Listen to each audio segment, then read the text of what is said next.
Alright. Starting in 3, 2, 1. Nope. Didn't quite work. It's been a little bit and I'm tired. Either way, let me just see if I can fix that. Ba-ba-ba-ba. Come on, Rise. Stop hogging the window so I can actually do stuff. Thank you. There we go. Okay, welcome back. I figured why not play some Monster Hunter Rise. I felt like it, really. That's nice. We're going to be just sort of hunting whatever the hell people want to hunt. I'm not too particular about what we hunt. At first, I'm probably going to be doing some hunts to try to fill out some of the necessities. Hope my volume mixing is just fine. I hope. Let me quickly open up the lobby so that we actually have something going on here. Create a lobby. It will help with quests. Taking it easy. Let me just do this. Lobby settings. Copy the ID. Now if I just add this, lobby ID, there we go. And now anybody can enter in as they want. Yee.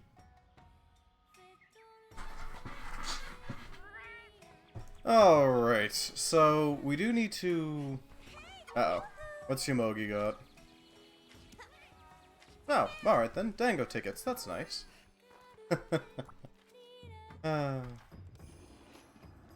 So let's see what we actually need to upgrade our arsenal a bit, you know? How's it going? Forge, upgrade. So we need Mizitsune bits of some sort.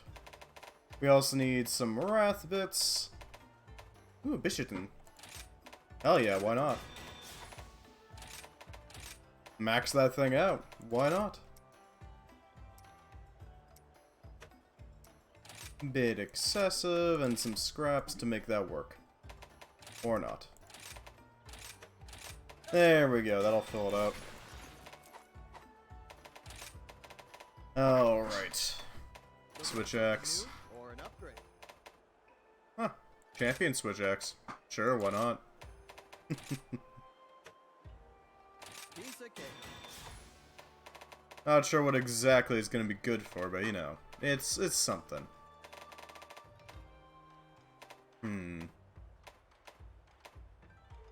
So I need to get some Valstrax bits, as well as some other equipment in order to make it work. We're gonna have to take on Deora, as well as some more Valstrax.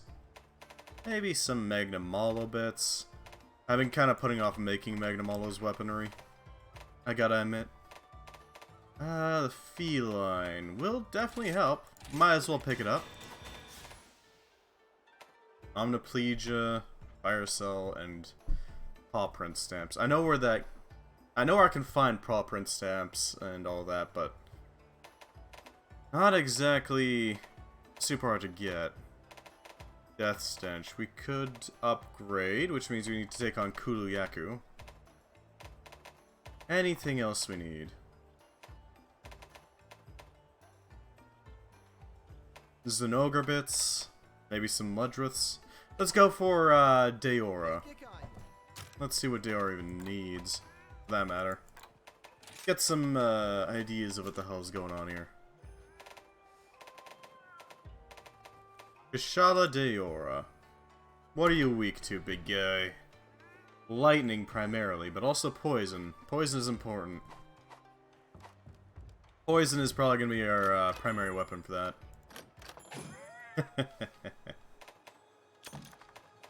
Gather our Meowsnaries. Ba-ba-ba-ba. Ooh, that could be nice. Why not?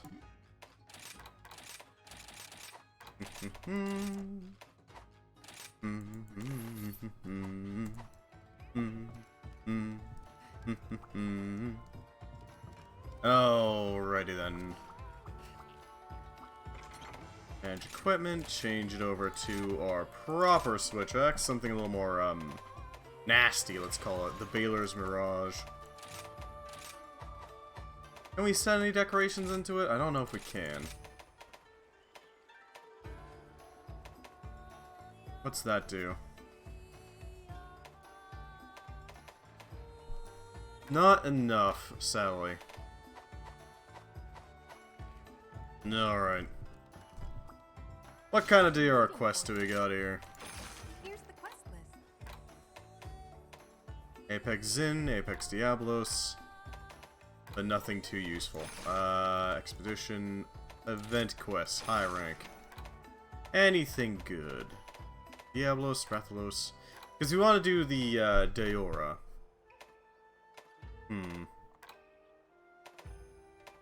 Yeah, Tempest in the Desert could work. Send out a join request as well, just so that we have more people coming in, you know?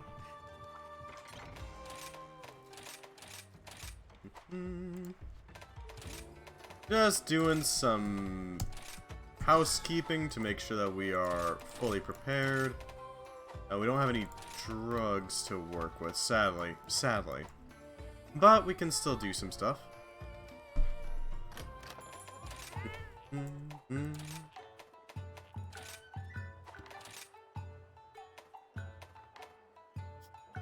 There we go. Alright. Now that all that housekeeping's been done, we can just go right into it. How do I put this? I have seen some more stuff coming out about Sunbreak. I'm really freaking hyped for it, I gotta admit. Lord knows, they're bringing back one of my favorite monsters, the Safi'jiiva, otherwise known as the Pinecone. Which I'm really excited to see the rendition of it here. See what they modify, see what they don't. You know, that sort of thing. Let's see. So if I go up here, that should help us out just a bit. Our Kush is over there. It's almost certainly going to wind up in this area mostly, because that's where Safi'jiiva tends to be hiding out. It likes the deserts, it likes the heat. It is also noted that it is a bit of a threat to Rathalos and Rathians, so they probably have some sort of a dispute over territory. I'd love to see how this game does Safi'jiiva. It is also implying that they're going to be, because the, oh hey, Relic record. The new flagship they're going to be doing for the DLC, Malzeno, is supposed to be some sort of like vampire dragon, which I'm interested in seeing. And that, coupled with Safi'jiiva, implies that we're going to see a resurgence of the bleed effect.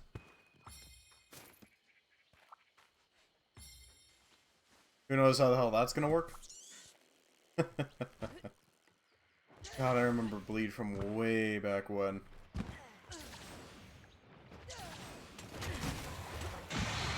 It's gonna be a hell of a thing to get back into that.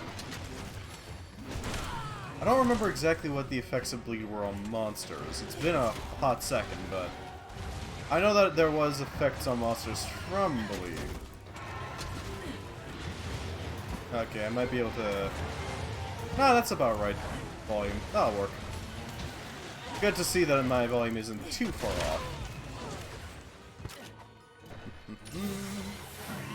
That's nice, buddy. And if they're bringing back Bleed and Safi'jiiva, I'm curious what else they're gonna bring back from 4 Ultimate. Because there was quite a few interesting monsters there. I really hope they bring back the Cuttlefish. I'd love to see that make a comeback, you know? I think the name of it was Nikarkos? 4 had the the Elder Dragon they added in was a Cuttlefish by the name of Nikarkos.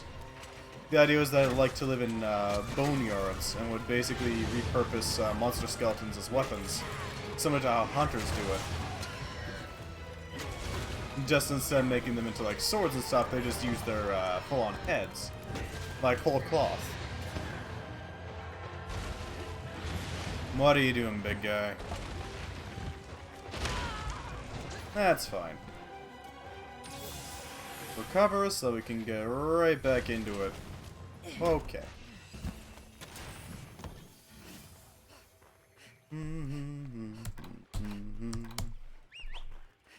I would also like to see what they do to try to make Palicos more relevant, because it seems like the Palamutes kind of overshadowed them quite a bit. I get the feeling they're going to try to make Palicos way more relevant. Either by just making it so that Palamutes are always available as like a mount, or through other means. Well, that sucks. Not exactly a fan of the dragon element. But I know what we'll make do.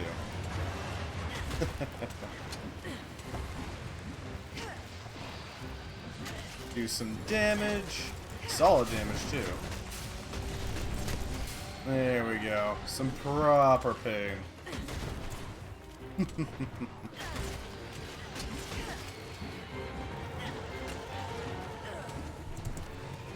Maybe I should also start working on farming out some other weapons.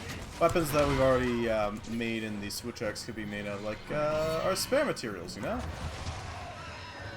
Could work.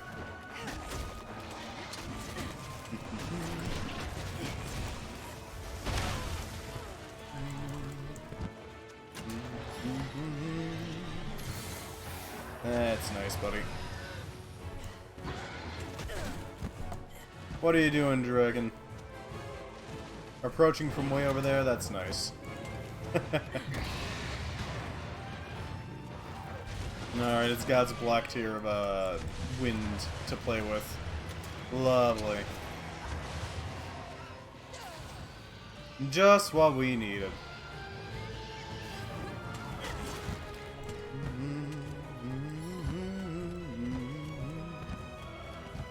Alright. Oh, hey, we got somebody by the name of Sam. Always glad to have a friend to help us out. Seems like he needs some Kushala materials himself. Well, hello. Thank you very much for the follow, Kato. Nice to have you. Welcome, welcome. I'm an Astalos VTuber and I love to play video games and hang out with chat. How you doing? Nah, hell. Back up, and then let's get right back into that combat. I really want to harvest this thing's tail. If you're wondering what we're using specifically, we are using the Baelor Mirage, a Chameleos Switch Axe, which, thankfully for Kushala, poisons the target. And the reason why we're using this rather than something like the Undying Light, the Rajang one, which does lightning damage, we're using this because poison actually does weaken Kushala's wind in this game. Unlike World, which it was just use Dragon Seal.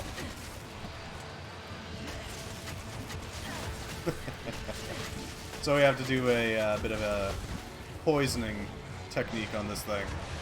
Unfortunately, we've already poisoned it once, so it's going to get harder to poison it every single time.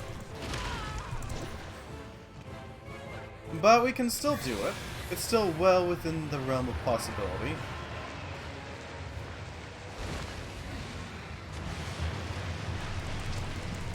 There we go. Yeah, that's nice, Kush Kush. Nice dank tornado.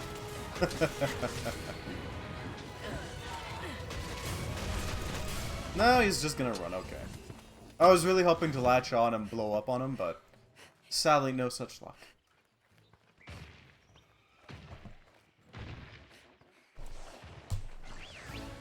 Let's get the hell out of here.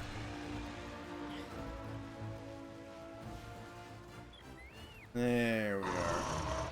Bagel Goose and Kushala. Lovely. Just what we need.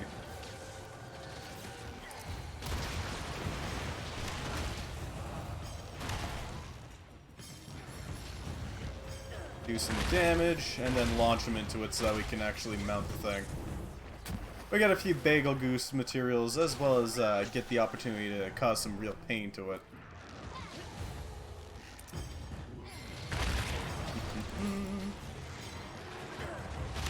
Yeah, that's nice. Kushala. Now, what some people don't know about in Rise with the weapon riding mechanics is that if you hold a specific directional button, whenever you use your very light and strong attacks, it does change what attack you're using.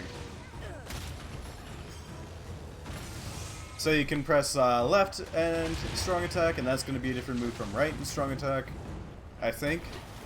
Up and strong attack, and back and strong attack. Very useful to have as a something to keep in the back of your mind, you know.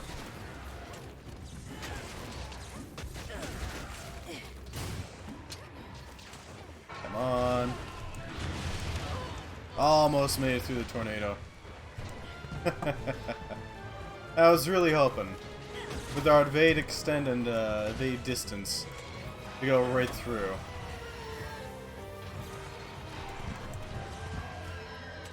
Sadly, no such luck.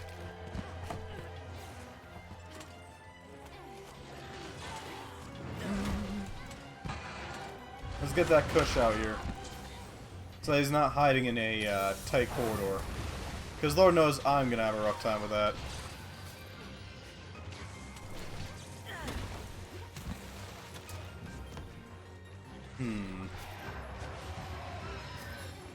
What are you doing, big guy? Just, pouncing? That's fine. Why not? Nothing wrong with that. I am really hyped to see Seregios is making a comeback, though, in, Rise. I really want to see the Pinecone in all of its, 40k glory.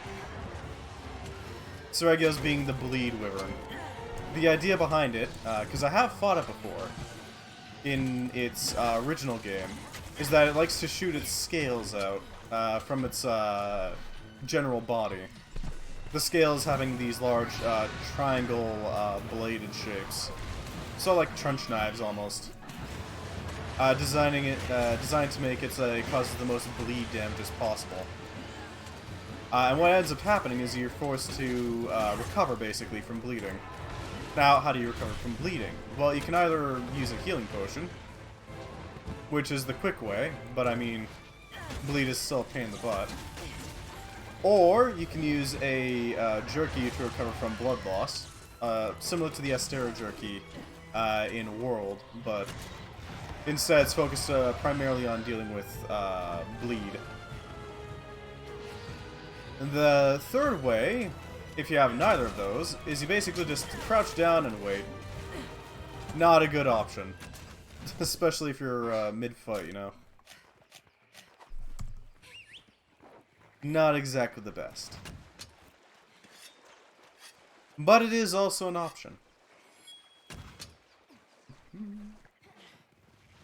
And with Malzeno inflicting, what was it called, like Blood Blight or something like that? Blood Flame? I don't know, that might be me mixing him up with Mog. Malzeno being the vampire dragon. It seems like Bleed is making a comeback in Sunbreak.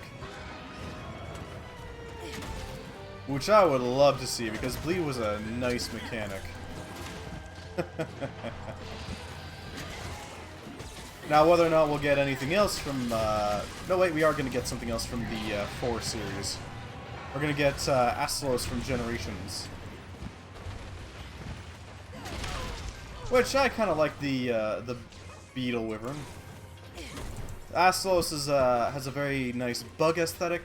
It's also very fast, similar to Valhazak. Or not Valhazak.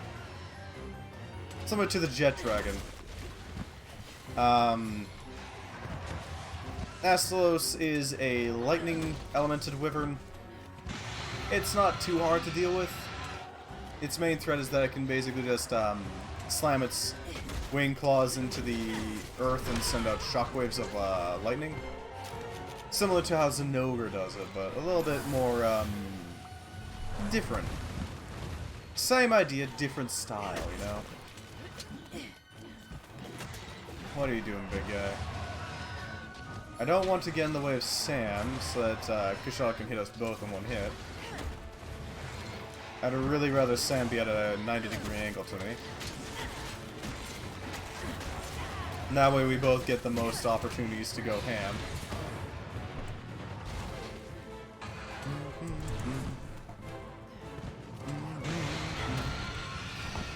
That's nice, buddy.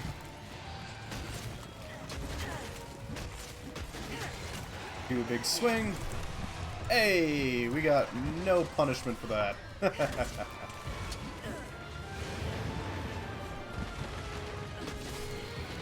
Yeah, that's right. Let's latch on and do some damage. Give it some more poison, you know?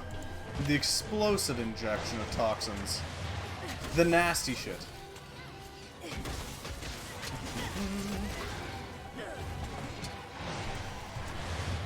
That's nice, buddy. Latch right back on. I don't think it's poisoned yet, but we're doing some good damage.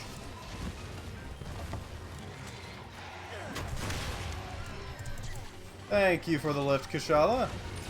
This is actually a pretty good spot for us to heal up.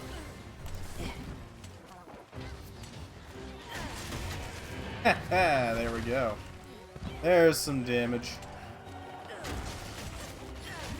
Swing, swing, swing, swing, big slam. There we go. Nicely done, bow friend. Very much appreciated.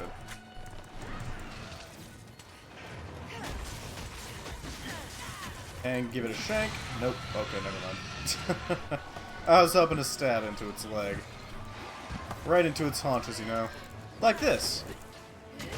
Then it can latch onto its butt and inject some poison, you know? Nice toxins and all that. There we go. What are you doing, big guy?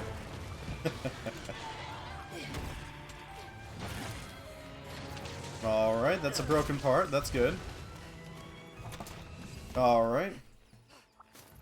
I am going to have to farm some Valstrax, mostly just to finish up our Valstrax armor, so we're ready for Sunbreak properly, amongst other things. I do want to boost the level of some of our switch axes, because we have quite a few of them, but nowhere near a complete collection, you know? I have no doubt that is going to get upgraded as we enter Sunbreak. Wirebug skill for Invincible Gambit, otherwise known as the Vincible Gambit, or discount earplugs.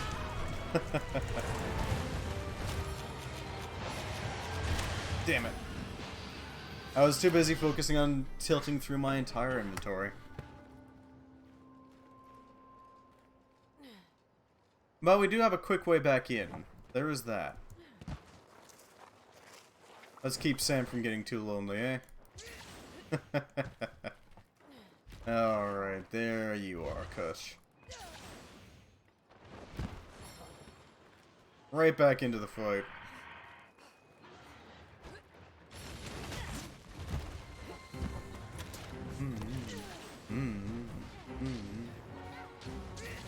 Right up here. There we go. I do really like the verticality of Rise. It is just absolutely wonderful.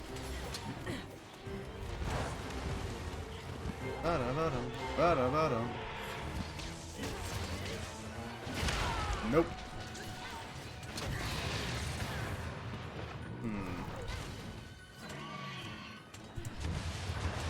What are you doing? Oh, you're doing the tornadoes, I see. That's fine.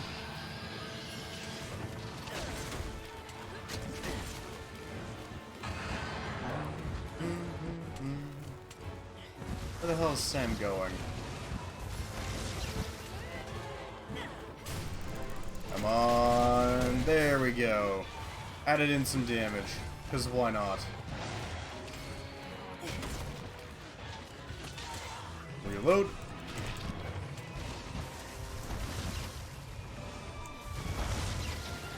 That's fine, buddy. He's a little upsetty at us for stabbing into him so readily. Ooh, that was a really good dodge, actually. Perfect frickin' timing. Or at least really freaking good timing. Because there was a small window on that dodge, I gotta admit.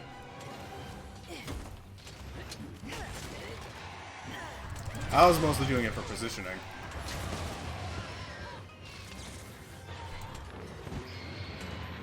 Alright, go for the Vincible Gambit.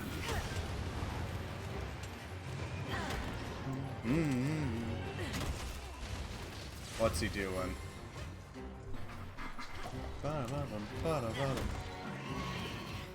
That's a big blast, that's fine. I think it might be upset. Just a bit. What are you doing? At least both of his wings have been broken.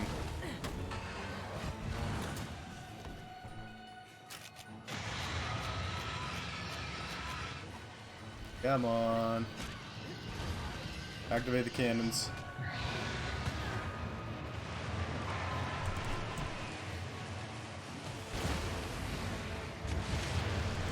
Get the hell out of here.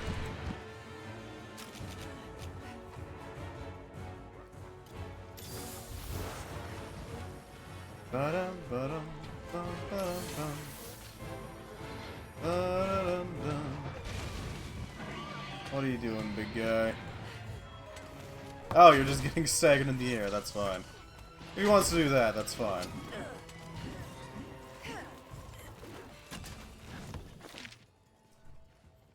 And I need to return to subcamp so that we can actually restock. Just gotta restock healing potions as well as other things. Shouldn't take us too long. I do want to find all the lore here as well, see what we can find, you know? Because if we can find some interesting knowledge, you know. I like to know it.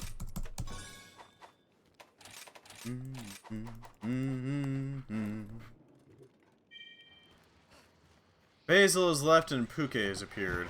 The anti-Kashala. Given how well Puke applies poison. What are you doing, big guy?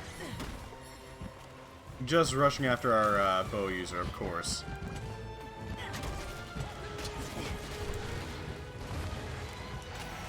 Right in. Yeah, that's fine. Lord knows I can't complain about that.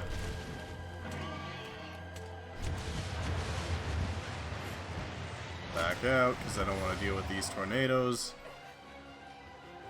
Why don't you come over here, Kashala?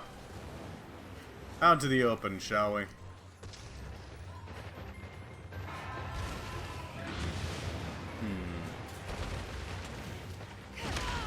Oh, he's very mad.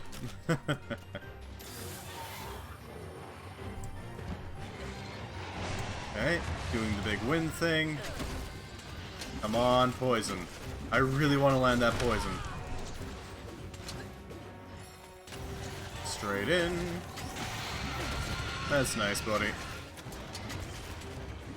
Ash has joined the lobby. Nice to have you, Ash. Welcome. Welcome.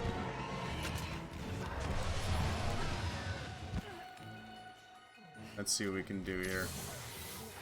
Kush Kush is doing his thing. Shooting balls of wind and all that. Who the hell knows how you put a tornado into a ball, but apparently he can do it. You know, it's magic Elder Dragon shenanigans. That's what it is. Well, can't gambit that. Unfortunately, no gambiting that. Do our swings. And give him a nice shanking. Rathian is left. Bareth has appeared. Is he bailing? No, he's fighting a Bareth, because he feels like it, apparently. Okay, buddy, sure. You know, we've taught you this lesson once, we're gonna teach it again.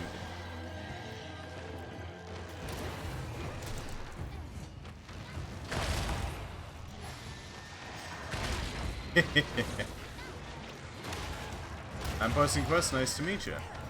Well, fair enough, nice to meet you too, Ash. Wonderful to meet you. Unfortunately, we're in the middle of one real quick.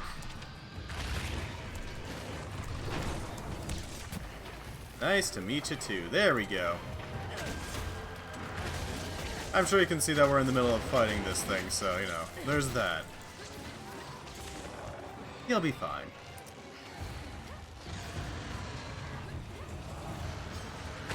There we go. Get the Pookie ready to go. And this will allow us to poison him, which will greatly reduce his ability to fight back. Bop. Bop. Yeah! There we go. See what I mean? Yeah. Oh, they No, they didn't capture. Okay, good. I was confused for a second there. Because I saw the yellow and I thought, oh, that means they trapped him, didn't it? No, no. I should have known better. It's an Elder Dragon. Of course they didn't capture it. Nobody can capture an Elder Dragon.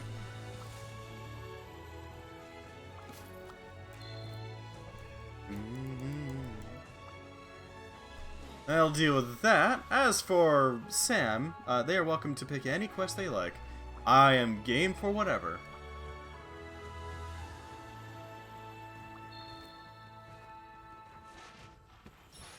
Let's see what we're doing here. There we go. Took us a few tries there.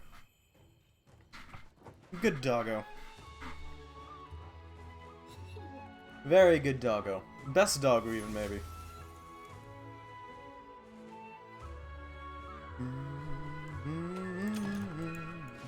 Okay, so we got the Diora gem that we needed, so we can actually make the Doro's something or other. Sorry about the wait. I am now ready to hunt.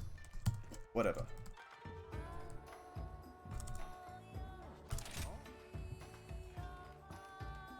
There we go. Oh, we got a hunting horn user. Well, that's one hell of a respectable weapon. Looking for something new? From one hunting horn main to another. Respect. I don't usually use the switch axe. Gotta admit, I'm not the biggest fan of what they did to my boy in Rise, but it's still a good weapon. A really good weapon. See you again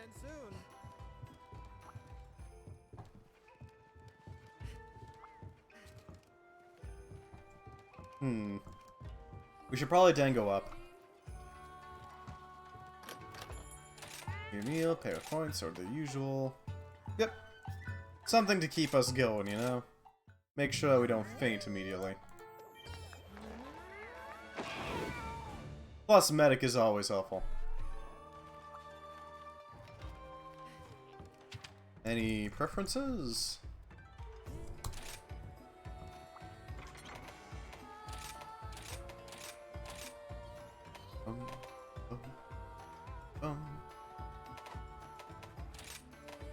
Let's see what we got here. We don't have any drugs to work with, unfortunately, so we're gonna have to see what we can do about it.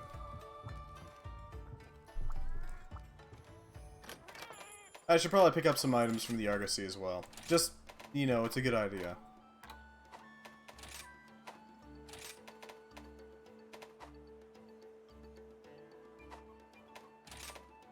Might as well take these as well, so we can actually do all that. We should actually swap out the Bitterbug for something a little different. Buddy bargaining, switch you out for... Oh Jesus, breakneck bargaining. Cancel that and change it to something else. The Edge. Might Seeds are probably our best bet. Easy peasy. Easy peasy, breakneck. And that'll help out quite a bit. Ah, he posted a quest! Some event quest. Sounds good. Alright then, Ash, we'll do an event quest. Apex Arzoros. Hey, why not? Why not body a bear? Buddy a burr. Make sure we got everything. Okay, we're set. We are ready to go.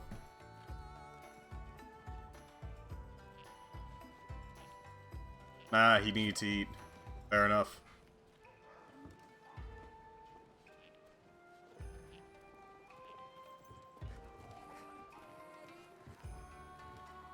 Let us begin.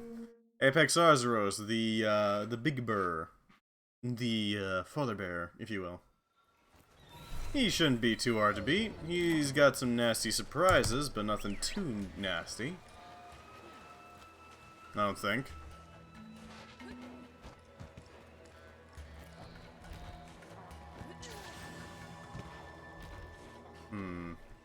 I don't see any jewel lilies up here, which is a real shame. They could really do with adding some up here to get us, like, right into the thick of it. There goes our partner on the doggo. Let's see what we can do here.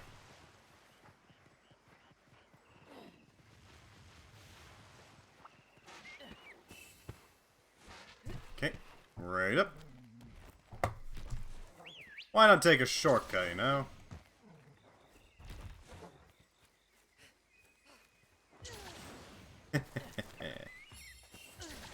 A real easy way to speed up your passage, even if you're not on a doggo, is to just take shortcuts that doggos can't normally do very well. Takes a lot more routing, but it is doable. Within reason. And you'll arrive pretty much at the same time.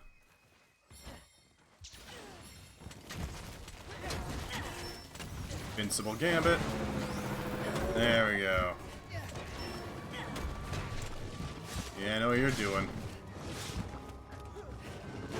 That's fine.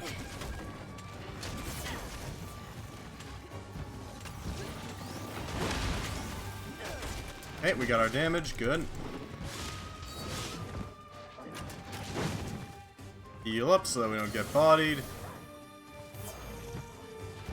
Excellent. Big Burr is here to cause some troubles, isn't he? I do really like the addition of the apexes. They are really cool. It's a solid idea. It feels like they always add in some sort of new monster mechanic every single time. Give it some funky abilities, you know? It's your standard monster, but that sort of deal. Which isn't a bad idea, don't get me wrong. Jeez.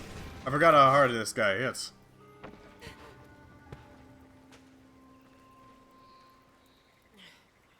We'll be back in no time, though. Ooh, Ash is gonna die. Yep. Oh, hey, we revived him. Nice. Or he got Moxie, either or. That'll definitely help out. Apologies for fainting, friend. Lord knows I do not intend to faint. It just sort of happens.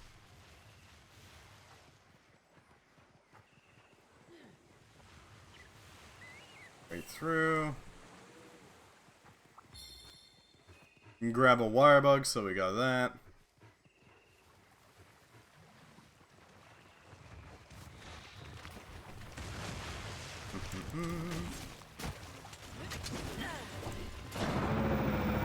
Alright, big guy.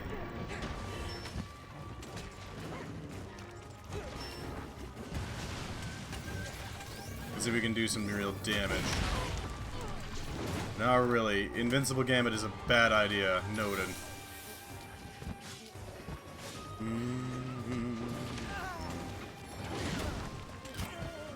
God damn. Note to self, we're gonna have to pick a weapon that's slightly more tailored to the Arzuros. Do more damage, you know. And that's nice.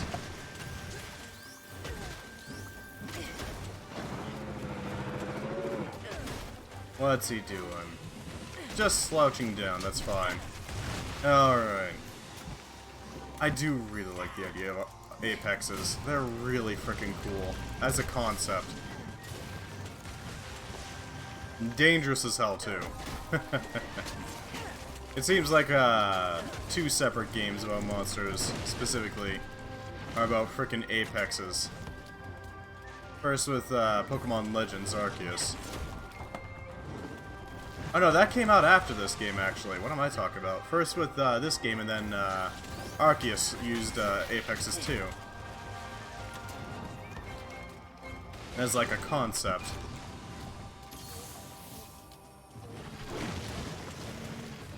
Alright, what are you doing?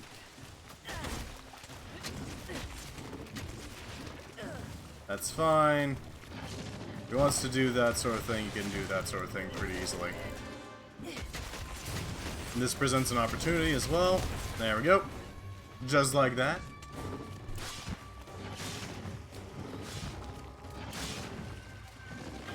Big swing, big swing. Okay, that's all he's got. Cool.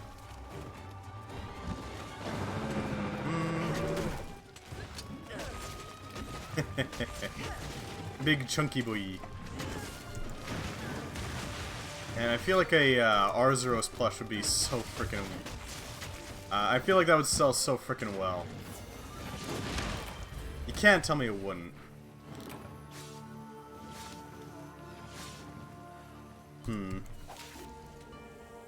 Well, that's unfortunate.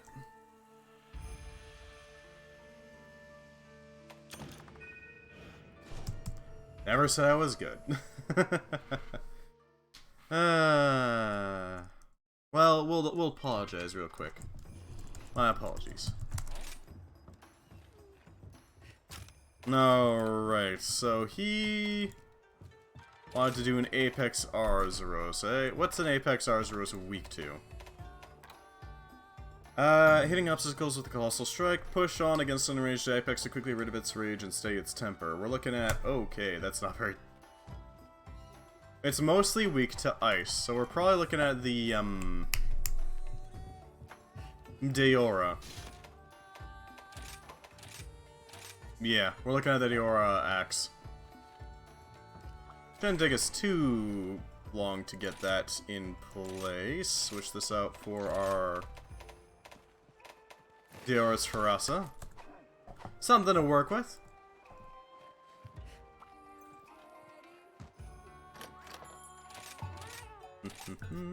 Miracle Worker, eh? Not sure what the hell that does, but it does something. Make sure that we have all our equipment so that we're not going in without any healing potions, and good to go.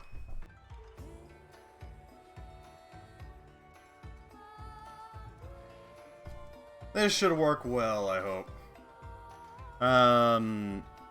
Now I'm curious what sort of creatures they're gonna add in, because I know they're making the if I remember correctly, they're adding in the Fulgur Somnicanth, or something like that. Some sort of lightning Somnicanth, right? Could be interesting. Could be interesting.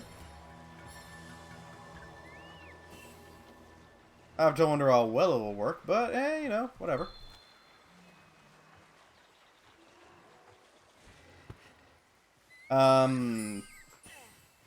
What else are they bringing in? There's the Astalos and there's the Seregios, both of which I'm pretty hype about.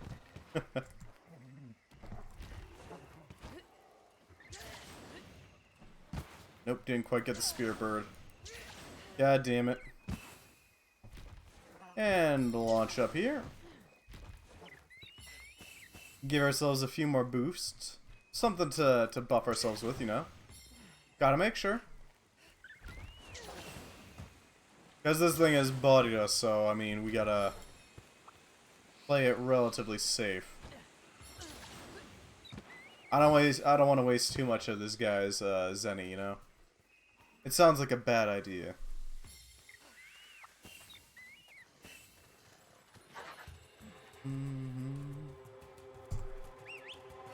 Alright, we should be approaching the location pretty quickly.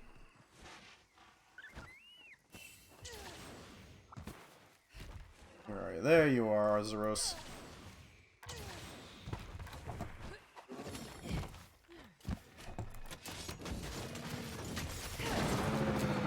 Oh, we got its attention. What are you doing? That's fine.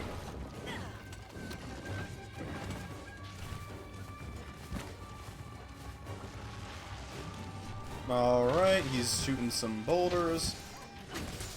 It is a nice little idea for how to give a non-elemental creature some sort of projectile.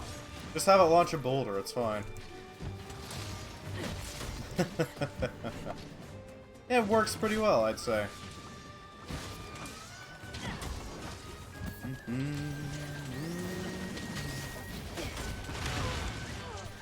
Back out. Heal up, and then go right back in. What are you doing, big guy? There we go.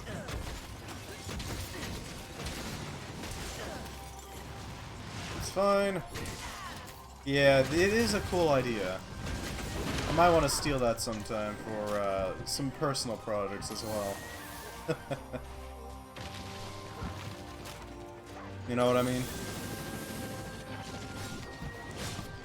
What are you doing, big guy? Big sweeps, I see.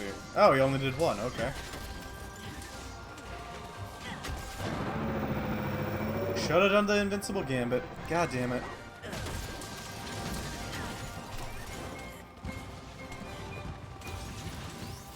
Go right in, cause some damage. Big sweeps. That's his last sweep.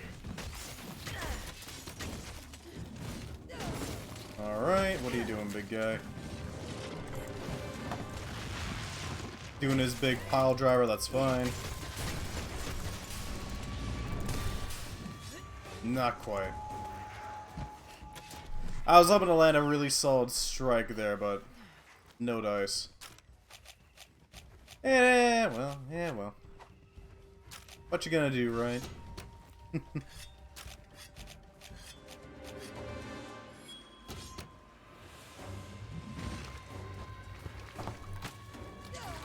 And deal a blow to the butt. Give him something painful to remember us by. A bruise or a slash or a cut or something, you know.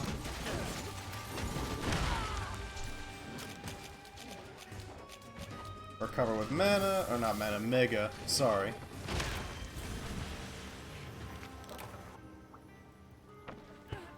God damn, we got our butt handed to us. Frickin' just, swung that claw around like it was nothing.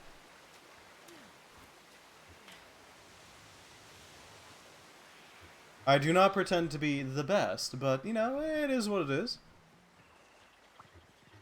Straight through here.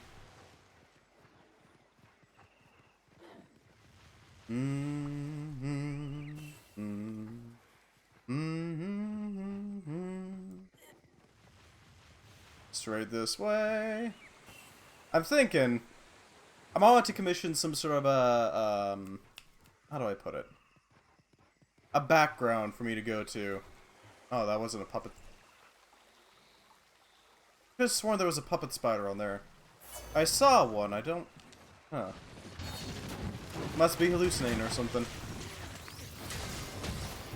Well, there's his braces gone.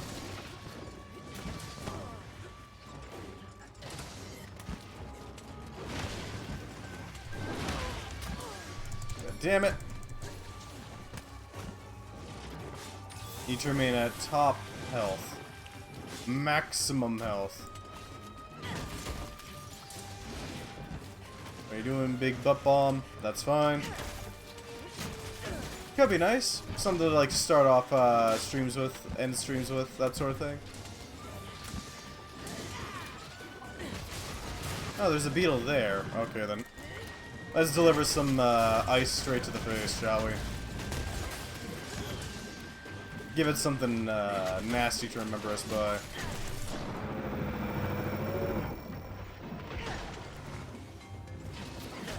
That's fine. We did our damage. That's what matters. Excuse me. Uh-oh, we need to support him. Damn it. Almost got him. Almost got him. We tried. We tried very hard. And got so far. But in the end, it didn't matter because I didn't pull it out in time.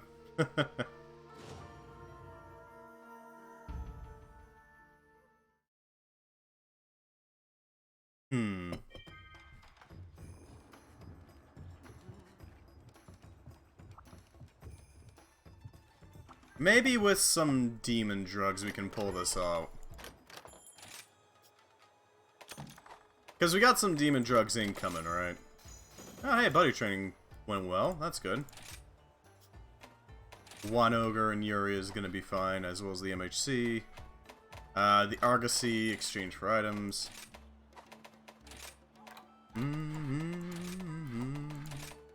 Ooh, Dundormarin. Hell yeah, we'll take that. Ooh, and Pale Extract. Because I don't want to ever actually have to go on a hunt for them, you know? It takes effort to do that. Oh. Well, I mean, okay, Ash. It was fun playing with you. Even if we failed every single time, it was still fun. I apologize I couldn't carry you there. But this does mean that we can do other hunts. Notably, Valstrax. Because I want to boost our equipment, you know? Give us something to work with.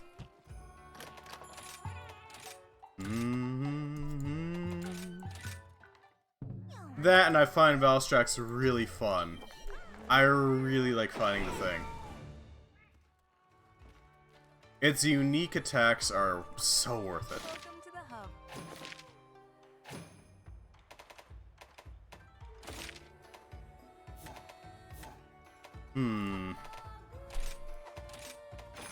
These are the available quests. So we need to find the Fallen Comet. The Evil Star from Beyond. Let's go. Let's do this. Protect you. We can do it. The Valstrax has returned. Beware its wings.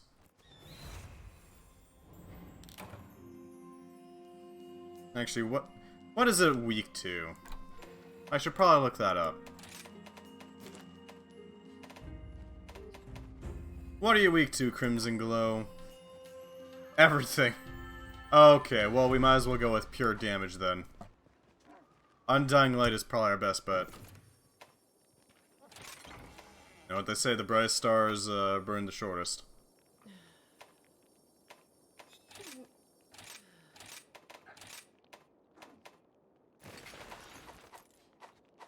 Burn fast, burn bright. All that sort of thing. Poor Valstrax. Who knows why it's gone red.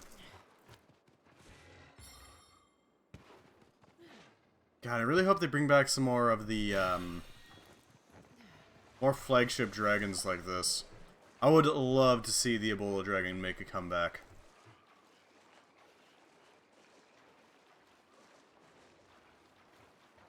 I'm trying to remember its name. The, black-scaled one that's actually blind. At least until it locates you. And then you're kind of stuck with it.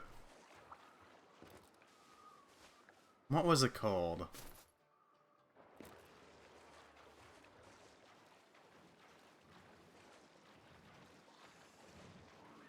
Yeah, I don't know.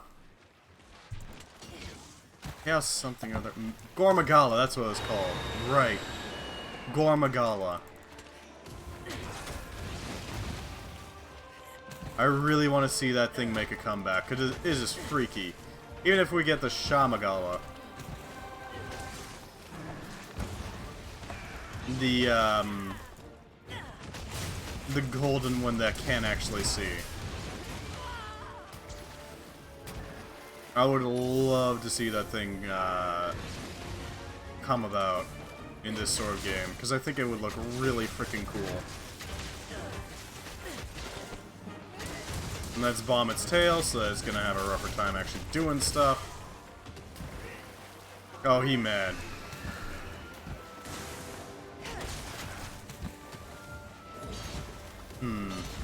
Okay then, buddy.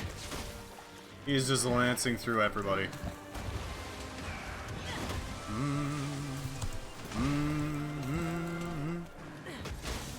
Nail it on the tail. God, I love this thing's theme song. It's so good. Alright, it's articulated its wings into clawing mode. Good to know. Hey! Tail ripped off. Real quick, too. Uh-oh. I'm in trouble. Get out of the way.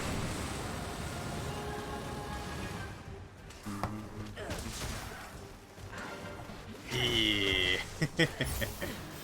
Reload. He's gonna do it again. Go right in.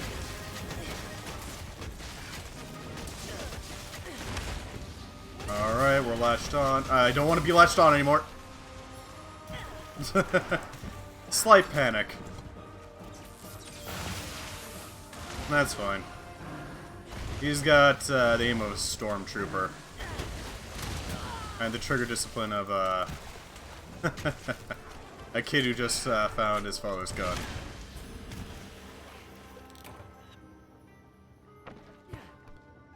Alright. Well, we got bodied by him nonetheless, but still, we're making some good progress. Hopefully we can obliterate it properly. Give it a nice cut on the wings, you know? God, I love Valstrax's theme song. It's so good. It sounds so, how do I put it? It's like, I don't know what the feel is. It's that feel that with most of those really good air combat type theme songs or soundtracks. Really like, well, god damn it, how can I explain it? Almost like the theme song, the soundtrack is vaulting itself. Like it's flying high as well. Okay, Valstrax. Goodbye, Valstrax. Nice seeing you. Yoink. Alright, so that tail, we need to carve it up. We need all the Val bits we can get.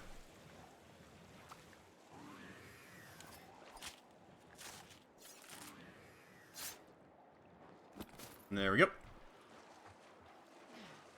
Alright, Valley.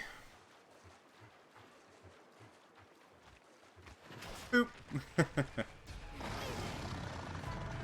Let's get you involved, shall we?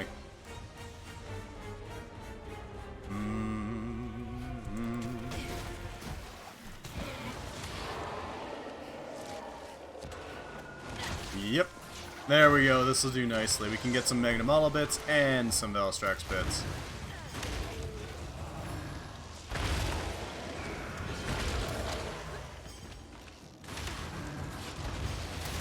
Wait, does this... Okay. I thought for a second that its launch forward actually caused it to do damage. Its evasion, rather. God, I would love to see Valstrax fighting the All-Mother Narwa. I feel like that would be really cool.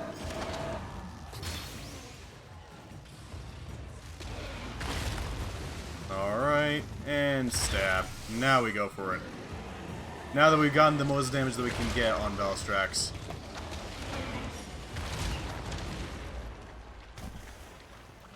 And we got all the loot that we can ever hope for. Crimson liquid.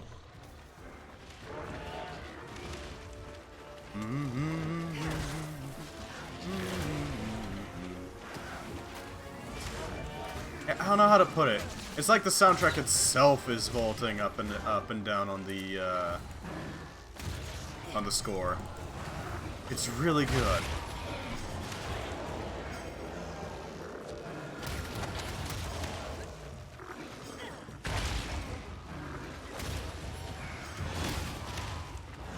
There we go, evade through. Yeah, we did some damage. That's what matters.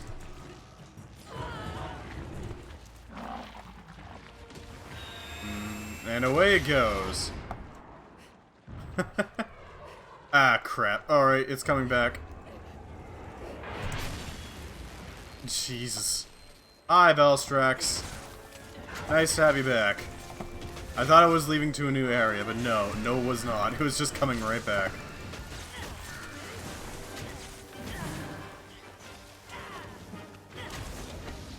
I don't want to be on you.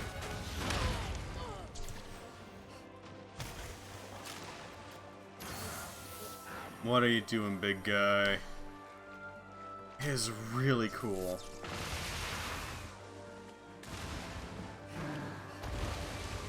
God, the frickin' design department must have been having a field day when they designed this thing.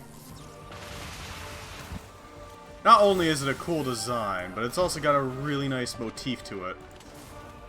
Everything's sort of pointed backwards, as if they've been blown back from the sheer force of its flight.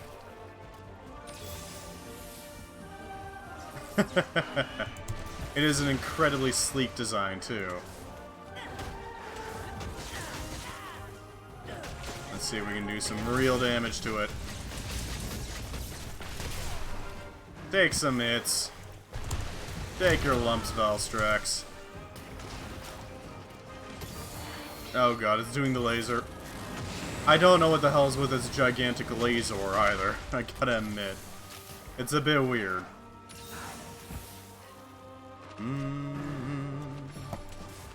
Let's see what we can do about that. I really wish I could chop off each of those spines, you know? That'd be kinda cool, having a monster that actively gets stronger the more parts you cut off. Like it's just meant to go fast, but all of its body parts slow it down a bit. That sort of idea. So the more you lop off, the more powerful it gets.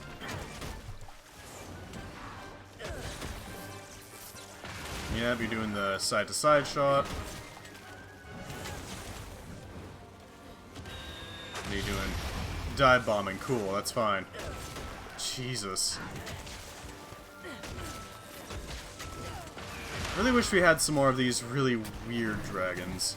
I mean, most of the dragons are really weird, don't get me wrong. They are freaky as hell. But nothing quite like Velstrax. You can't say that Kulvetroth is anything like the Jet Dragon. Nope.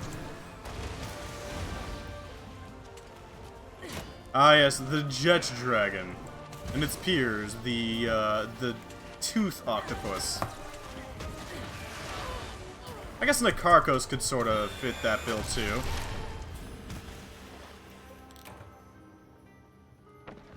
I mean, its whole shtick is that it puppeteers corpses. Which is pretty cool as well, but it's not quite the same as Jet Dragon. I never fought it, but I know there was also a, I think it was like Astalos something or other. This bug dragon thing, whose whole shtick was that it had a bunch of spider webs that then used to pilot ancient mecha. Think like Legend of Zelda Divine Beasts.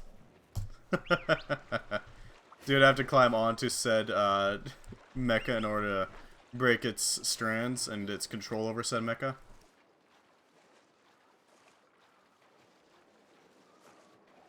Never actually fought that one, but I'd love to see it rebuilt in a recent game.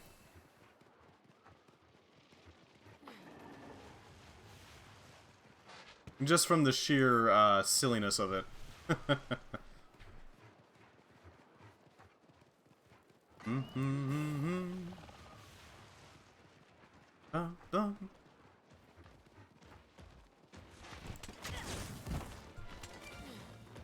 You're gonna roar, that's fine, we can gambit through it.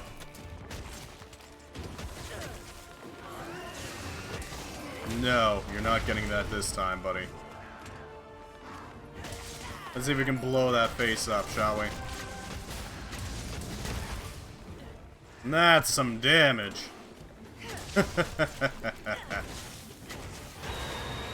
Should have recognized the scream.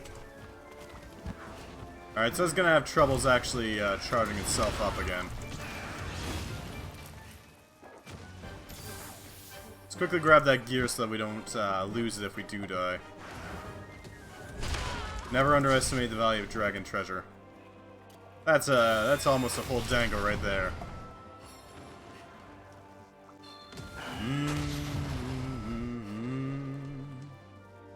What are you doing, big guy? No, I don't feel like it, actually. I guess he's getting it anyways, but still. We did some solid damage to his chest.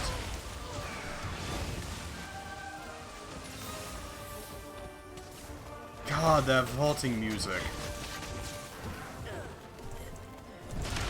Jeez. Also, that giant stab. How the hell does that work?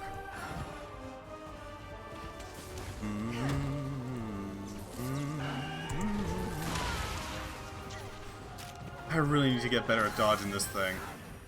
Because it's able to hit me for quite a bit of damage every single time I flub it.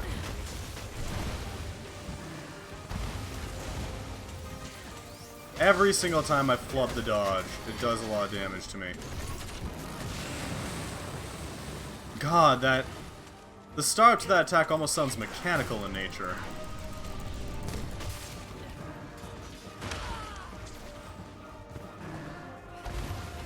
You can sort of hear like the clicking of metallic scales on metallic scales, which is a really good effect. You gotta admit.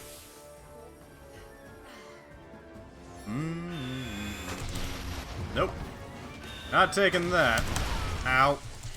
Okay, I'll take that, but...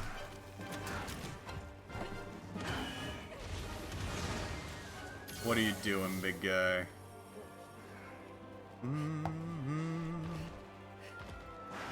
That's fine. You can just roar.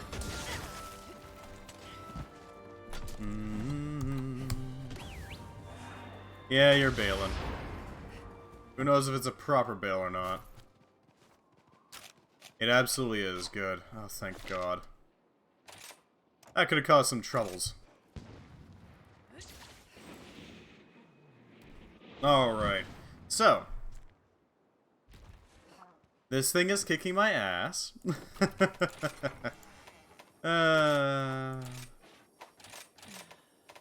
You know, it's expected.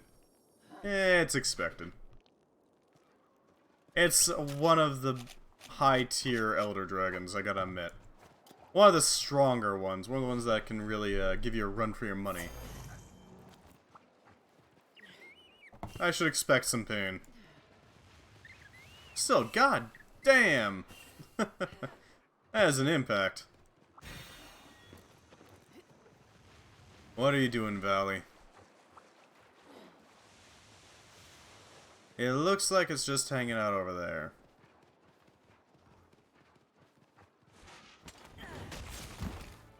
That's fine, you can roar all you like. We got the Invincible Gambit, which is only really invincible to sound. It's the only one that doesn't have iframes.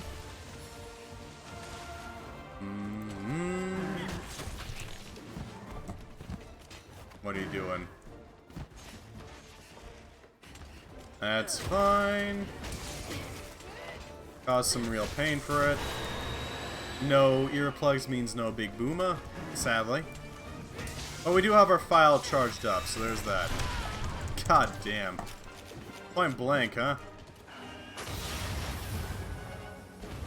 Jeez, he does not care.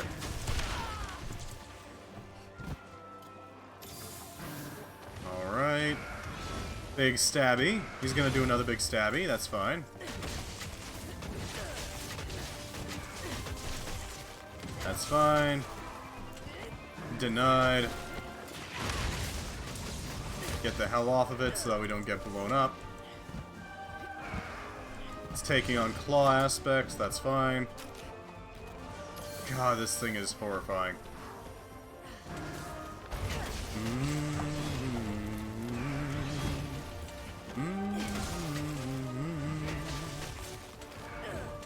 God, I love this theme so much. It sounds terrifying.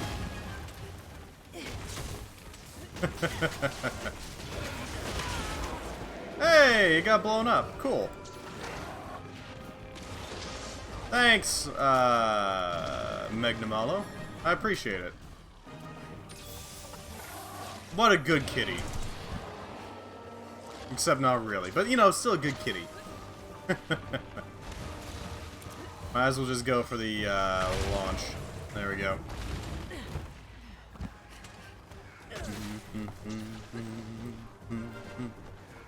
Do as much damage as we can. We honestly need the help. Big swirl. Big swirl. Stab.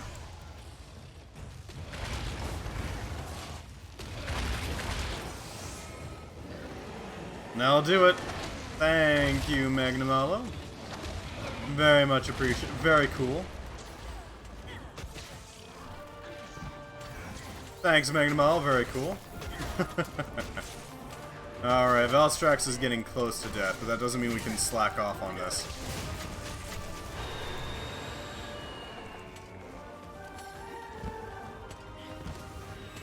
No, that is not a leave. You are not leaving. Yeah, I didn't think you were. Cheeky bugger.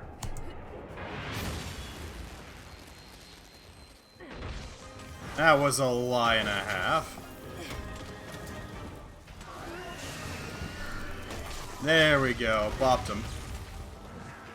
No fun times for you, Valstrax. There we go. Soloed.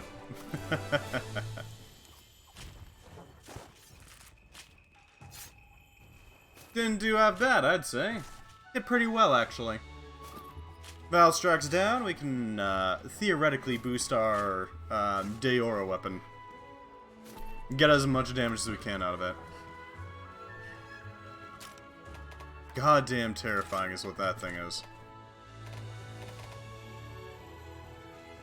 A mutant Valstrax, fiercely dubbed the Crimson Glow, typically secludes itself in the upper atmosphere but has been driven mad by its own rampant energy, causing it to lash out at anything in its sight. Once it sights its prey, it swoops down, trampling them beneath its shifting wing blades. Several have been sighted all over, so be prepared to encounter one at any time.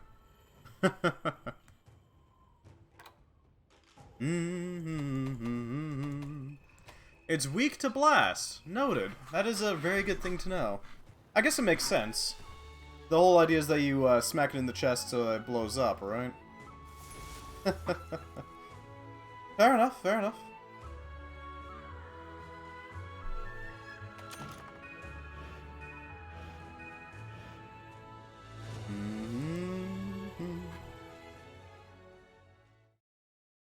There we go.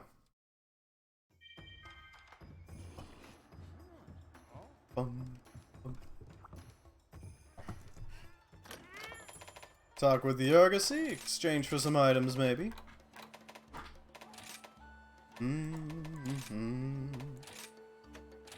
There we go, some pale extract, just to, you know, give us a little bit more of an edge. The more extracts we got, the better. And we can also trade off our weaker Deora with a proper Deora. Something to work with, you know? Deora's Jana.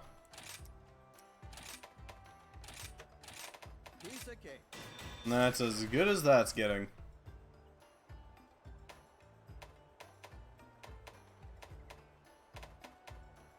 As for Teostra's castle, we're gonna need a Teostra gem for that.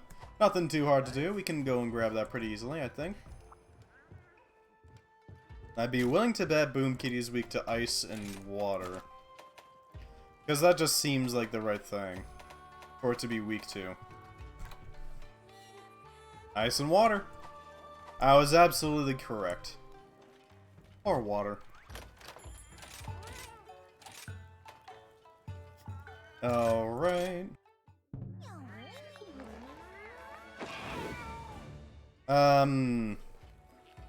Teostra is a little dangerous. Not as dangerous as Valstrax, but still. Pretty dangerous. Not super dangerous, but dangerous. Dangerous enough to be worth, you know, taking precautions. Red Dragon Orb and a Rouge Spikewing. I could use more Valstrax bits, but you know, weapons first. We don't have the equipment to really handle Valstrax. on our own very well. We can do it, as I've proven, but it's not very easy. Which quest would you like?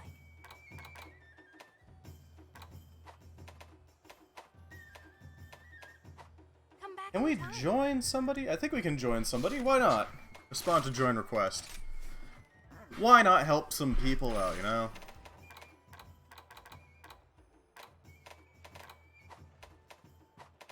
Any event quests that I need assistance with. There should be a, advanced version of Teostra, right?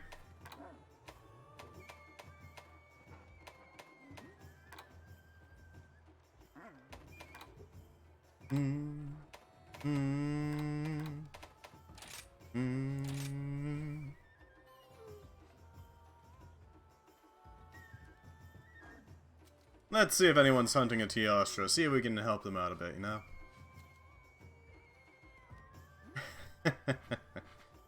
It's pretty nice. Teostra has some very wicked horns. I'd be surprised if they don't include Lunastra in Sunbreak. Because it seems like it would make sense. Well, with Lunastra being such a... Well, it's sort of like the night and day, right?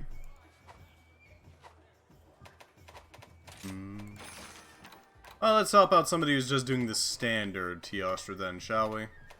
Something to work with. Evil Star from Beyond. Crimson Glow.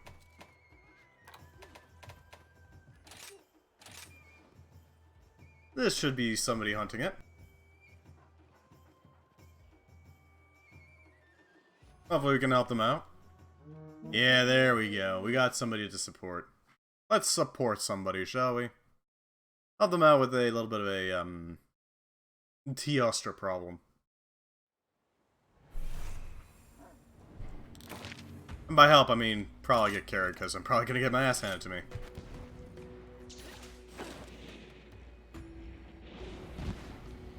Boom.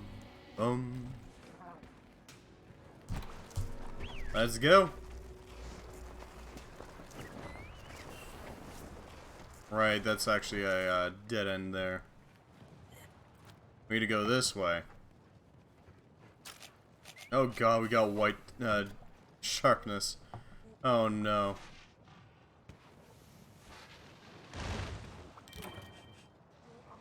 Well, you tried, Amarthian. I can't blame you.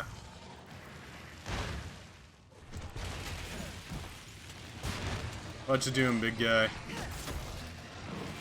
God, our weapon looks gorgeous. Bum, bum, bum, bum. Do as much damage as we can. Yeah, I'm not playing with that one. Screw that. That seems like danger. Teostra's scales are basically like gunpowder. As opposed to its mate, Lunastra, whose scales are more like gasoline. There's a major difference between the two.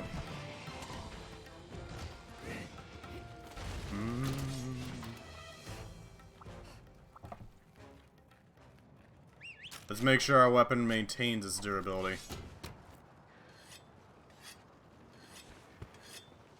Seriously though, the Diora's Jana looks really cool and really nice.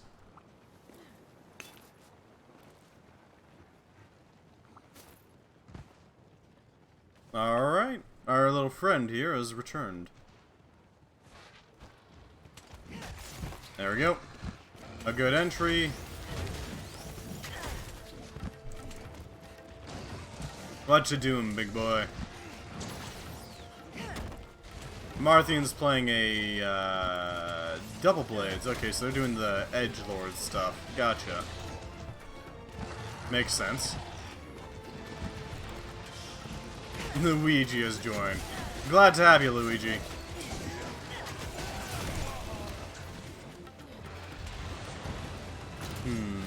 What are you doing, big guy?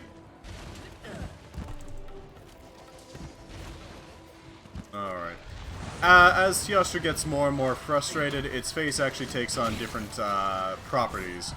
how its body takes on different properties of Valcor. Nice. You see, as you can see right now, I'm losing health. And that's because it's in, I think it's second stage of anger? Something like that. Essentially, the angrier it gets, the more heated its body gets until it starts actively cooking everything around it. This thing is designed to get heated.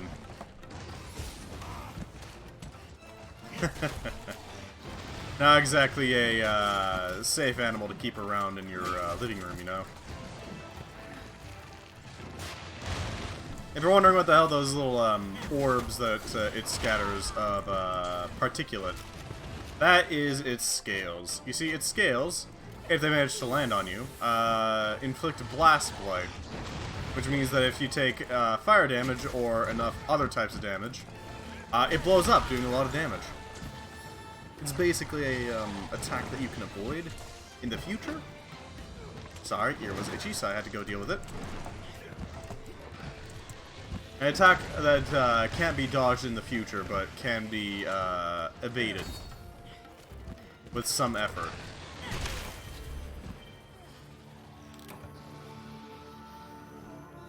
Okay then, I got my ass handed to me.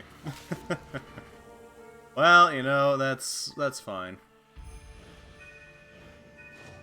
It's unfortunate, but you know, it's what it is.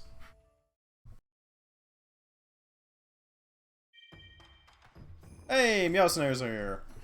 Might as well support them. Give them something to work with. What are you gonna hunt now, Meowsnares?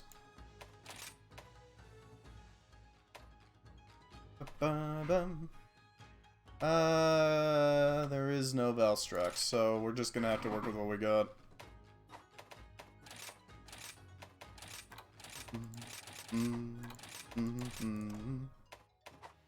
Set up a Lagany Apple, that will allow us to get some extra work in. This works. I'd say this works. We do need that Teostro gem though, so we're just gonna keep going for it, you know?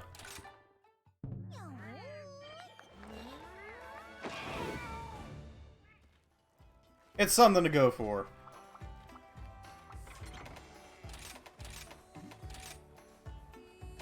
Reload. And let's see what we can find here.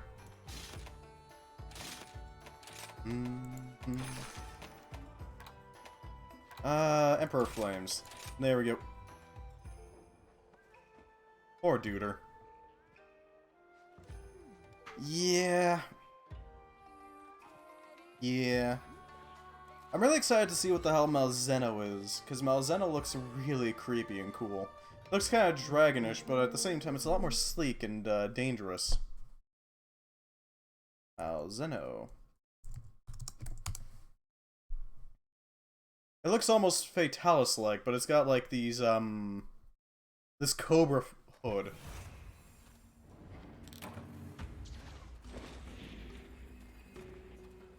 And that hood is, kind of gives it like a, almost like a Count Strahd vibe to me.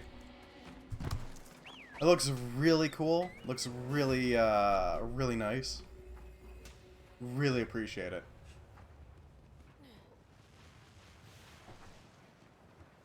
Because, like, how do I put it? Malzeno's whole shtick is that it's a vampire dragon. It is entirely about bleed. From my understanding, at least. So I'm kind of curious what the hell a vampire dragon's gonna be. Is it gonna be, like, grab-focused, or... I imagine it would be grab-focused. You know, do the whole, like, grab the hunter and then drag them up to their face and sink your fangs in type deal. Do a lot of damage that way.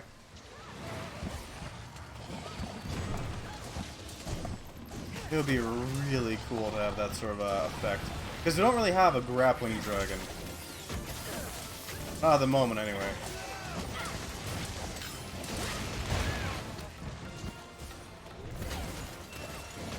Not yet.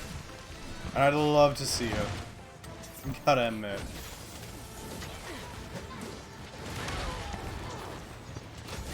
Deal damage. That's fine. Go for it. Big swings.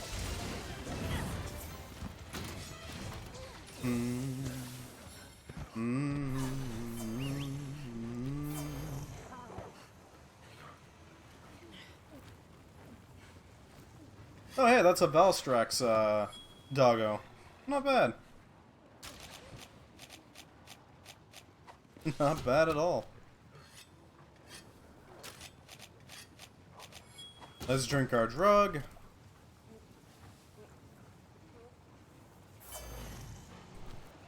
Here we go.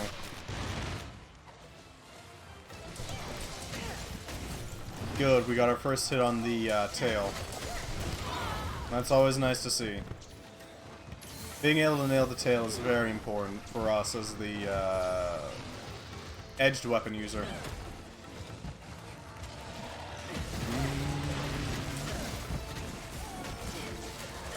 Do our damage. Right in the booty. There we go. Right in Djibouti. Do as much damage as possible.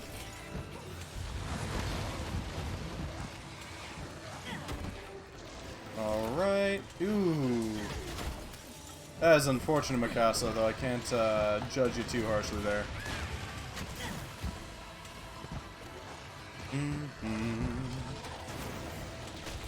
Do some damage.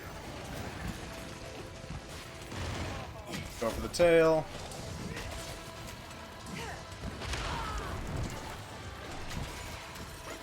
What you doing, big guy? Not much. Cool.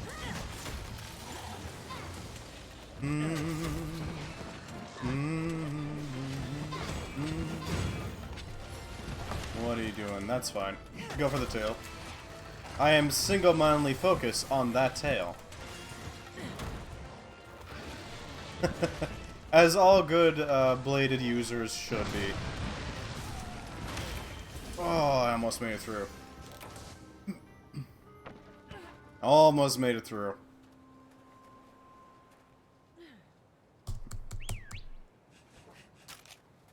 Hey, somebody mounted it. Good. Glad to see.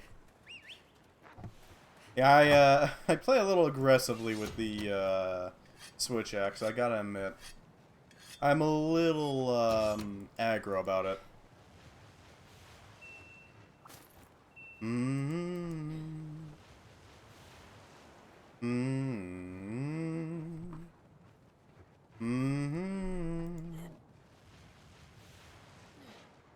Alright. We should be able to get there pretty soon. Hopefully. Use our demon drugs just to get that little oomph.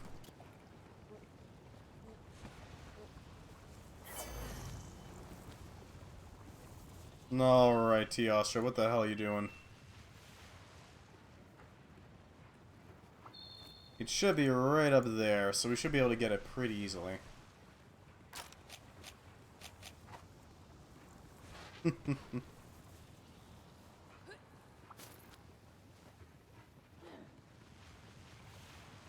Alright, there he is. Good, good, good. Good. Yeah, I'm trying to think of like a good background to have for this. For, like intros and such, for the starter of a thing. That'd be fun.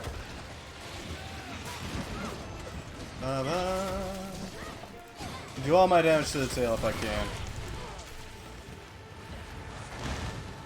What are you doing, big guy? Not much. He is ready to blow. When you see that little, like, blue mixed in with the orange, that's a bad sign. It means they can absolutely cause some issues.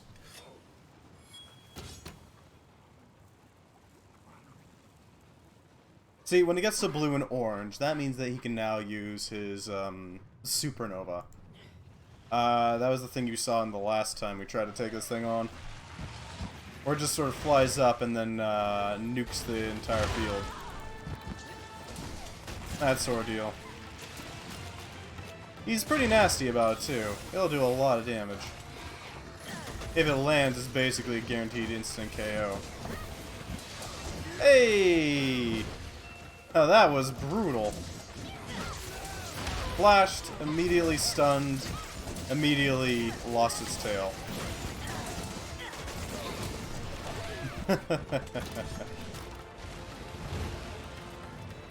Frickin' vicious. That's nice, buddy. Go for the cut. Restore HP. Mostly because he's focused screaming. That's fine. Ideally, you want to break his face too. Because that'll interfere with, if I remember correctly, it interferes with his abilities. So the more damage you can do to the face, the better. That is a melter.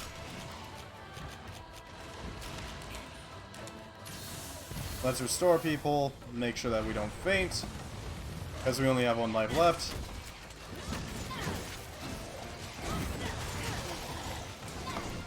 Alright. Nope, wait, that's the melter, that's the melter. Back out, back out, back. I realized what the hell was going on a little too late. Nope, nope, nope, nope, nope, nope, nope, nope, nope, nope, nope. Yeah, that is the Hunter Melter right there. It was introduced in World with the Arc Tempered Teostra. They basically had the Hunter Melter ability. It is not a nice one. It can and will eliminate all hunters underneath its baleful gaze.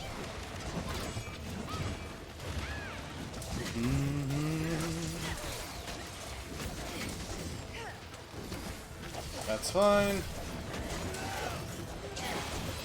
Hey! Somebody did enough damage to get it out of its rage. Let's detonate in its face. There we go. Oh, hi! Hello, Magnamello. Nice to see ya. Your help is greatly appreciated.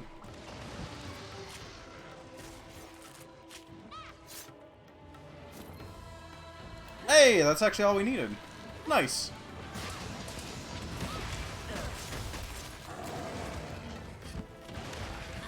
I'm surprised Magnamal didn't get mounted there. Huh. Well, what do you know?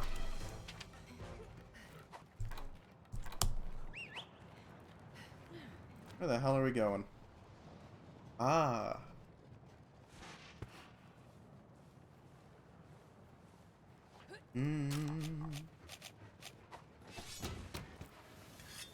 Straight in. Fast falls. I get the feeling that's probably speedrunner tech. Because while it's cool to do the whole leap thing, it's also slower.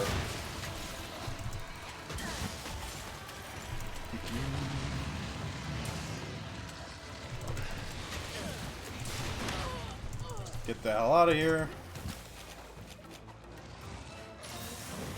Heal up, so we don't risk the entire party.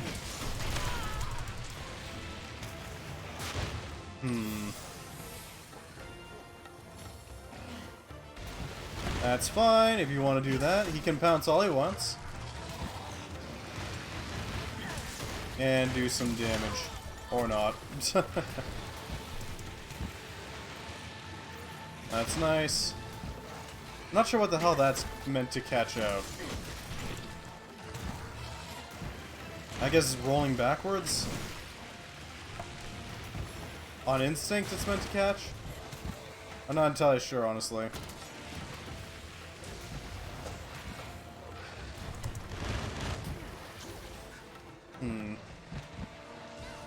Because there are some monsters that specifically have abilities that are designed to catch people not using their dodge very effectively.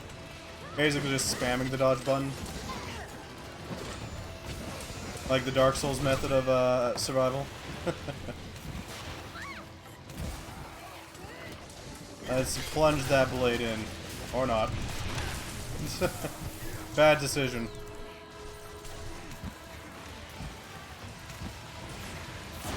What you doing, big guy? That's fine. Plunger blade? No? Okay. That's fine. I was hoping to get a nice plunge, but no.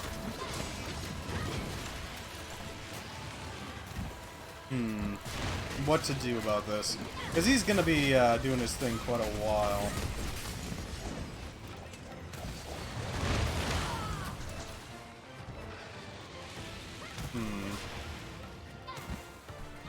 What are you doing, big guy? Hey, we broke his face. Good. That means he's a prime target.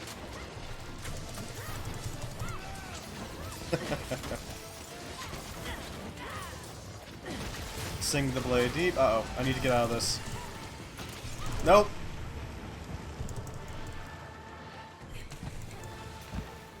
Thank God that's not an arc-tempered Nova.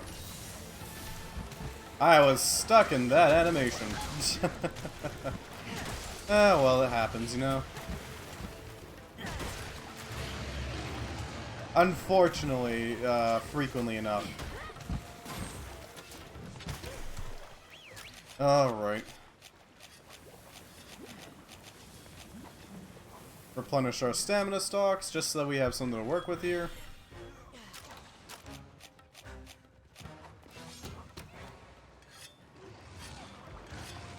What you doing, big guy?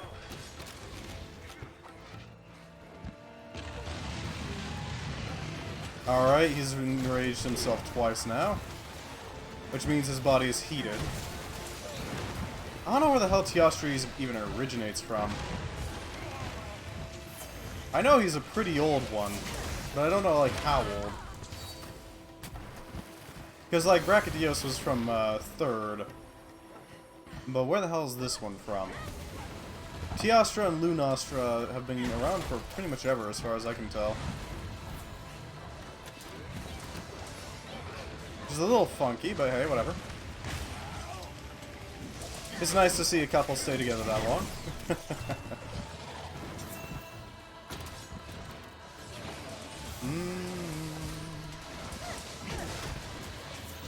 That's the Melta. God damn, he is really liking that Melta right now.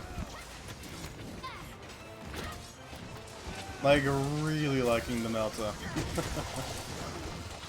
For some reason.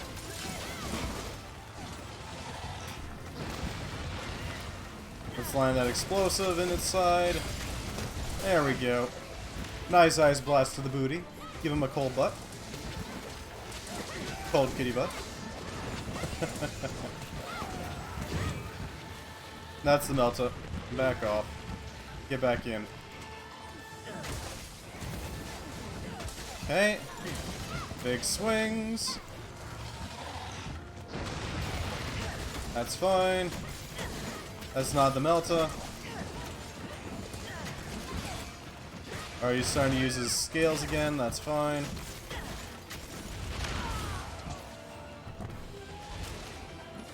What you doing?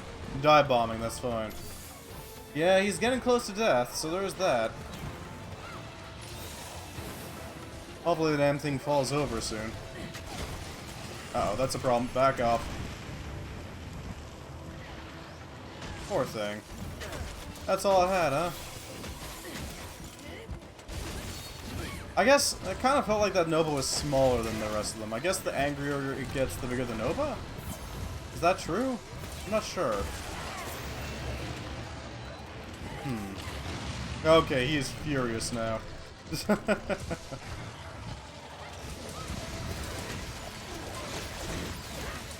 Do a big swing. What you doing, big guy? Dive bombing, that's fine.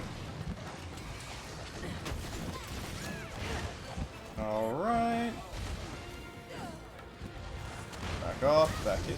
Excuse me, back in.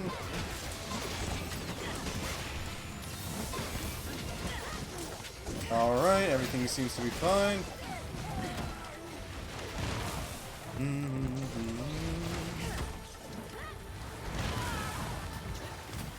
Okay. Hey, there we go. Sorry about the quietness there, I was focusing pretty hard. I'm trying not to die for our teammates. You know?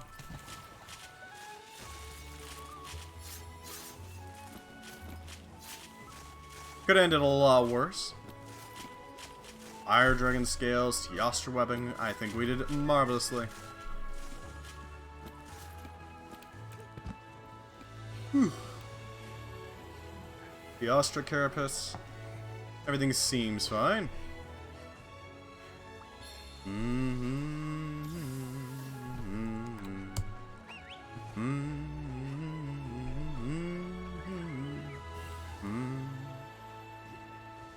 What are we doing now? So we got the Teostra gem that we needed. We got the Daora weapon upgraded, so there's that. We could work on trying to get Valstrax's armor. That could work. Could work very well, actually.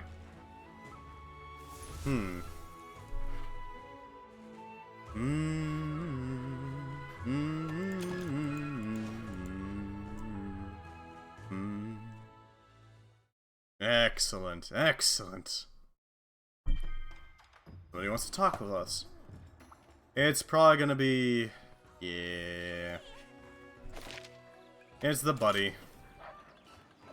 He's got a paw print ticket. No, buddy ticket. Different. We should probably steal from our owl, too. You know, get some, Lagny apples and all that. Which are actually from, 4, if I remember correctly. They were a, special item that you could get from, whaling on a, on a creature that basically entirely relied on eating from really tall trees. Poor thing. You had to hit it while it was eating and it would vomit up a Lagny apple.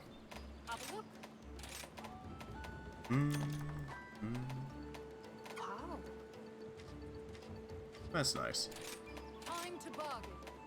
Pale extracts, Kelby horns, hell yeah. Nothing of use. Alright. That's fine. Alright. Next thing we need to do, probably hunt down Valstrax a bit more, get some more Val bits, you know? But I don't want to just sit around and do it myself, all alone. That sounds boring. We should do it as a team. Which means hunting for people doing Valley. Welcome. Just tell me what you need. Wait, there's a Valstrax weapon? Oh yeah, the Red Knot Dreadnought. Sorry, Red Knot Do Not. Leave it to me. Yeah, why not? We'll use the castle for a bit. And the castle does a decent amount of damage. Valstrax is... oh, Jesus. It's all or nothing.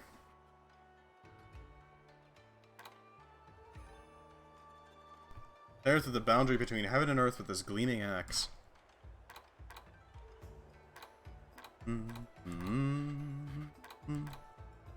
That is an impressive drop-off on the weapon sharpness.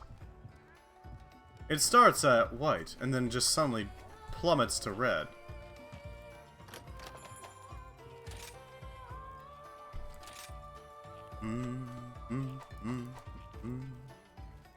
Alright. Next target.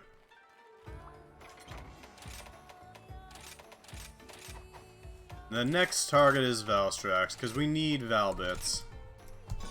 Valerie bits. It shouldn't take us too long to take some out, especially with some help. All things considered. I wonder if anybody's doing the real hard one. This one. The Advanced Crimson Calamity.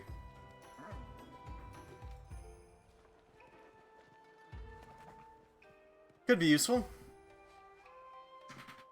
Could be useful.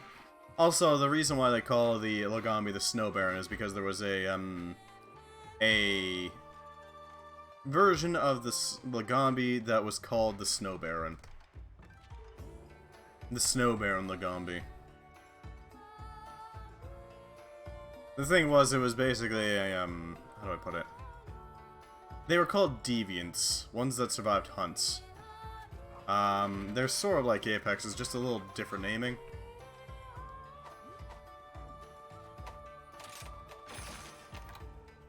Okay, they clearly don't want to fight that. Crimson Glow. Somebody's gonna be doing this because it's a quest that needs to be done anyways. So somebody's gonna be doing it. Yeah. Ancient texts speak of the Crimson Glow of Alstrax as the scourge of the world. Now it's returned, we won't let it destroy the peace that Cameros fought so hard for. Time to hop to it. Alright. Crimson's up here. Gotta make sure that we deal with it as soon as possible.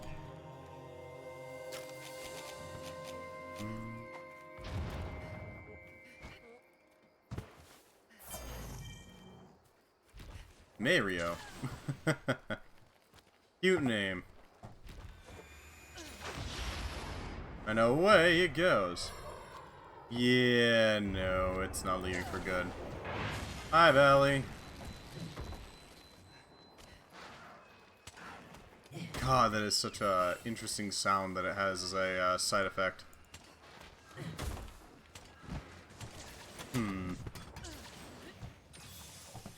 Straight up here. There you are, Crimson.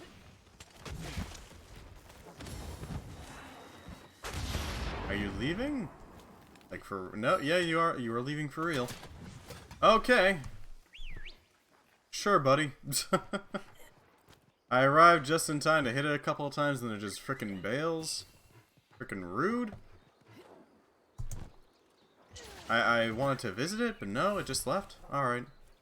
Well, you know, it is what it is.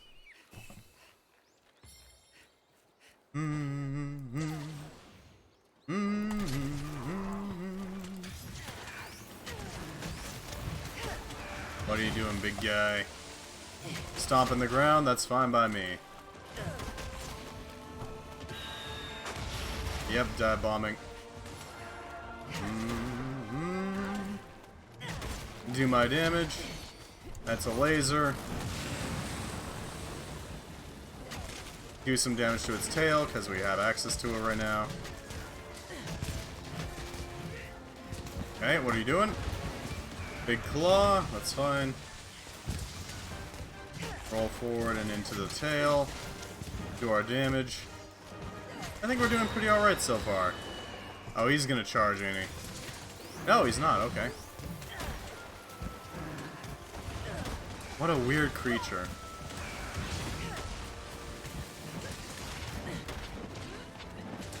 Straight in, do our damage.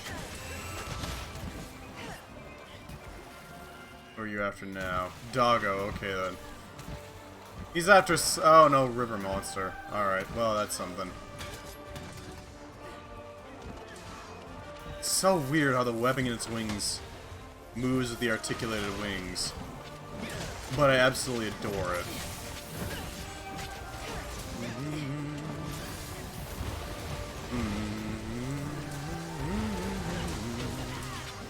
Big stabby. Hey, we landed on its tail. Time to cause some damage. There we go. Mario is fainted. Well, you know, it happens. From time to time. It happens to the best of us. Can't fault him too much.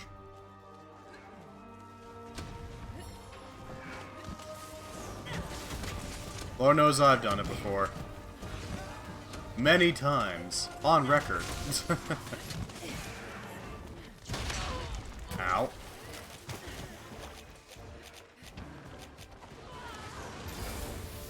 Back off, and then back in once we have some health.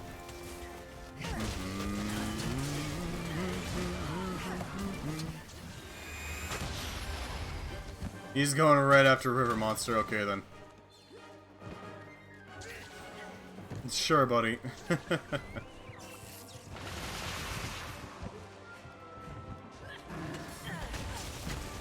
Right in. Cool, that's fine.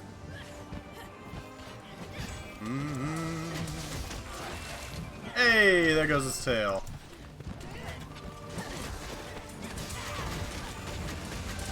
Delete. I said delete. There we go.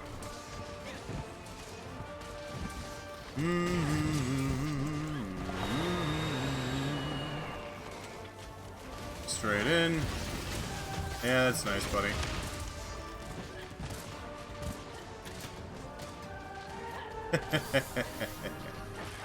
Excellent. More parts broken. Its face, specifically. Jeez. Well, at least it's doing my job for me, right?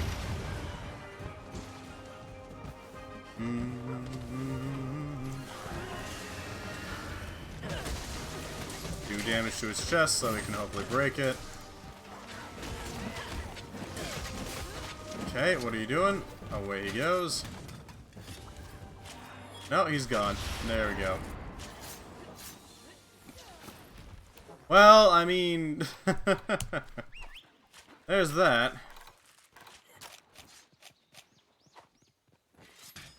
Man, it always leaves at the worst time, doesn't it? Cheeky bugger.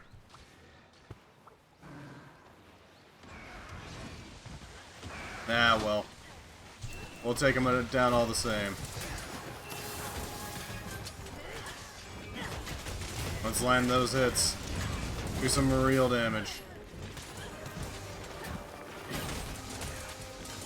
Reload.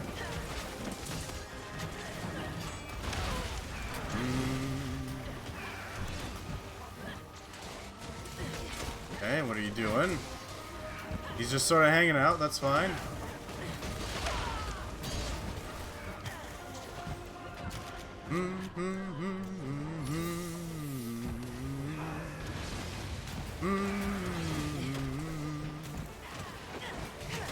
Any solid damage? Not really, we're not landing many hits on his chest, which is a problem. I want to hit the chest, not the face or anything. I mean, I'm hitting what I'm hitting, but still. Alright, I'll take it. We can inflict some Blast Blight real quick. Because why not? At least we did damage enough to his chest to cause that sort of damage. That is a plus. We did some solid damage. Yeah, it's broken now. Good. Exactly what we needed. Crimson Liquid. Straight in. Cause more damage.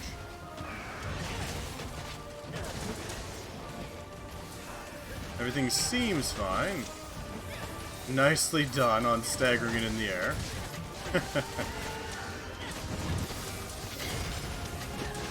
And detonate.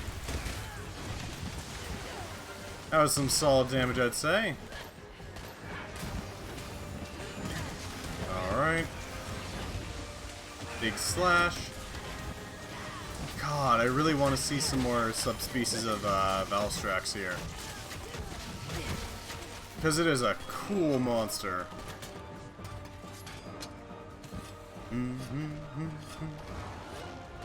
That, and I'd love to hear some, like, new renditions of its theme. Gotta admit.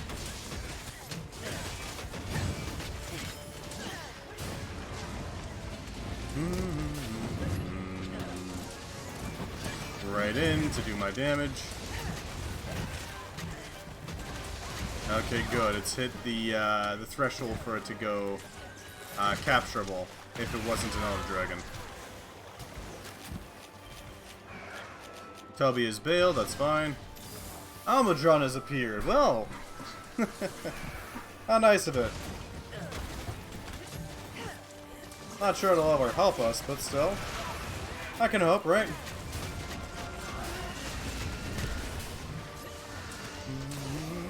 There we go, that's some damage. Keep her from charging up too much, you know?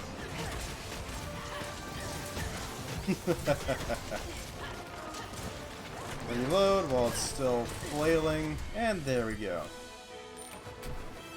GG.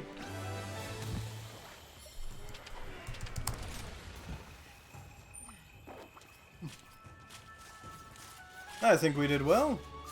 Pretty freaking well, I'd say.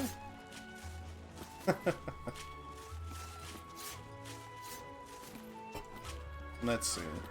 You did your best.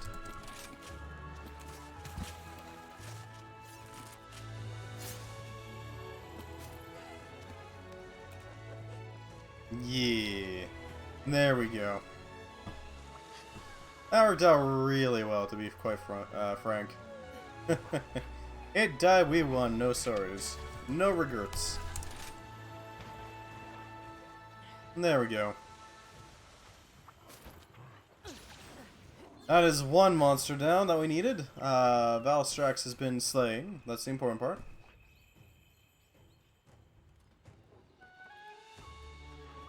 Now on to other problems. Oh god. Question is what?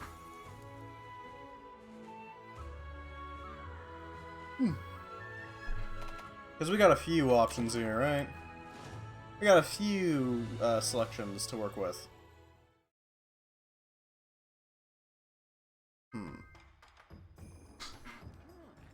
Bum bum bum bum. What would you like to do? Bum bum bum. Bam. There we go. Those are set up. Now I just need to see if we can actually make the Valstrax gear, because I really want to. So, what can I help you with? Just tell me Forge what you need. armor. No. We're too poor. And we don't have the red Dragon Orb, sadly. What the hell is the red Dragon Orb dropped from? I'd be willing to bet it's Val's gem. We can check that real quick.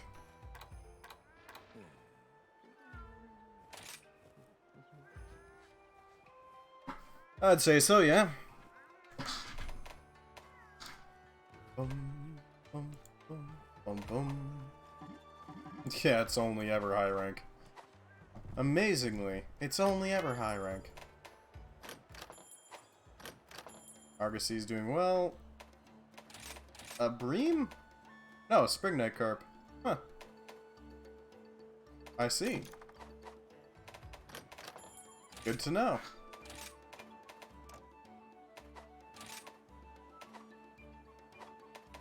We should probably give this guy a bargain again. Something to work with. Just a little something something, you know? Give him a little bit of a je ne sais quoi.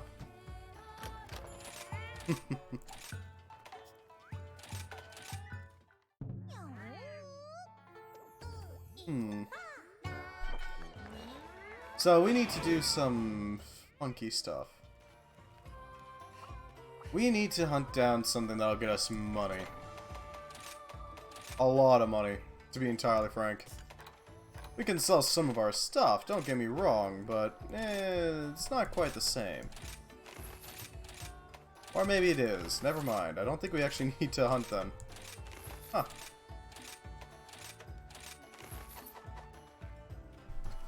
Alright.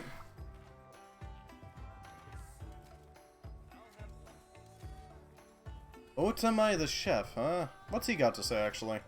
Kinda curious. Huh. Okay then, buddy. At least save your camera until sunbreak starts, in which case we get some weird stuff coming in. Looking for something new or an upgrade? So there's that. To me.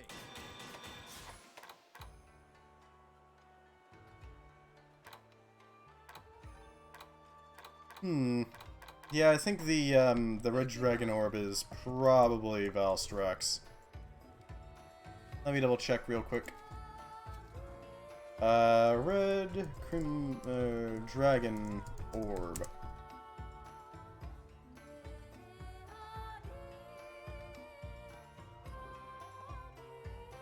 Yep, that's Valstrax. Okay, well, Very low chance.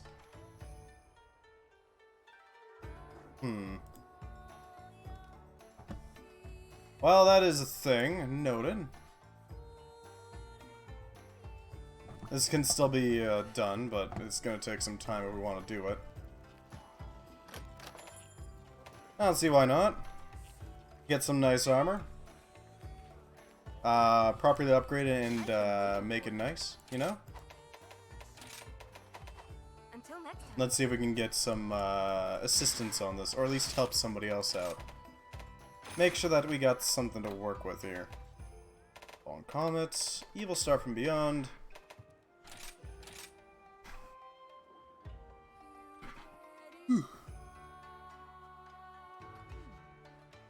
Shouldn't take us too long to kill it off again. I mean, we've done it how many times now? Quite a few times. Well within the range that we can do it.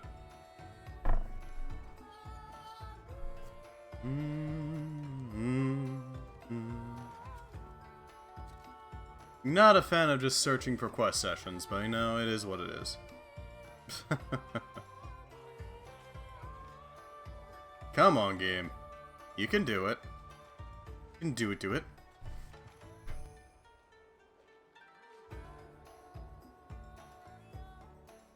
I guess not.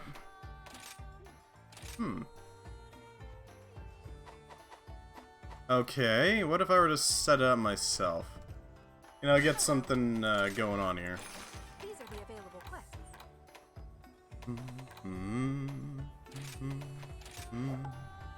Yeah, we can just start it immediately. Don't have to wait, you know.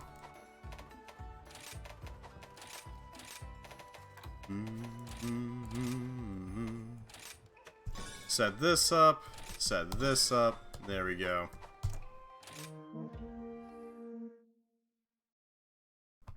So all we have to do is just wipe it out, really. Shouldn't take us too long, right?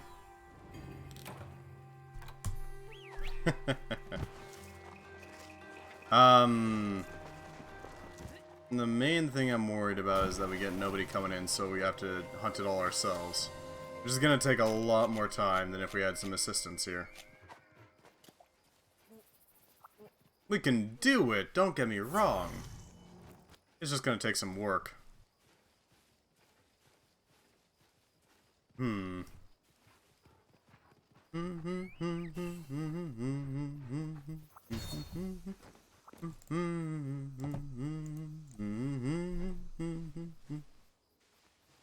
What do we got here?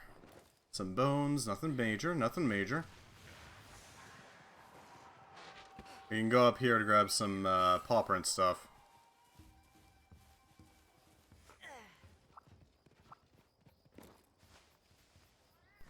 A few other things too. Yeah, the fur rubies. Whale nerd. Flash bugs. Okay. Stink mink. Sure, let's grab it. Could be useful. Never know. Actually, we can use it right now. Thank you. More rewards is really good. Why don't you come over here, big guy? Ba-ba-ba-ba. Ba-da-da-da.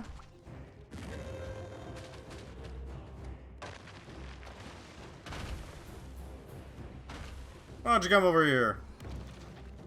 I know you can go here. You're frickin' bagel goose. You're able to go anywhere.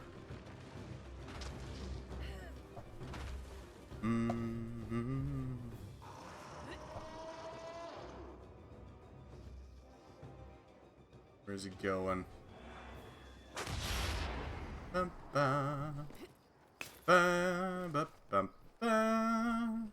Excellent, he's coming our way. This means we got an excellent chance to bring him into the Valstrax here. Have him do his damage. Hello, Bagel Goose.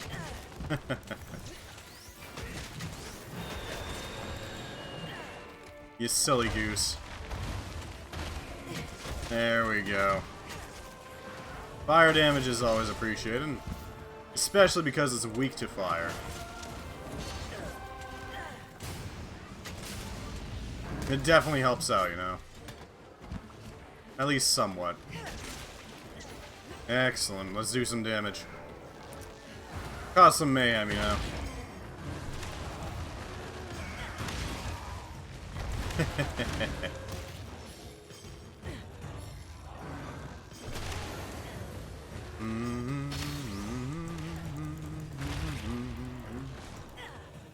What are you doing, big guy? Good. And now we punish. There we go.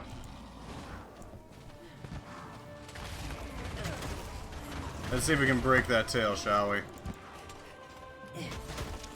Cause a little more damage to it than it would normally otherwise get. And detonate. Lots of damage. Yeah, we're not letting it scream its way out of this one either. Screw that.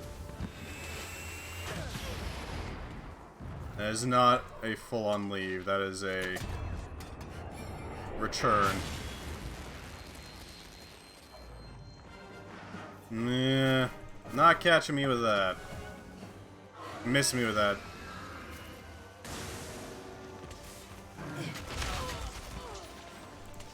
There we go.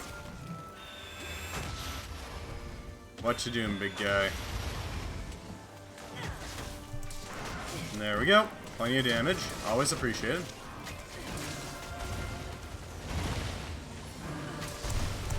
That's fine. Do as much damage as we can. Nope.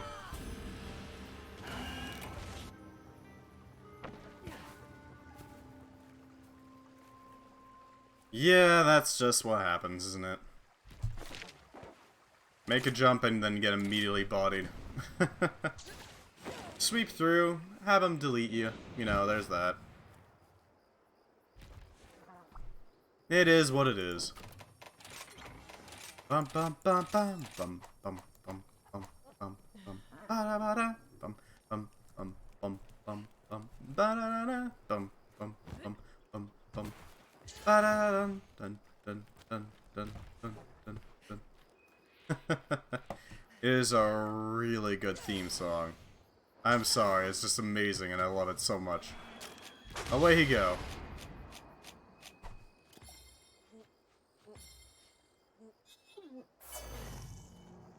That's one. Sharpen up a bit, just make sure that we got that going on. Excellent. Grab these spear birds so that we can actually do some stuff.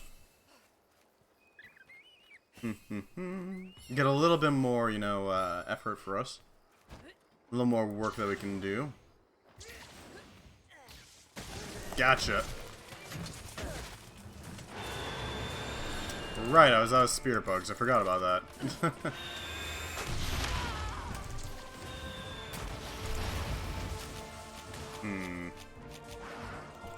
What are you up to? That's the laser. We're not dealing with that. I'm sorry, but no. That's a horrible idea.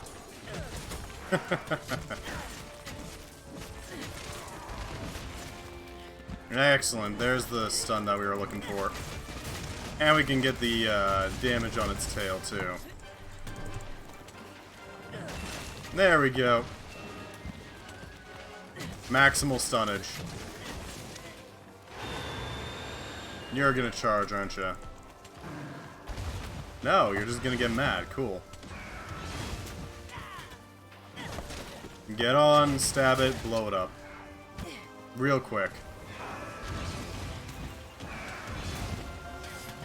Get in there, do some damage.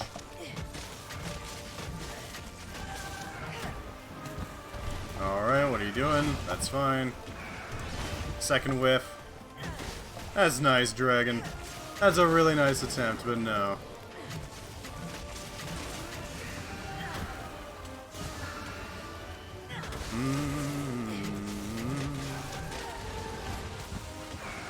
That's lovely, buddy. You can stab the ground all you like, it ain't gonna do anything for you. Alright. Don't want to die, so there's that. We're doing pretty good though, I think. It's a good start.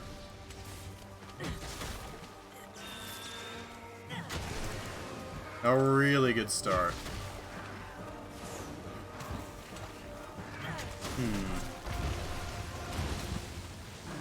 Yep, it's doing the claws.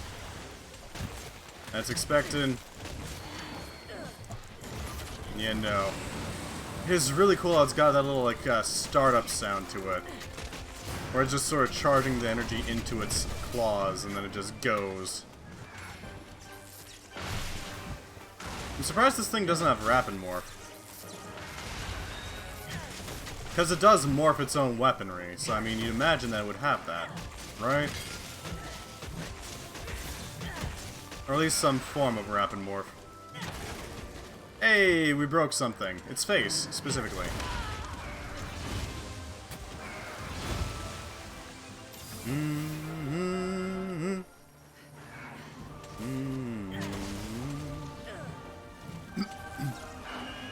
That's fine, buddy.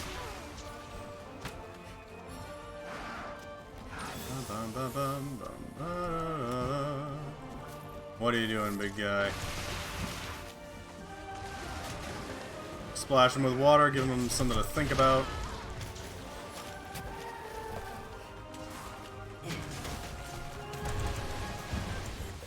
Back off so that we don't run the risk of getting hit.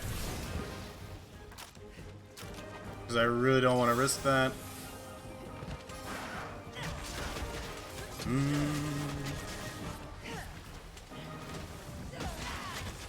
Nope.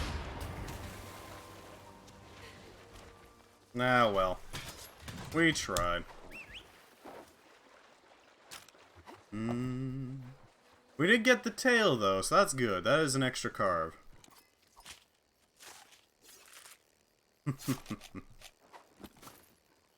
Of course we got the tail. Of course we got the Valstrax's tail. Why wouldn't we? So we need the red Dragon Orb, eh? Well, this can be arranged, I suppose.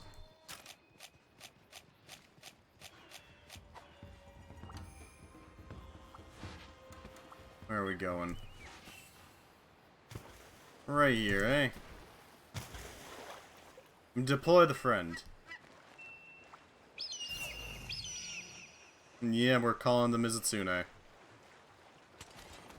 Calling an aid. A lifeline. Something to help out, you know? Okay, double the screams. Cool. There we go. Straight through. What are you doing, big guy? Oh, Jesus. Rocketing right into me, it seems.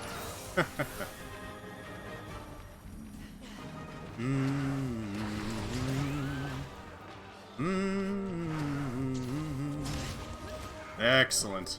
Managed to avoid the second stab by getting on the Mizutsune. Always good to see. Break it. And give it a splash. There we go.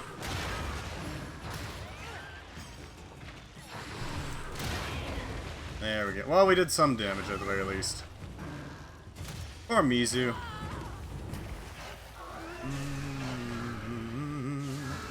No. I don't want that, actually. Yeah, no. No, I don't think you will. That's unfortunate for you, but no.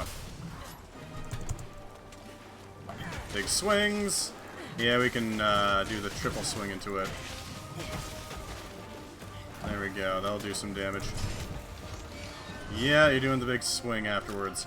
I don't know how the hell that weapon works. How the hell it articulates its wing for that. It's a little funky, you know? I don't get it.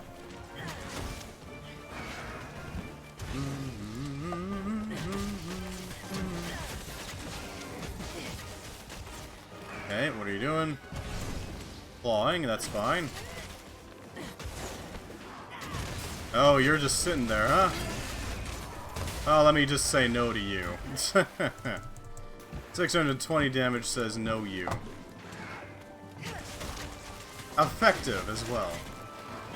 It is very... I really like it when there's a mechanic in the monster that you can abuse to do large quantities of damage. Like if it's got some sort of charge-up thing that you can then interrupt. By basically just going ham. Ow. If a monster can be interrupted, I appreciate that greatly. Because it adds a little bit more, variety to a hunt, you know? It's something more you can do while it's doing its thing. Thank you, doggo. Appreciate it. I need the feud. Hey, Sith Lord has joined us. Glad to have you. Big whiffs. That's fine.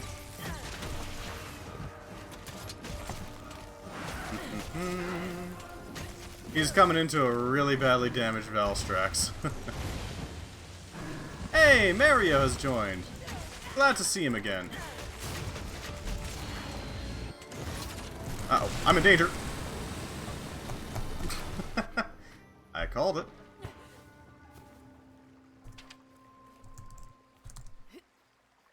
Hello again. Well, hello there. God damn it. I tried my best to get out of that, but no. No, I didn't. I tried so hard. My best efforts were stymied. Got trapped in the grasp of Valstrax, that bugger. He's really good at doing that, though. Freaking really good at not launching, but lodging you right in between its grip. Such a freaky creature. Hello there.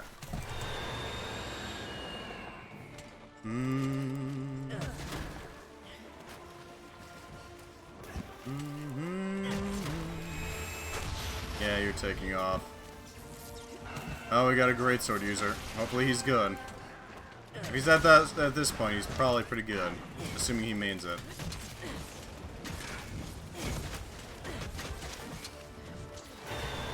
Yep, that's fine.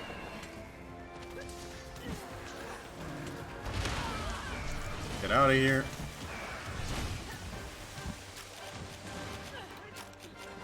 Practicing safe healing standards, you know. Gotta make sure that we're properly recovered.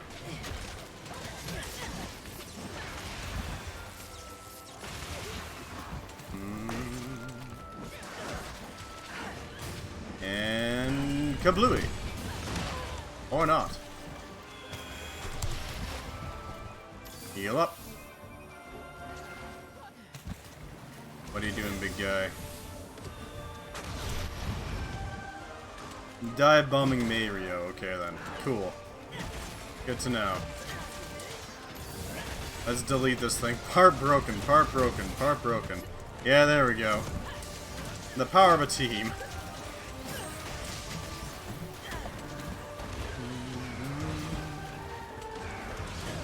Let's see what we can do about this.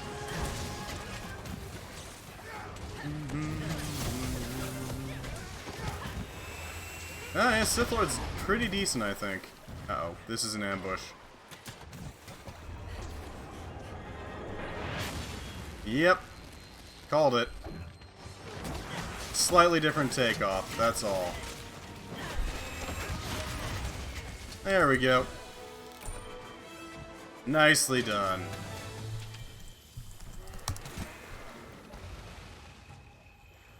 Handled. Alright, that's the second one down. Let's hope that we get that orb that we need. Of course, the desire meter is probably going to say no.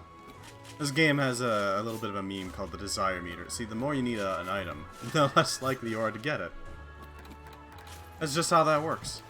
It's like magic. The game just knows.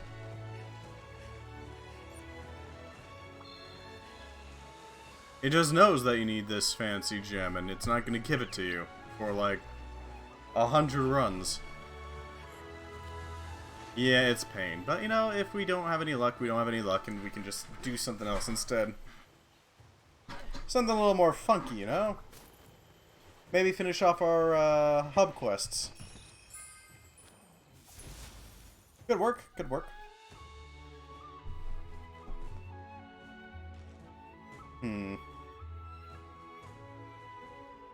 What you got here? Come on, game. Yep, no red orb. Well, I mean, I don't want it to be all hunting Valstrax, so...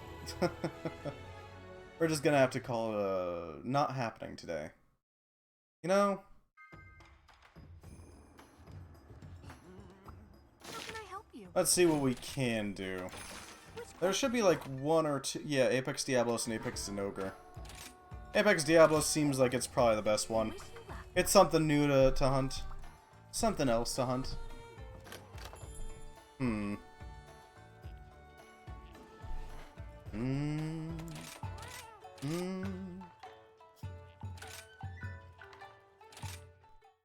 Let's see what we got here.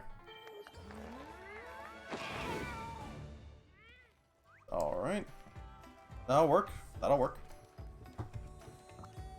Hello there. So, what can I help you? Any weapons we can upgrade while we're here. I'm just saying. If we go back and hunt some Wraths and Mizutsune, we can get the Flame Splitter and Good luck out there. Fond Farewell. Yeah, let's actually do that, actually. Let's go hunt some lower rank stuff. There's no reason not to do it, honestly. Oh yeah, and then there's these. I forgot about those.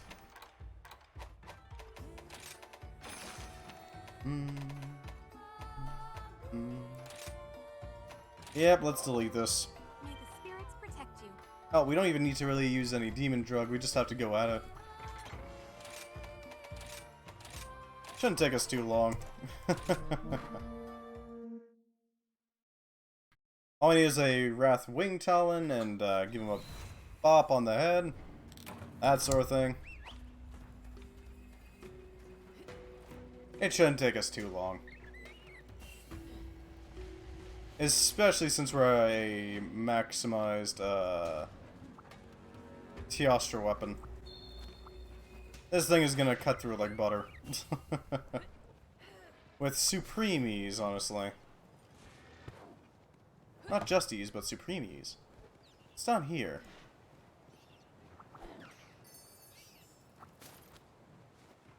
Huh. Passage in.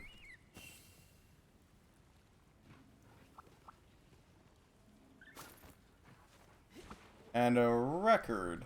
Hell yeah. Lava Caverns Message X. I don't know what it is, but we can make use of it. Probably.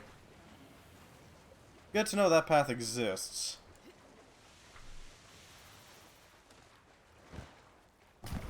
You know... Okay, so after we grab the Wrath Wing Talon, I think we're going to go ahead and hunt down all the messages. Because it's not hard to find them all. We just need to do an expedition.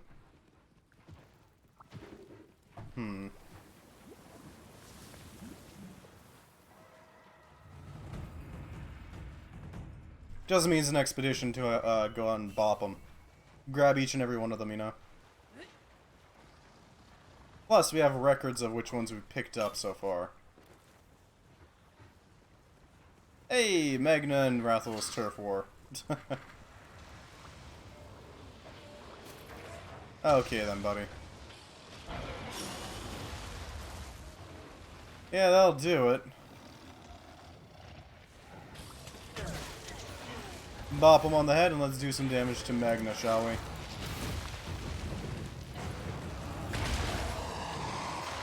Some real damage.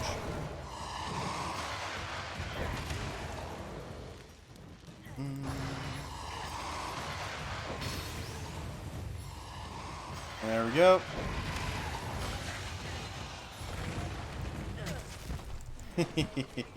Mostly because I wanted the Magna bits. Oh, this is a really big one. That's a really big Rathian, you gotta admit. Hey, maybe we can get the Magna parts that we need.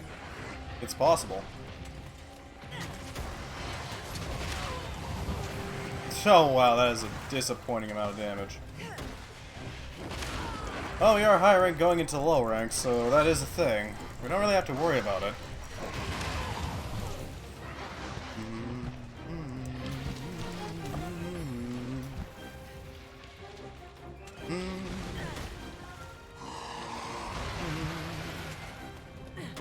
What are you doing, big guy? Not much? Cool.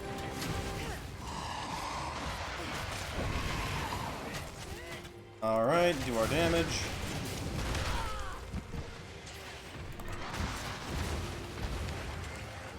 Big swing. Big swing. Really want to break this thing's face and tail. Mostly just for the fun of it. You know what I mean?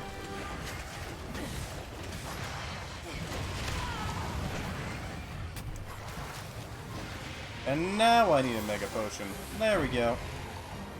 That'll support us, keep us going.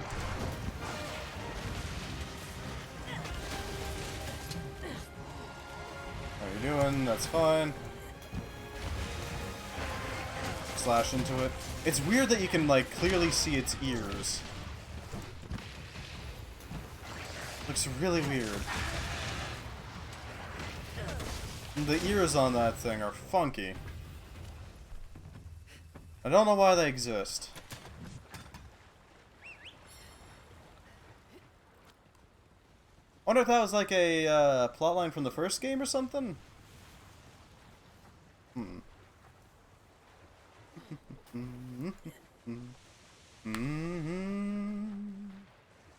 I wonder what the first monsters were.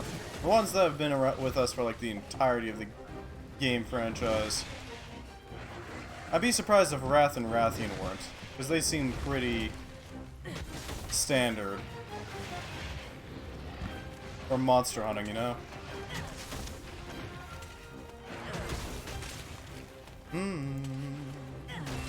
There we go. Tail lopped. Now let's give him a rough ride on the other parts. There we go, really disgruntle him. Do more damage. Hey. Big swings.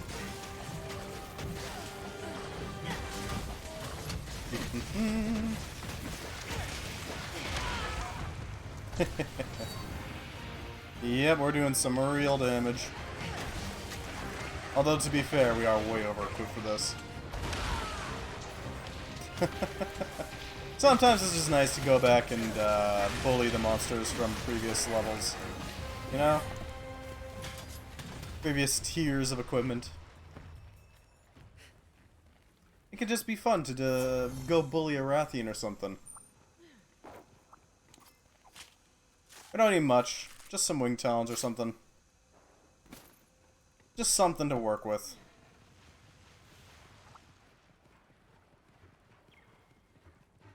Wait. That's not the right way. Is it? Where did it go? Okay, I'm lost. I'm just gonna go. We'll find him eventually.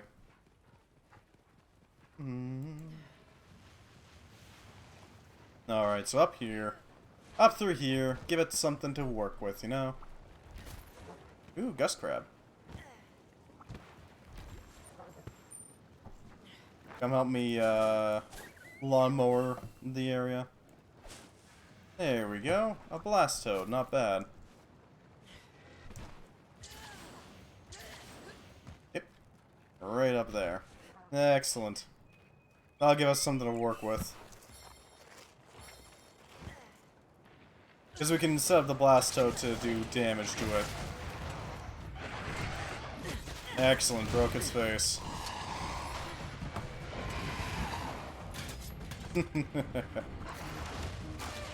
Magna Prism, eh? Okay. Odd choice, but sure.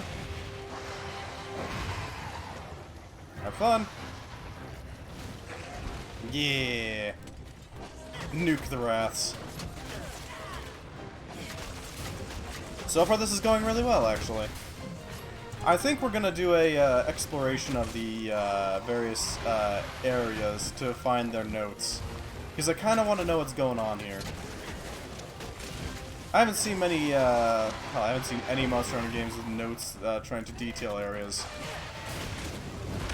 So I don't really know anything about it.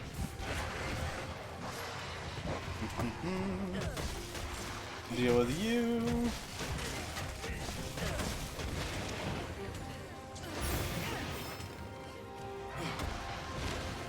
Alright, straight in and do our damage, because we can. It is a little rude to be doing this to the Wrath. The poor thing. Poor Rathian. It doesn't deserve this. But you know what? That's absolutely fine by me. Doesn't matter to me if it deserves it or not. It's going down.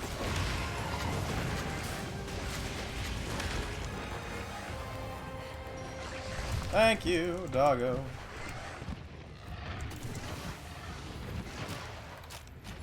Heal up, just because we're a bit low on health and I don't want to risk it. I do still want the most amount of zennies so we get at least something out of this.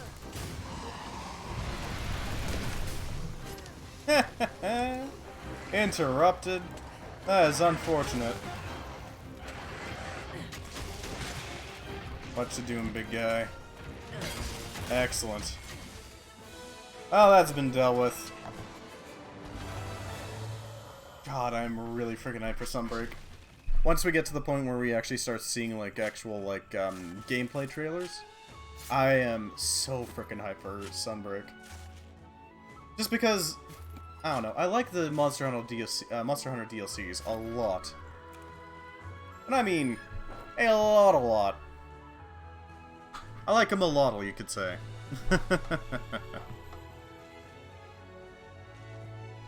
But yeah, it's certainly something. And being able to play Monster Hunter with some new monsters is always a treat. Even if I have the old ones that I could go to, it doesn't have the same quality of life adjustments, you know?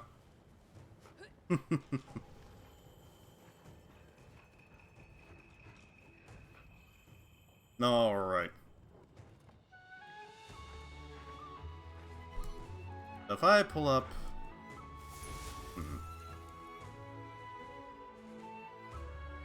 I will pull up on my phone, real quick, the location of all the notes.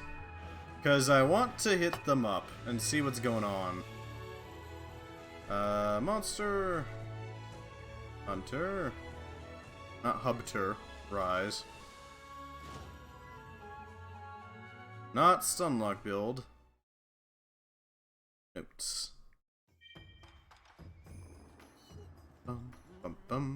Yeah, that'll work. Relic records and old records. So, first one's first. We gotta find some sort of, We found 1, 3, 5, and 9, so we gotta hunt down quite a few of them. Rampage notes. Huh, I wonder what the hell's that's about. Shrine Ruins, okay. I've got the list loaded up. This is just going to take us a little bit of time, and we should be able to get it done. Which quest would you like? Doesn't matter, daytime. Good luck out there. Okay, so I've got the notes loaded up as to their locations. So we need to find... Not that. Okay, so the first one we're looking at is 7 and 10. Okay, I know where to go. This shouldn't take us too long. 7 is in area 2, right in the middle of the frickin' area.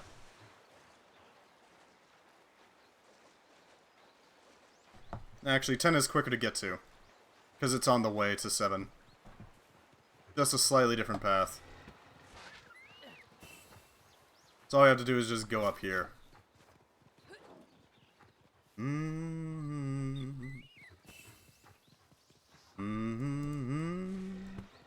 Think of this as like a gathering run. Something where we can collect various spear birds and all that.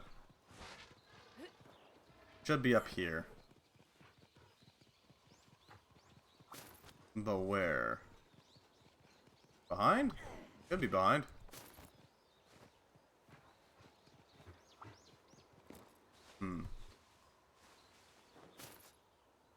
Oh, it could be up there.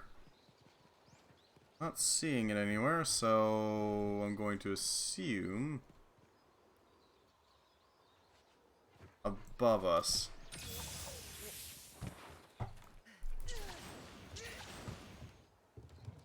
Maybe? Shrine record?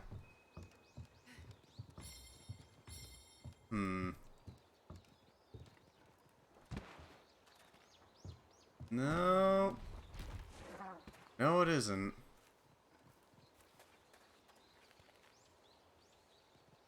Let's take a closer look. So it says it's up here. Maybe off to the side a bit?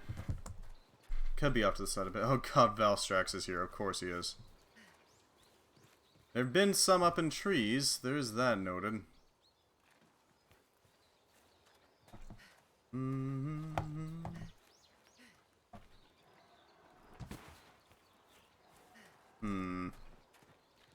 It is really pretty when you just stop to appreciate it. You know?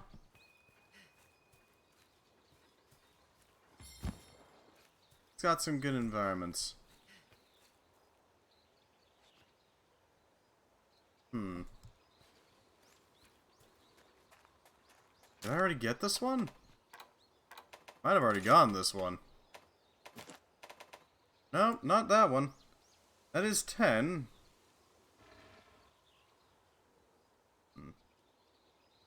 Let me get a little bit more in depth. On the cliff above the waterfall between areas 2 and 6. That's what it says.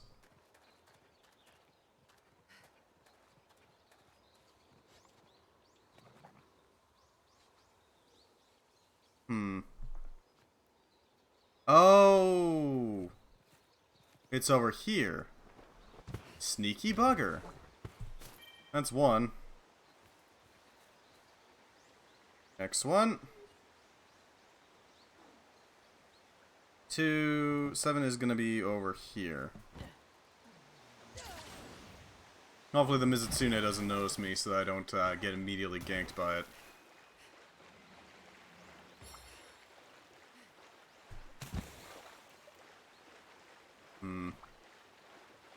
Should be around here somewhere. Oh great, it noticed me. Of course it did. I don't really want to fight you right now.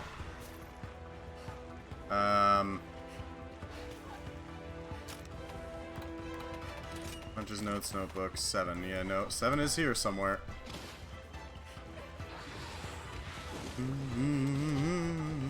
Give me a second to find it. On the tree above area 2. Okay, so it's up there. That's fun. Alright, we're gonna have to get up there. Shouldn't take us too long, thankfully.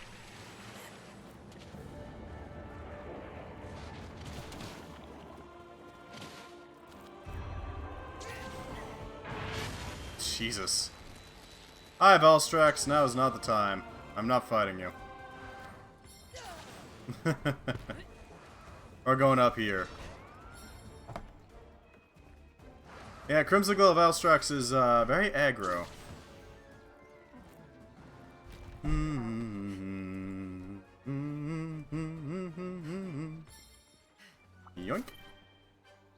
Alright, next one. Our next target is gonna be number 1. Oh! My phone went everywhere. I'm using my phone to grab the notes. My phone went everywhere. Notebook. 8 is near 1, so... we already got 1, we need to go to 8. 8 is... and inside a cavern in area 6.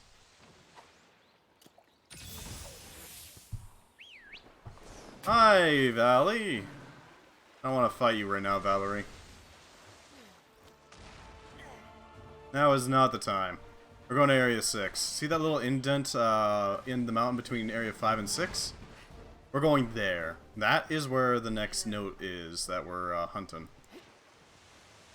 Mostly because I want to see what the hell these stories are. There has to be something, right? Okay, maybe not here. It said there was a cave.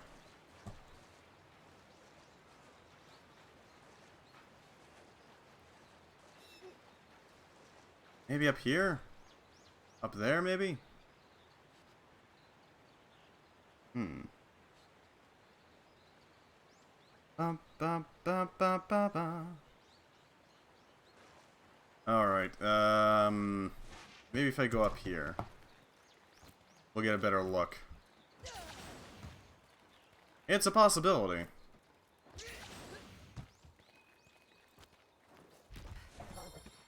Hmm. Supposedly there's a cave somewhere around here. Hello, Puppet Spider. Nice to see you. Hmm. The environments are really nice. I do like them a lot. I mean, to be fair, they could probably use a little bit more polish, but other than that, they suffice just fine for Monster Hunter, to be quite blunt.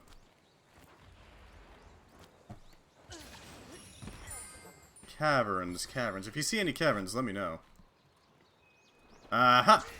There we are. Plus, there's a bunch of herbs and stuff here. Not bad, not bad. That's number 8. Next target. Number... have we gotten one? I think we've gotten one. Number 1. Number 2 is within reach. Alright. That is over up here on this little plateau thing. Nah, that should be easy enough to reach. I mean, all we have to do is wire bug over, right? Trap bugs. Creepy buggers. Basically, just caltrops that are alive. Because why not? Why not make living caltrops? I don't know who decided to come up with that idea, but I'm not sure if I appreciate their effort. I gotta admit. Living caltrops sounds terrifying.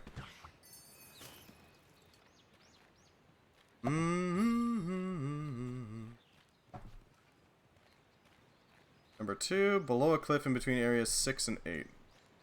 Hidden below the cliff, I see. Bum, bum, bum, bum, bum, bum. Huh.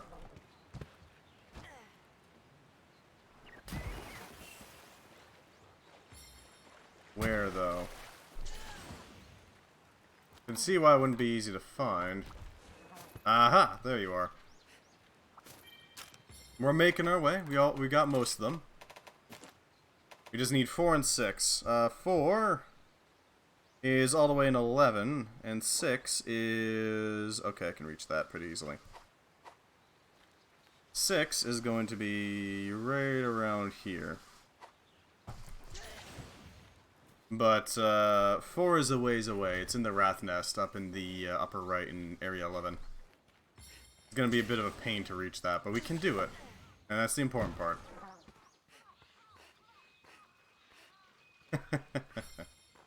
Well, it's not being host to a monster hunt. It's actually kind of tranquil here.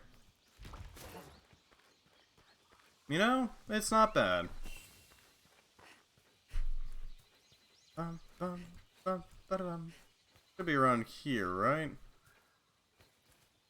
No, not quite here. Over here. Peeper sects.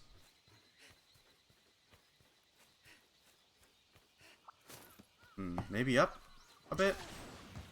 Just a bit. Yeah, there it is. And now for the last one, up in the Wrath Nest. Shouldn't take us long to get there.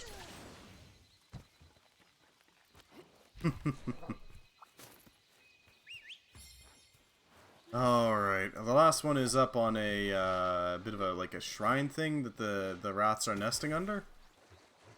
We need to go there, we need to go deal with it pretty quickly. All that good stuff. It shouldn't take us long. Bum, bum, bum, bum, bum, bum. There you are.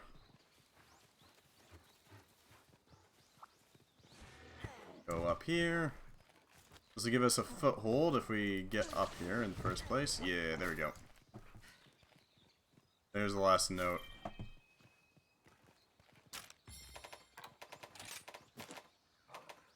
The water in these lands is pure. Clean water enriches the soil. From rich soil sprouts new life. Prayer brings water. This land was home to many a god, but they shunned people. Thus the land was only admired with envy from afar. Then, without warning, a bolt of lightning resounded through the night. When dawn broke, the gods were gone. The people began to gather in this blessed land, erecting many a shrine to venerate the departed gods. Graced by abundance, the people lived a bountiful and peaceful life, filling the land with prayers. Moons passed, times changed, the people became arrogant and thankless. As they did so, the land fell into desolation. Then one night a gale swept through the land, before halting abruptly, as though it were the breath of a divine being. In its wake appeared the gods, thought to have vanished. Terrified, the people fled from their ire. People begged for clemency, but the deities raged regardless, chasing the mortals away. Time devoured the people's shrines and prayers, but eventually, pure water and rich soil returned to nurture new life. Huh. Okay, so this was a place where the Narwa and Ibuchi used to live. I see, okay. Makes sense, I suppose. Next target. Next target is the Frost Islands. That will allow us to find out what the hell happened over there. Mostly because I want to grab these. I don't know where the hell you got Rampage, but I mean, sure. Notebook has been updated. No kidding! Wonder if it gives us any trade stuff. It might. It might.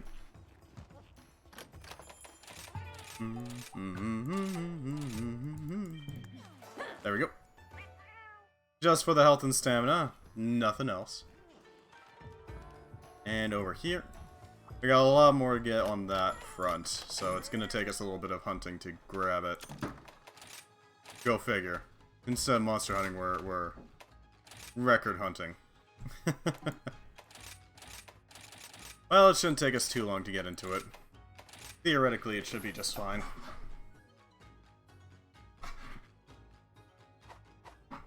Oh yeah, I want to check the trade items, see what's going on there.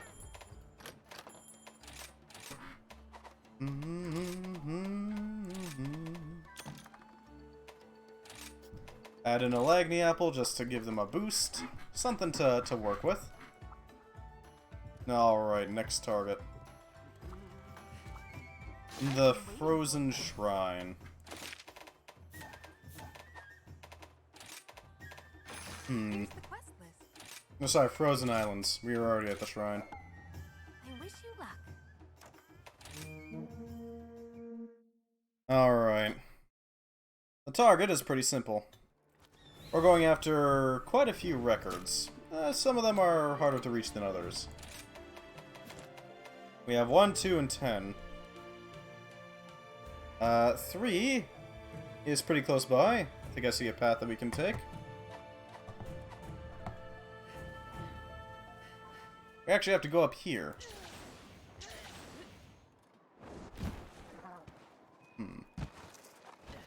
Or under there? Not sure. Well, we can get there nonetheless. I'm sure of it. Oh, hey. Lucky life. Hell yeah, we'll take it. Get over here, Felicicro.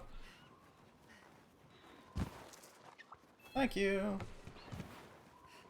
3 is through a tunnel in area 4. Okay. A tunnel in area 4. That's a bit of a strange spot to hide it. But okay, we can do it. Just have to find said tunnel. This tunnel? No, that's a monster transport area. There's gotta be one somewhere around here, right? A more human-sized tunnel. Maybe up here. Maybe that's where we gotta go. It's an option. Here we going. Up here? No, no tunnel yet. Not seeing one at least.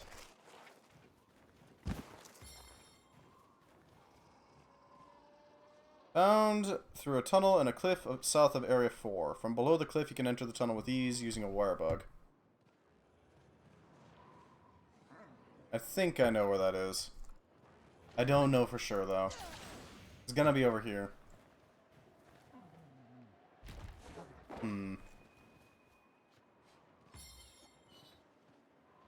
Okay, no tunnel spotted yet. Who knows where the hell it is? Up here. It's currently trying to find us. Unfortunately for it, it's not going to find us anytime soon. Where is this tunnel? They mentioned a tunnel. Is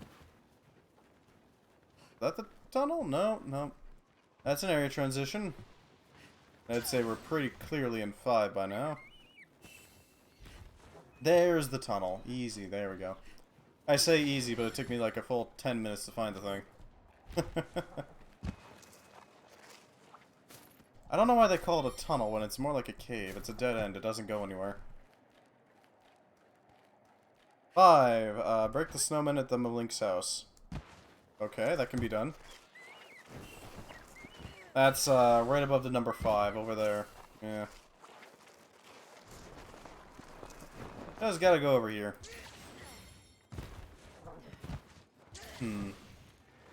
Where is your snowman? There's your snowman.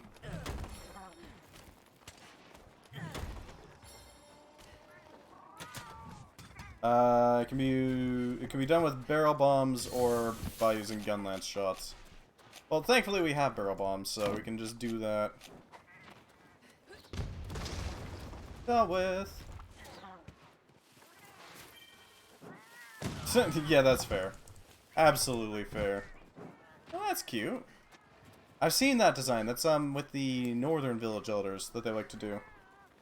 The mast of ship in area 8. So way up there. Alright. That can be done. It's a quick little trip to go and just grab all these things, so we might as well do it. Mast of the ship in area 8. That's gonna be fun. But it can be done.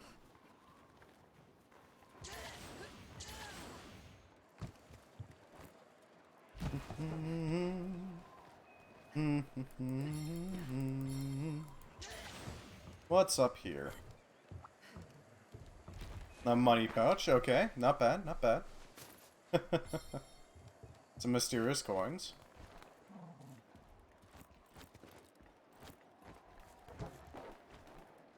Alright. We're almost up. There it is. Enter the cave in area 11. I don't think we got this one, did we? Oh, we're missing 4. Enter the cave in area 4. Okay, so there's an area 4 cave. Cool. That's best reached by fast traveling back to camp. Making some progress, making some progress. Gonna take some work, but you know, it can be done. I gotta admit, the Winter Wonderland sort of aesthetic is really nice. I really hope they bring in Agnactor again. Agnactor was one of my favorite hunts, just because it's so weird.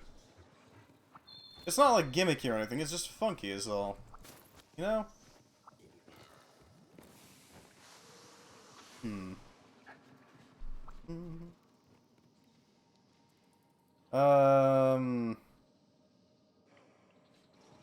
Near the water in Area 4. If you try to go there from the camp, you warn that it isn't easy to see the area at first glance.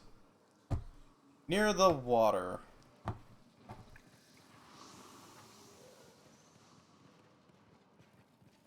Not easy to see.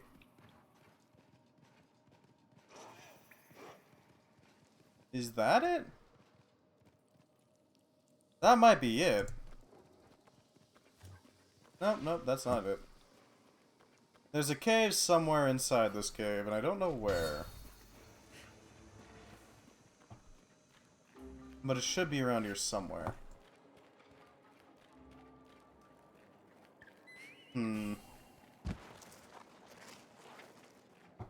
The fourth relic record can be found in a cave near the water in Area 4. Oh, in Area 4. I went to Area 2. What the hell am I doing? There should be a small cavern somewhere in there. Alright, well we can do that. A small cave. They really just added pockets everywhere just to hide these things, didn't they? Near the water, Area 4. Near the water, Area 4.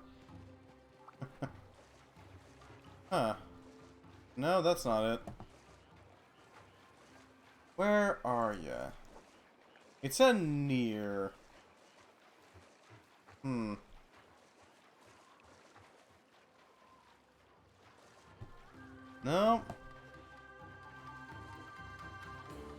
Nope, not there. Near implies it's not in the water. Not hidden there either. Where could you be hiding? Well, a cave doesn't have to be up here, does it? It could be up here.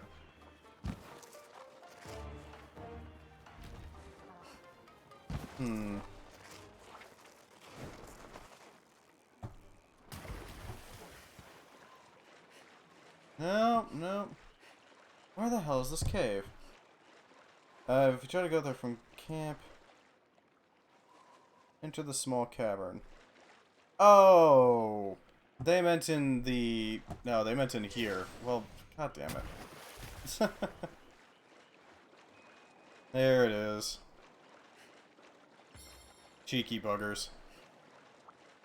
That's not near the water, that's in the water. What are they talking about? Break the snowman, climb the mast, enter the cave at Area 11. Alright, that should be most of them. 7, 8, and 9. Area 11. That's pretty easy to reach, I gotta admit.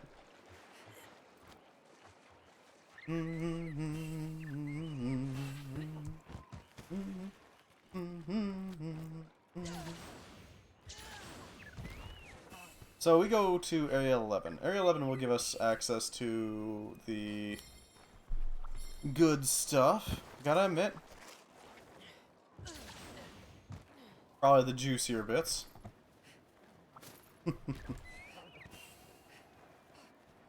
Have I gotten this camp noted? Yeah, I've got this camp noted. Good. That is necessary. If we can go back to this camp at any time, then that makes it easier on us, you know? Area 11. Shouldn't take us too long to find this spot. Small cave, area 11. I think I know where that is. Not on your Palamute. Crawl through cave opening. Yeah. It's over here.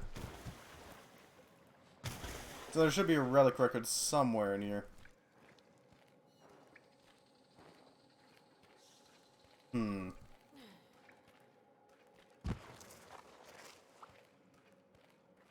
Where are you, record? This record should allow us to find out a little bit more about what the hell happened here. I do like these new little lore bits that you can pick up if you really want them. They're a nice little touch, you know? Oh, they might be up there.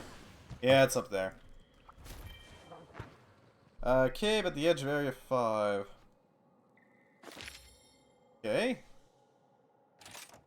Not sure why I didn't go there, but okay, sure. Area 5, edge. Yeah. Okay. Back to it.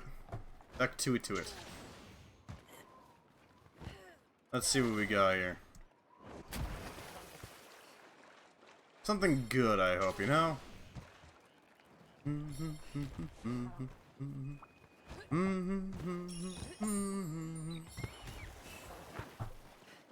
So, well, the cave is at the top of a cliff. It can't be climbed using wire bugs, and so you have to go around the opposite cliff. Oh.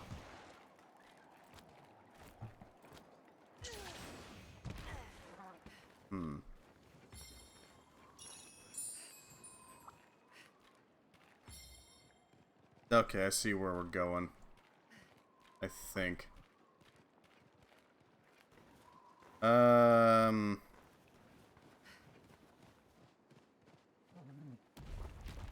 the hell?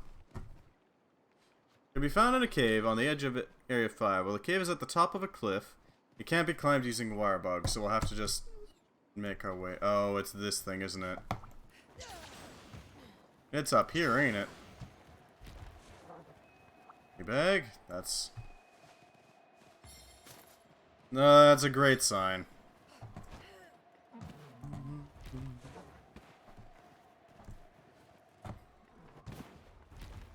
Yep, there it is.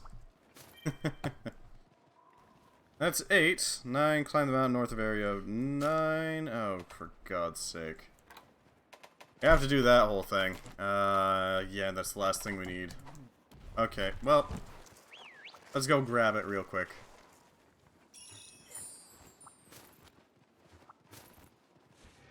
Hopefully it won't take us too long. Assuming I don't hop off doggo early.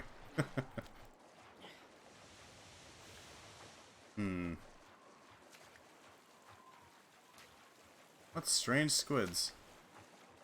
Because that is what they are. They're squid. They're not actually fish.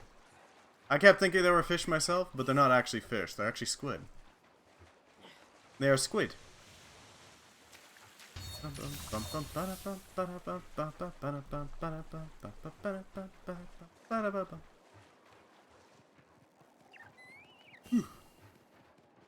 Alright, let's make our way up here. This is gonna be a bit of a trek. Alright, so we have to get to the actual top, not the shortcut. No, this is gonna be a pain in the ass. For the lore!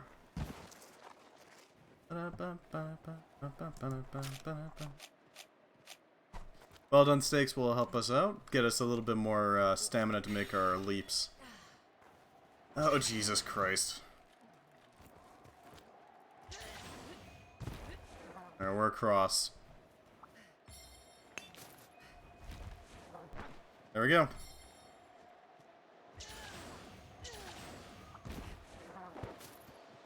Next one. Oh, God. Oh, no, I can get up that way.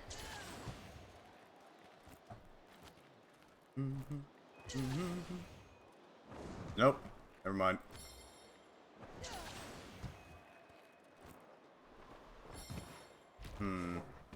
So we need to make our way around the other way. Lovely. Nope, that is not gonna work. Son of a... Okay,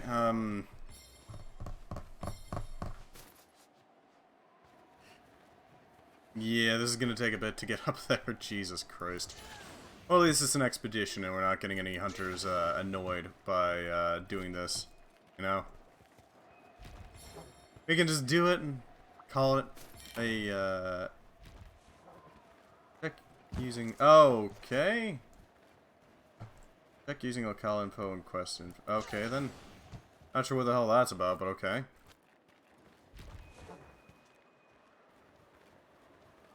Let's make our way around. Light jump.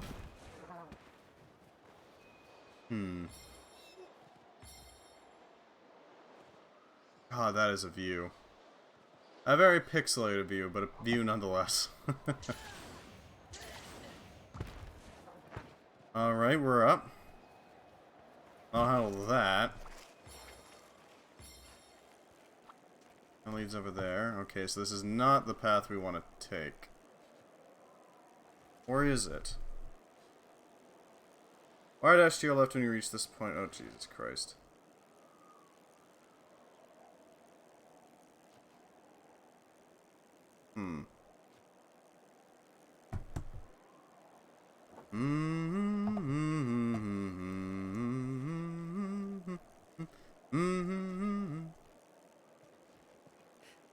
Okay, yeah, this is not the path. Sun-scorned grass. Gunpowders. How do I get further up? I guess I could wire jump up to there. No, no it ain't. How'd that work?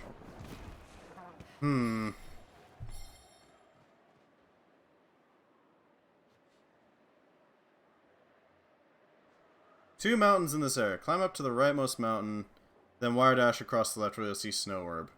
There, climb up the wall and go to your left to a ledge where you'll find the Relic record. Huh.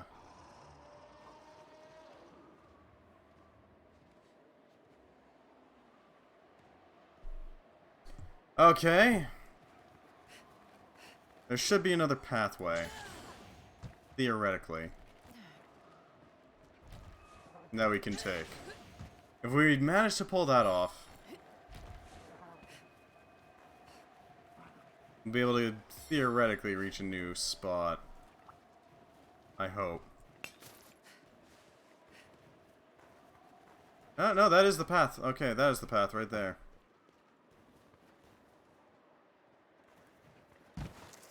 Or... get up here. No, that doesn't go there. Okay. Yeah, we have to take that, don't we?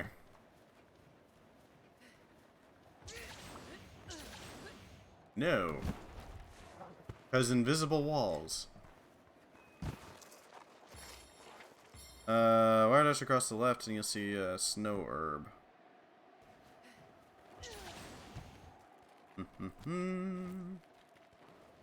Alright, we're up.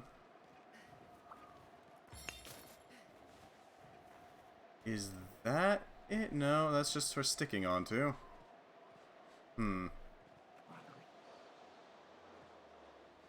How the hell do I get up here? Climb up the rightmost mountain, then wire dash across to the left where you'll see a Snow Orb. From there, climb up the wall and go to your left to a ledge where you'll find the Relic record.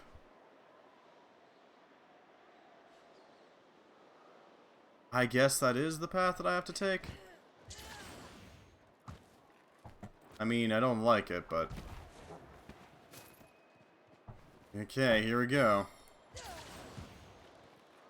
Up we eat. Oh, I think I know what the hell to do. God damn, this is just the most obnoxious note to go for. I apologize if I could go quiet on this. I'm trying to focus on, like, my wire bugging. To get it to the point where we actually get up there at a reasonable clip, you know? That's the thing. It's getting there at a decent clip that's a problem. If I go up here, that'll get me up here. Yeah, I have to wire dash up there. That's gonna be a real pain in the ass. Okay, well, you know, we just need to wait for our wirebug to recover. Alright, so wire dash up there. Once we get up to the point where... Yep. We got almost a full wirebug charge out of that. Yeah, there we go. Jesus Christ. Why is that a thing? After many a long year on the high seas, the ship's harpoon reduced the dragon to naught but a stinking berg in the waves. The crew of veteran soldiers, their duty fulfilled, moored alongside a snowy shore, quiet save for the lapping tide. But their ship, finally scathed, split in two. The men resigned themselves to a Pyrrhic victory and uneasy morrows. Day 1, we awoke to a pale shore marred by claw marks and signs of battle. Someone said they heard a lullaby. Day 2, our scouts returned without their weapons, claiming they saw a shadow dragging a bloody knife behind them. So that's Somnicanth. That's Glavenus? That sounds like Glavenus. Day 3, we all hid in the ship, shivering not from the cold, but fear. Some whispered that the isle is cursed. Day 10, before we knew it, there were monsters everywhere, scratching at the ship's hull. Howls and panic followed. Day 16, the beast's feast was at an end, as were any courage or valiance we once noble warriors had possessed. What had summoned these monsters were the very remains of that mighty wyvern, growing in strength even after defeat. Mayhaps it was a curse. Neither the ship nor the bones will tell. They have long disappeared into the marine snow. Well, damn. Next target, Floody Forest. Or Flooded Forest, I guess. And yeah, we can still see that creature. Because you can see a weird snail thing in the distance of this area. That's actually a really cool touch. And now I know more or less what the hell the snail thing is. Lore!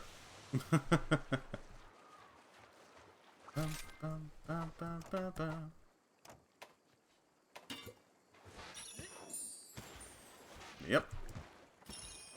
Because, yeah, if we go over here, if I remember correctly, we get the chance to see a creature off in the distance.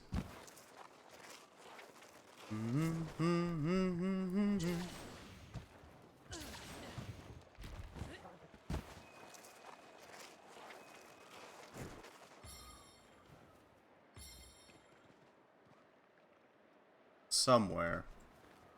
Don't know where. We should be able to see it up here. Theoretically. I know that it exists. That's the extent of my knowledge about it. But hey, we learned something.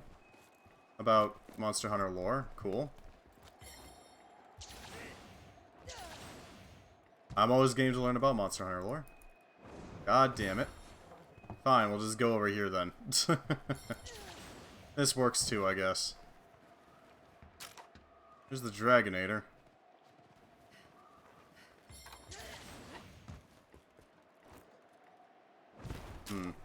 I guess we're not getting a good look at it then.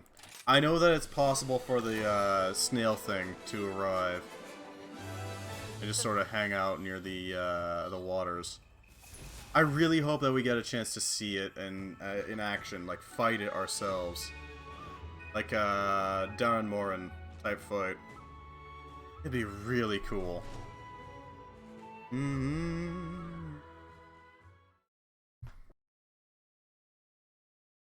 Next target, Sandy Plains. Hello. This should help out a little bit. I want to know what the hell's going on here. Now that we've got those marked off, I don't know where the hell the Rampage stuff is, though. That's the thing. We might have to do Rampage quests to actually get that knowledge. A leisurely exploration of the Sandy Plains. Okay, what notes do we have? Notebook. Oh! Okay, well, we're gonna do Sandy Plains. Okay. We need 1, 2, 3, 5, 6, 8, 10. Okay, so 2 is really close by, so we can just grab it. It's right there. We can just go grab it without any issue.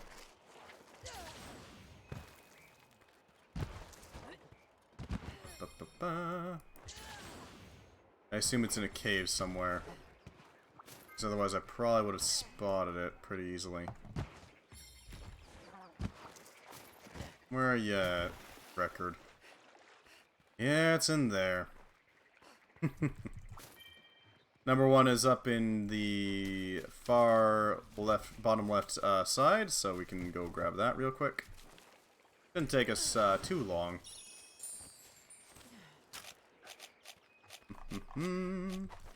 Just doing a research quest, you know. Right up here.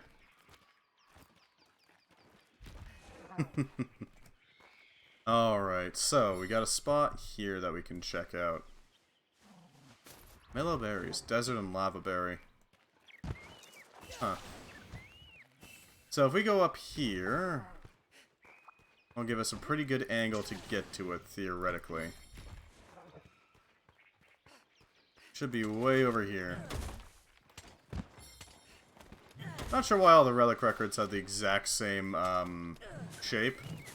You'd think that a record here would be held by a different type of sword, right?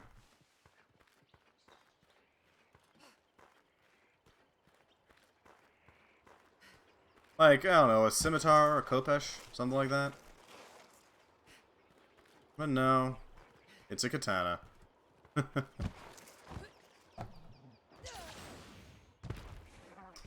Yep, it's a katana. Relic record 1. Okay, 3, 7, what are we looking at? 3, we do have 7 already, so we don't have to worry about that. 3 is our next best one to go after.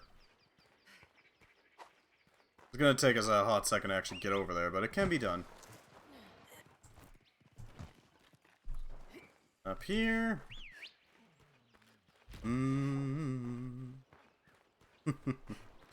3 is in the pit between 1 and 4. So it's not too hard to get to. So this game feels a lot different now that I'm basically doing a scavenger hunt. Feels weird. But not bad, honestly. It still works. The exploration of it. Could be around here somewhere. Oh, hey, Jewel Lily. Been down here before. Alright, where's that stick? That katana stick. 3 should be right up there somewhere. I'm thinking it might be up on that little, like, lip.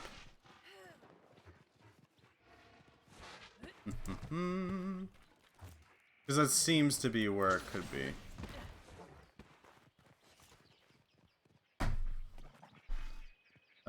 Three... Yeah, it should be, like, right on the lip. So, like, up here? Maybe up at the top of this little spire? No? Where is it? It's gotta be around here somewhere. Right?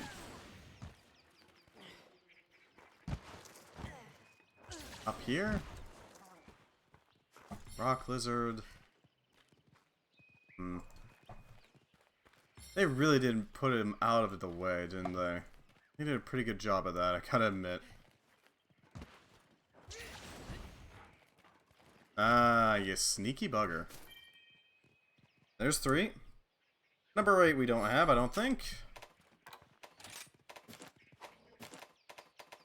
Nope. Number 8 is really close. It's in the passageway to number 4. And I imagine it's pretty high up. Because this is just a chasm.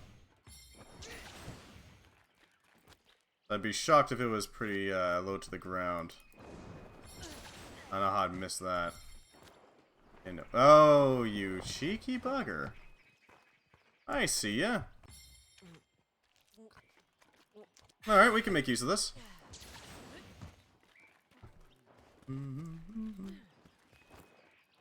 Up here. And into the cave. Nope, god damn it. Alright.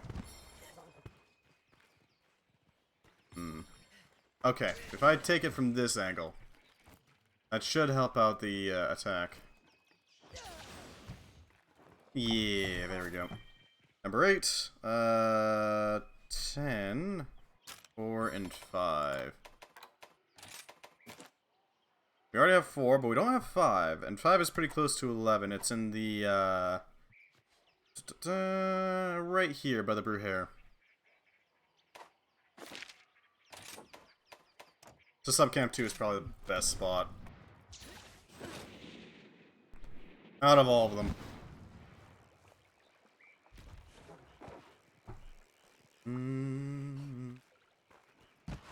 Through here. Yeah, this should be an easy a milk run, basically.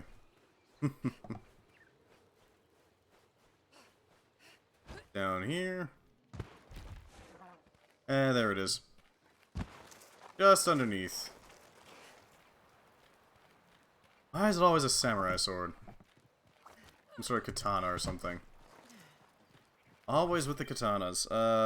10 is also pretty easy reach. Up here. It's over there. In this sun-baked area. You know, in previous games, this area was a area where you actually had to have cool drinks, otherwise you'd start baking alive. I don't know why they changed that. I guess to keep in line with the what's it called?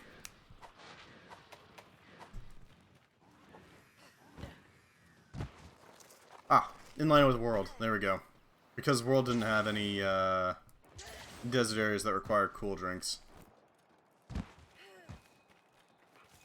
Yeah, down here. There's a cave over here. And the 6 should be right in here. Underneath the camp. Shouldn't take as long to get in there, so there's that.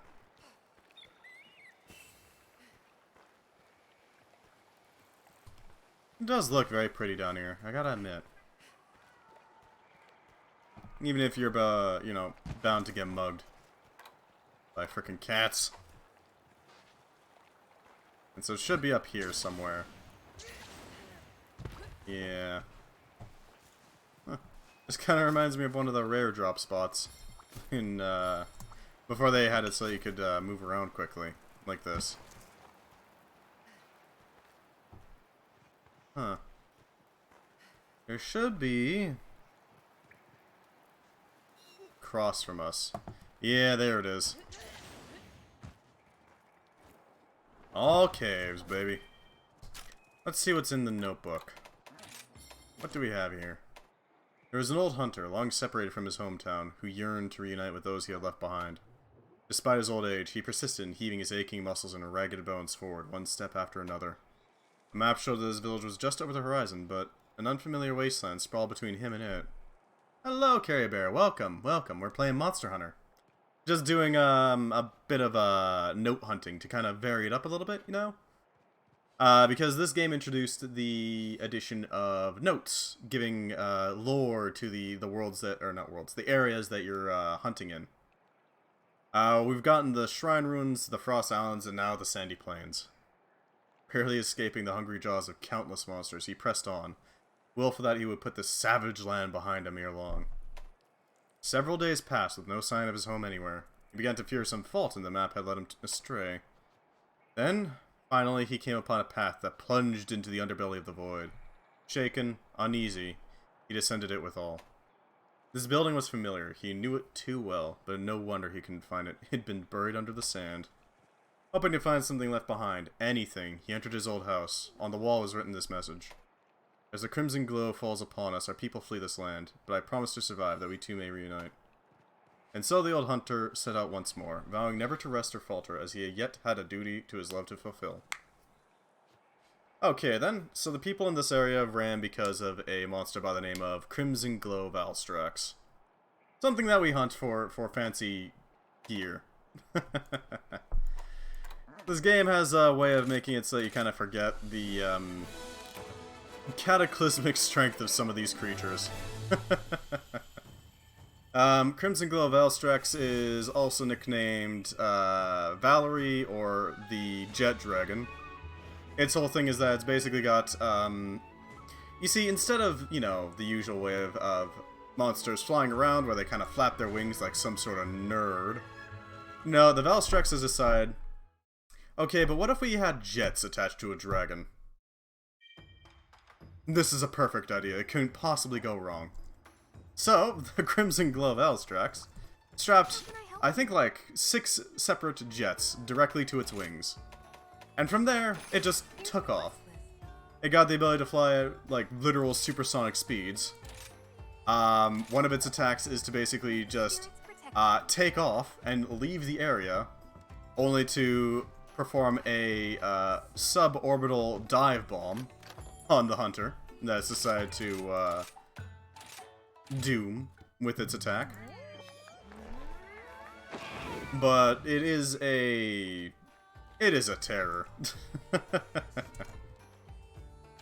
If I remember correctly, the lore for the ruined shrine was that it was the home of Ibushi and Narwa, 2 elder dragons that control the wind and lightning respectively, where they were revered as gods, but eventually they kind of got, they left, and the people who revered them stopped worshipping them, and then they came back.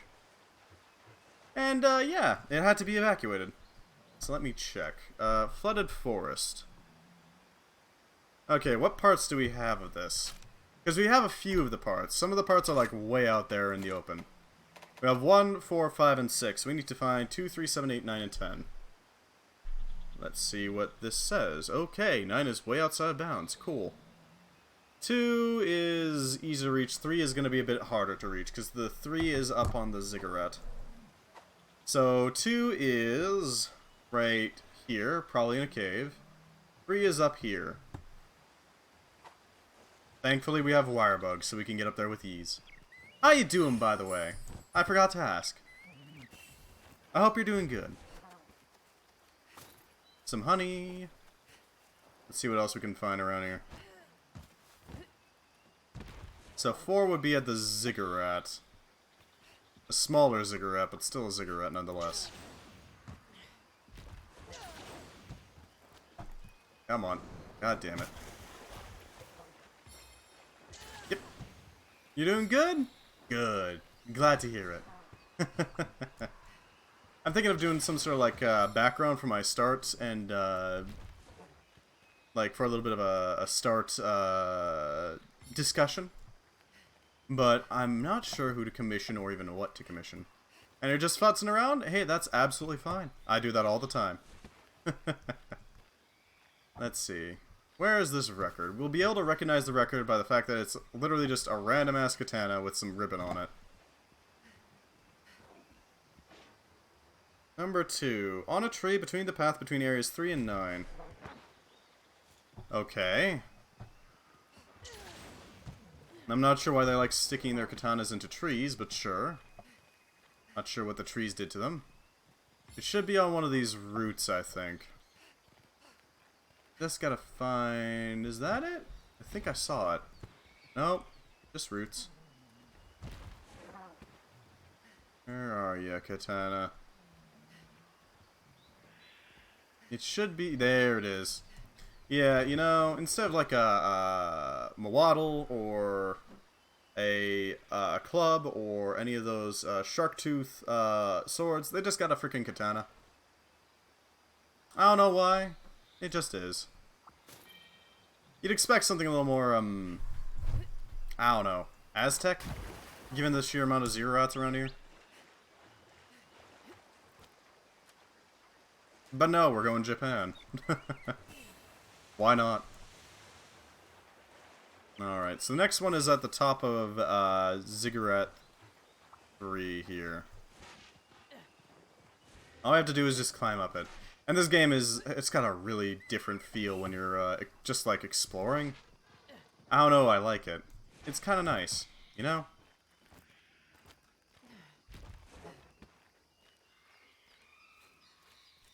Okay, so where's the steps on this thing? The steps are over there. That's probably going to be the best way of reaching it? Question mark? Mostly because it's, got less sliding back. Cross-culture, exactly. They had a cultural exchange, and the Japanese were the ones who wrote everything down, I guess. Yeet the bug. Ah, this might be it. In a room on the pyramid, yep. So it's probably going to be down here. And of course, this place is filled with melinks. If you don't happen to know what the hell a melinx is, that's absolutely fair. Melinks are cats, but even more thievery. They've actually got opposable thumbs so they can pickpocket you. And they love to do it. They're kind of pricks. But, you know, they exist. As opposed to felines, which generally live and let live, and palicos, which actively help. Alright, so if I go up this way, I should be able to use this as a bit of a ledge. Nope, okay. That is not a possibility. I don't know what that ledge over there is, but hey, we'll go for it. Yep. Up again. That gets our third wire bug fill. And there we go. This takes a little bit of practice, you know? Let's break some priceless architecture just by applying some explosives. You know, we're taking the British technique to not architecture, archaeology. And that is, use explosives. Another relic message, okay. What ones do we have? There's notes, no book. We still don't have 3. Okay, so we got 8, but we don't have 3. That implies that there's another path down there. Ooh, a shiny rhino. How do we do that? That might be it. This right here? Yeah, this is absolutely a room. This could definitely work. Yeah, there we go. And there's number 3. I don't know why 8 is right over top of 3, but you know, whatever. I guess they don't really have a good record-keeping system. Grab the ivy. We can head down here, and then we can take this shortcut out. Our next spot is going to be number 5, I think. Do we have 5? I don't think we do. Nope, we have 5. Okay, so 7. 7 is up in 11. Actually, really close to Subcamp 1. So it shouldn't take us too long to get there. I'm really curious, because Sandy Plains had a... it had a game before this one. It was imported into this game. Same with Flooded Forest. Whereas the Frozen Islands and the Ruined Shrines were not. They are original to this game. And those were the ones that actually had like, oh, there's some sort of curse here, or there's gods here. That sort of thing. So I'm curious if this one is going to have any gods or anything. Because the only gods I see here are me, so... Okay, Toby Kadachi. 7 should be right around here. What does it say?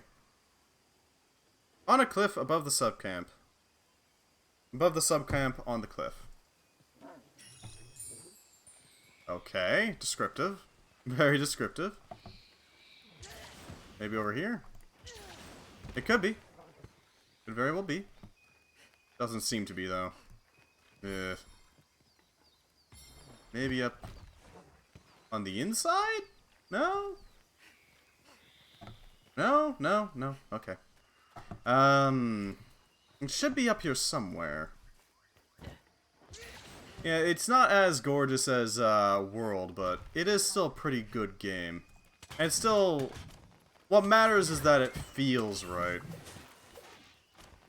I don't care so much about the graphics of this game, so long as it has the right game feel, you know?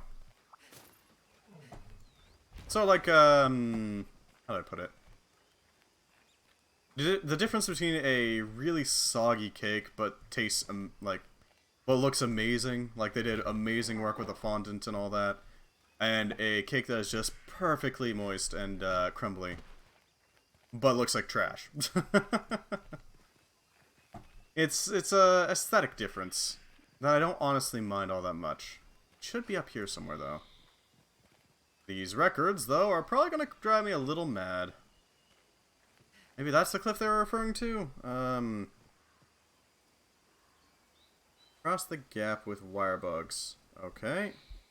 Yeah, okay, it's not at the very tippy top. It's pretty close to the top, but it's not at the very top. Yeah, there's the record. Cheeky bugger. Next target. What are we going for? 9 and 10. Okay. Between Area 13 and the main camp. Okay, that's doable.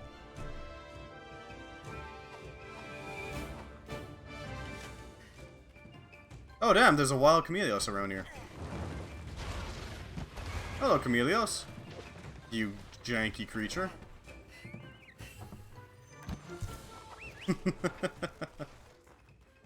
Area 13 in the main camp, eh? So, where the hell is it saying? Okay. Area 13, how do we get there? Ninth relic can be found along with the shortcut from the main camp to Area 13. You'll need to climb up from the main camp to head to the south cliff side where there are some jewel lilies to deploy a great wire bug. Okay. Well, the faster way to get there is just by fast traveling, so we'll take that path. Away we go. Yep, there's some jewel lilies that we have taken. Let's see what we can do here.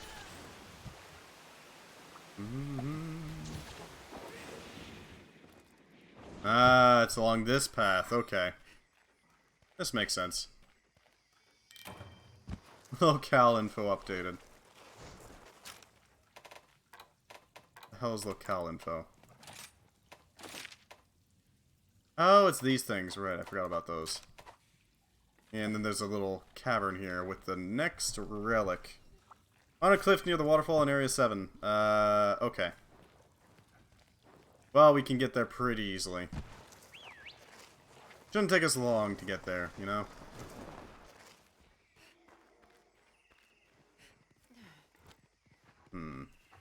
If we go this way,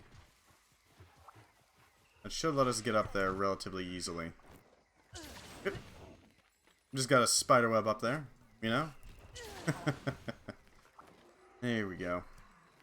So if we take this path, that'll get us all the way over to where we're trying to get to. Right across. Because ninja and all that, ninpo or whatever. Should be a record around here somewhere, right? No, we actually have to go all the way across the waterfall, Jesus. That is really cool, though. I really like the Flooded Forest aesthetic. It really feels like this place could easily house all the monsters that it does. Especially in the Try games, with the Gobel and the... what was it? There was some other monster that hung out in the... right, the Royal Ludrith. Those two hung out in this area quite a bit.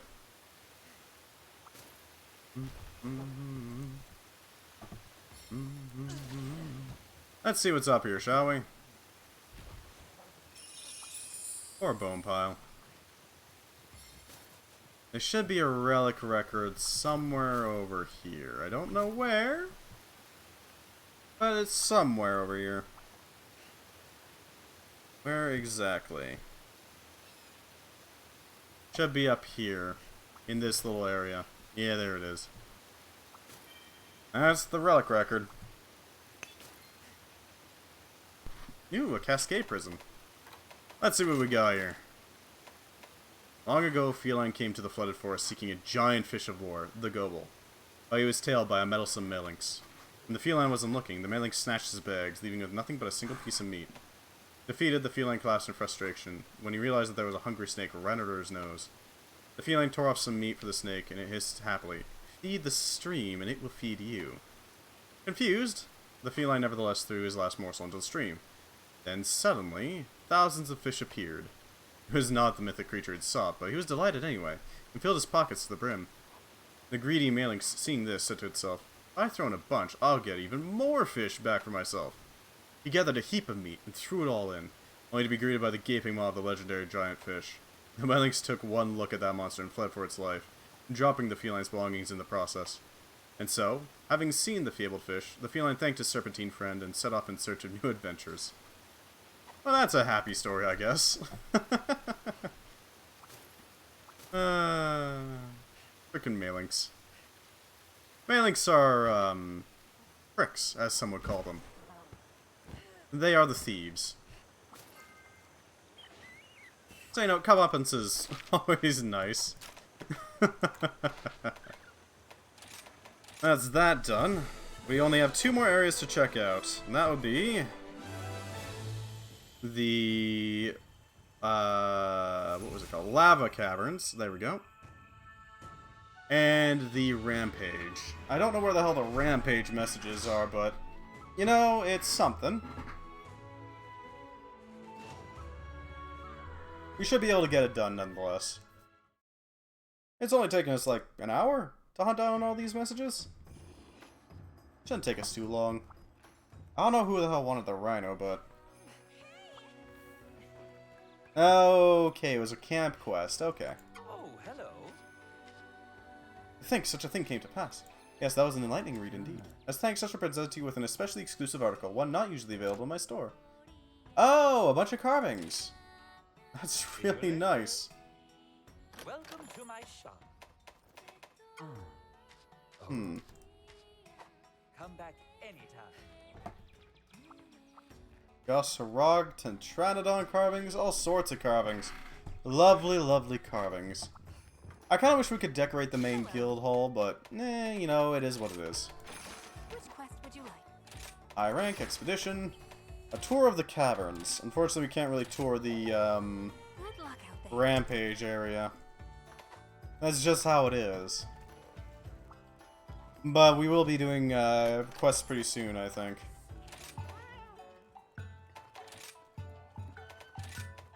It's unlikely that we won't.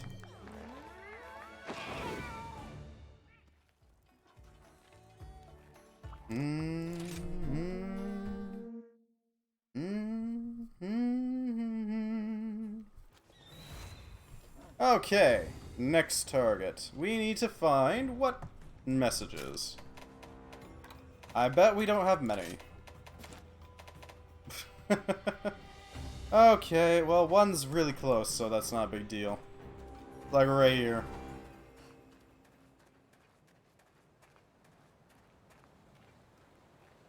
Off in the weeds, I think.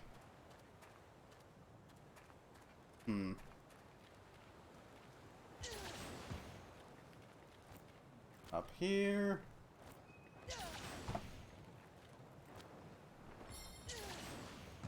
Where are we going?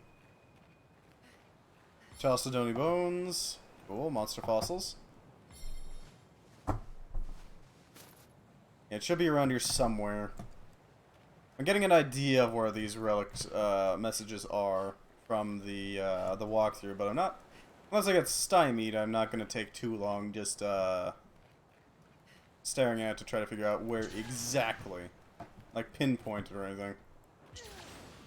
Ah, there it is. I see you. Give me that. We have 2. We need 3. That would be... Where is that? Oh, it's right on Area 7. Or I guess right on top of Area 7. Get up here. Yep. Alright, target. Yeah, okay, I think I know where we're going. We're going to Area 7. Area 7 has some stuff in it that we need. Some valuable stuff, you could say.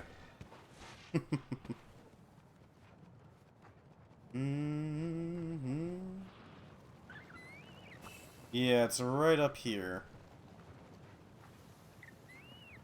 Although I don't know how any records would survive up here, given it's on a frickin' volcano. The fastest changing landmasses in the world, I'm sure.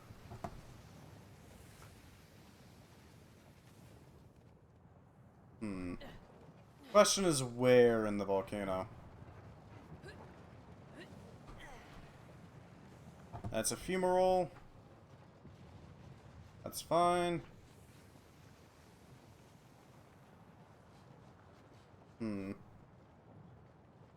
Oh, it's before this section. Okay, so it's like over here.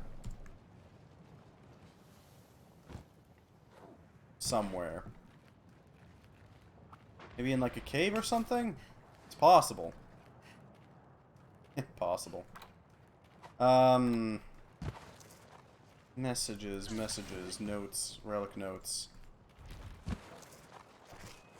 Really? Where is it? Weird. You'd think... Gotta be around here somewhere. The only question is where. Maybe on that flow? Drop down from cliff in area 7.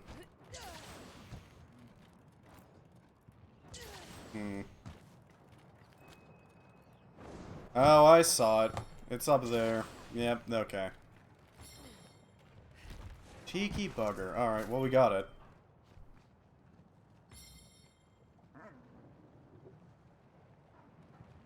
Above the tall stone pillar in area 13. Really? What's closer? 9 is closer. We can go get that. That'll be for a relatively easy hunt. Okay, it should be like on the bridge. Or at least what's left of the bridge. Ideally, we'll be able to find it without much issue.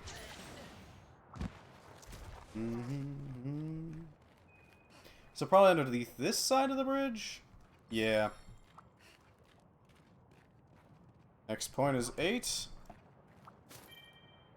Okay, so we go over here. I do appreciate that they're helpfully numbered, so you know exactly which ones you have. It's a really nice little touch that makes hunting them down so much easier. Because I know exactly which ones I need to go to, I know which ones I've already collected, which ones I don't need to go grab, all that stuff. Super handy. Yep, there it is. That should be all the ones. 3, 9, 8, 2, 1. Did we get them all? I think we got them all. Yeah. 4, 5, 6, and 7 are all underground.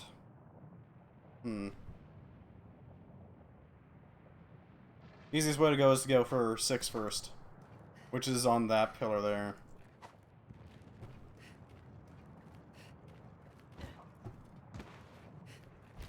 How to best approach? I guess like this. Yeah. There we go. There should be a relic somewhere around here. Wonder what kind of like Elder Dragon we're gonna see referenced here, because they usually like to do that, don't they? 6 is right in between 2 pillars. So think around like here. Hello, the Too Big. How you doing? I'm taking a quick break from hunting to hunt down something a little different. Notes. Drop by to say hello? Well, I appreciate you dropping by to say hello. Hello, how you doing? We're just hunting down some relic records, which tell the story of some of these areas. For once, the actual areas got some lore. In the form of little short stories, basically. If you like, I could read out every single one of them except for the lava caverns, which we're hunting down right now, and the rampage, which is next on the target. Next on the docket. Where the hell is this? 6 should be like right in between all of those. Spent an hour in a sauna listening to an audiobook? Oh, that sounds incredibly relaxing. God damn, dude. Let your stress and worries melt away. Supposedly, although I don't know if there's any actual research done into it, good for your heart too. Nice. Although I'd be worried about your your earbuds and Walkman and all that. Or I guess music player. Alright, I need to look it up. Where the hell's 6? On top of a stone pillar in area 8. Okay, so I'm looking for the top. Do I have this yet? I don't think I do. No, I don't. So it should be on top of one of these pillars. One of them. It's probably up there. No? That one? That's probably which one we have to go to. We mostly just been hanging out, hunting monsters, you know, taking things down. There we go. Next target. We're looking at area 10. There's a note over there. For the first hour, bad book. Oh, well, that's unfortunate. No interest for more? Yeah, that's fair. Yeah, sometimes a book just doesn't draw you in, right? It's hard work, deceptively so, to draw somebody into a fictional world. Lord knows I want to try it sometime, but I haven't quite gotten to that point yet. Don't even have anybody I'd play it with. But I would like to do it at some point. Alright, so there should be a relic record somewhere around here. That would be up in that little whorl right here, where the lantern bug is. I don't know what to call it, a whorl? Means we're going up there. It felt like it was aimed at teenage girls. Well, some books very much are. To be entirely fair.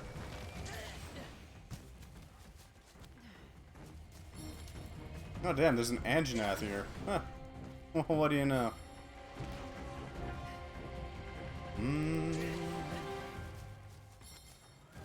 That's nice, Anjanath. Where the hell are we?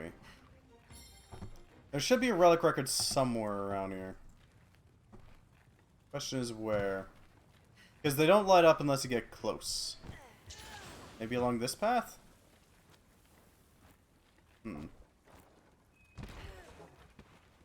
It's possible. There's a ledge going down here.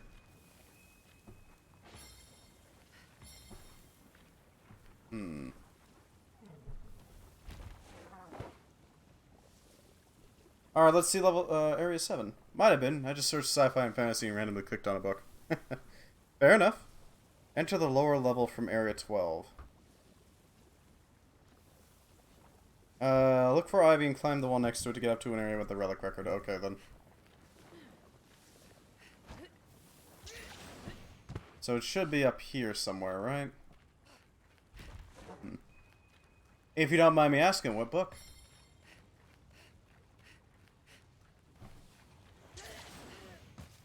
So we go up here.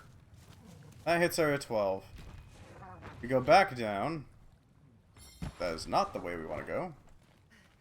Look for an area with Ivy. Climb down. Relic record. No? Okay. Maybe over here?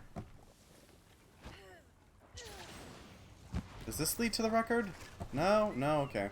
This just leads to the little, like, lava flow, main path. Where the hell?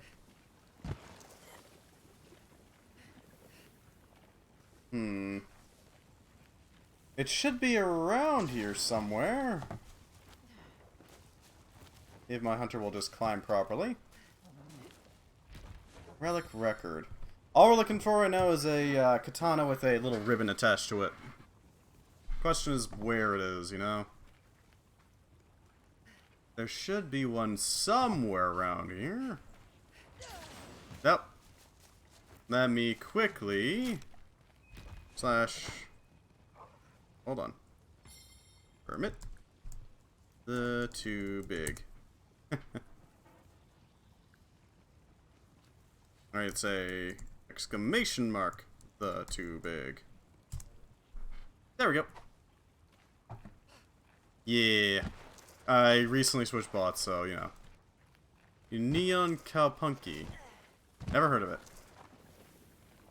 Then again, not really in my language, is it? Ah, well. Let's see what's up here. Maybe it's up here? I don't really know. It should be in here somewhere. Oh, you cheeky... Ah, for God's sake. Alright. We're going up here. Because everything is black. Neon City. I see. Because everything is basalt here, so it's really hard to see like a proper hole in the wall. Okay, next area. Number 4 and 5 are easy to get right now. We already have 10, I think. Hunter's Notes, Notebook. Yeah, we already have 10, so we just have to go to 4, which is in here. And 5, which is over here. Easy to reach. Down here. This will take us to a little arcade here, which we can take our path this way. Cross some magma. I don't know if I'd be willing to risk it that much, but okay. Easiest path to get up there. I think this way. Yeah, there we go. Relic. Alright, that was much easier to find. I'm surprised Ignoctor isn't in this game, because they've got the minions of it, or Roctor. I think I've started a D&D game. Well, that's a pretty good idea. What sort of module you're thinking? If anything.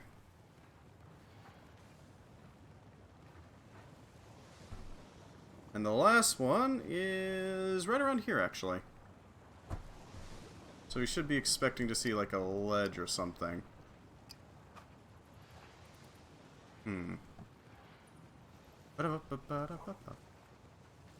Maybe up here? No?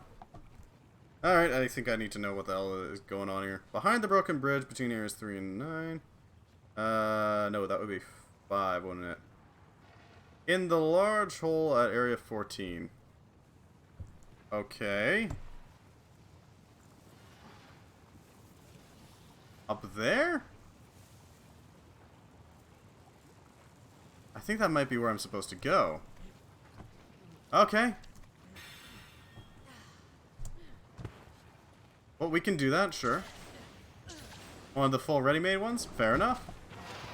Fair enough. Are you planning on DMing or being the player? That's the other question, isn't it? Because I can guarantee you being the player is way easier. Oh yeah, that's frickin' yellow. That thing's right next to frickin' lava. Okay, no it's not. Oh, what the hell?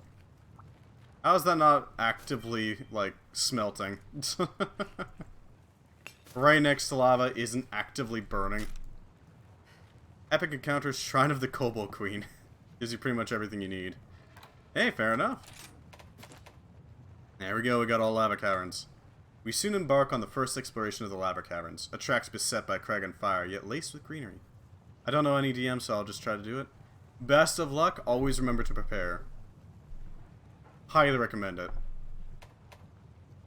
I've never been a DM, but just speaking as a player, I know for a fact that I would need to prepare every single session. Day 17. Botanic and zoologic studies have yielded no insight into the biota's survival in such an environment. Out of the blue, I was knocked to the ground by a rumble from the earth. Mere volcanic activity, perhaps? Day 19. For every effect, there must be a cause. After a day of observation, I have identified a cycle in the tremors. This phenomenon simply cannot be self-supported. I hypothesize that it is the creation of someone or something. Day 38. The pulse intensifies. I must curb my passion and make ready to begin fieldwork. The source awaits me. Day 39. We are in danger. All at once, monsters have appeared in droves. They are vicious. The camp is no longer safe. The hunters have advised me to vacate. Unfortunately, it seems I must abandon the investigation if I am to survive. The pulse in this anomaly may be related. But I have no way to corroborate that now. Further research is impossible. Someone out there would continue my research. Venture into the beach cave. The answer should be there. The beach cave. My first player in group is an angel, so you can bounce off of anyone. Hey, fair enough. That is, if you got a good group, that'll absolutely help. 100%. The beach cave. Okay, I kind of want to see if there's actually something there. They mentioned a beach cave. If they don't have something there, I'm going to be annoyed.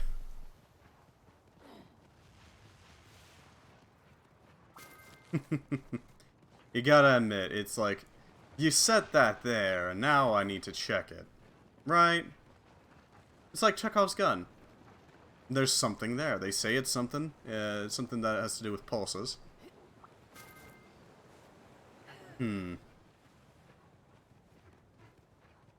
It's gotta be something. It can't be nothing.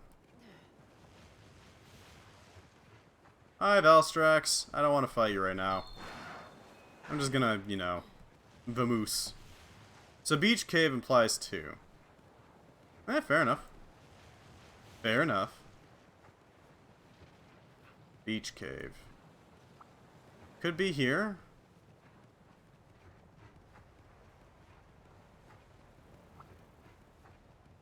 Could be referring to this. Maybe they're referring to like a Dire Moralis. Could be.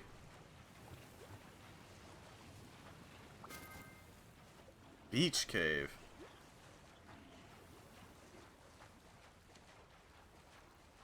Maybe up here? It's possible.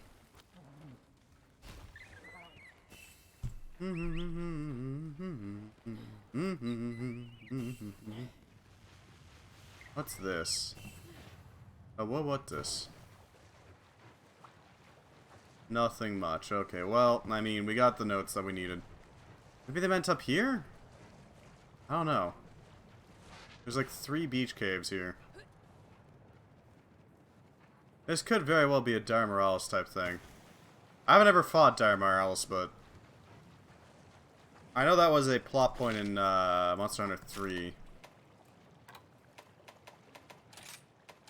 Even if he is a convict. I don't know, he is such a super duper nice man. It's hard to believe that he's a convict. Well, you know, people do things for various reasons. I'm sure that him being a convict has nothing to do with his personality. He is covered with gang tattoos. Fair enough. Nothing wrong with that. As long as he's not actively still in the gang. And that gang isn't actively making people's days worse. I guess, if he is still in that gang. Otherwise, I mean, Tattoos are tattoos. How may I help? He snuffed notes together to form a complete message. See now, you guys think it's such a thing came to pass. Oh. Yeah, he gives you a bunch of carvings if you do the complete collection. It's pretty for collection, but you know, it is something. Given you don't really go to the home all that often. Alright, how do we get the rampage ones? Oh, the rampage ones are in a very... They're scattered. There's 2 in each area, which we can hit up.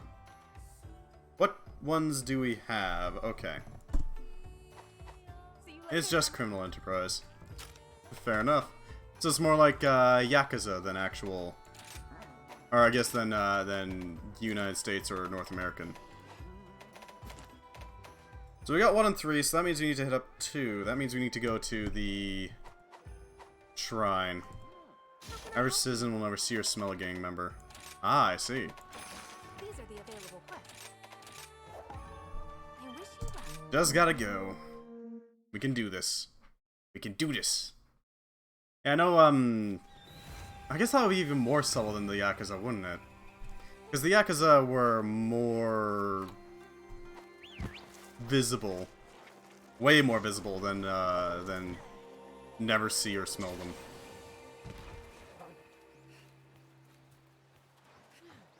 Yeah, because we're actively out threatening people. Huh.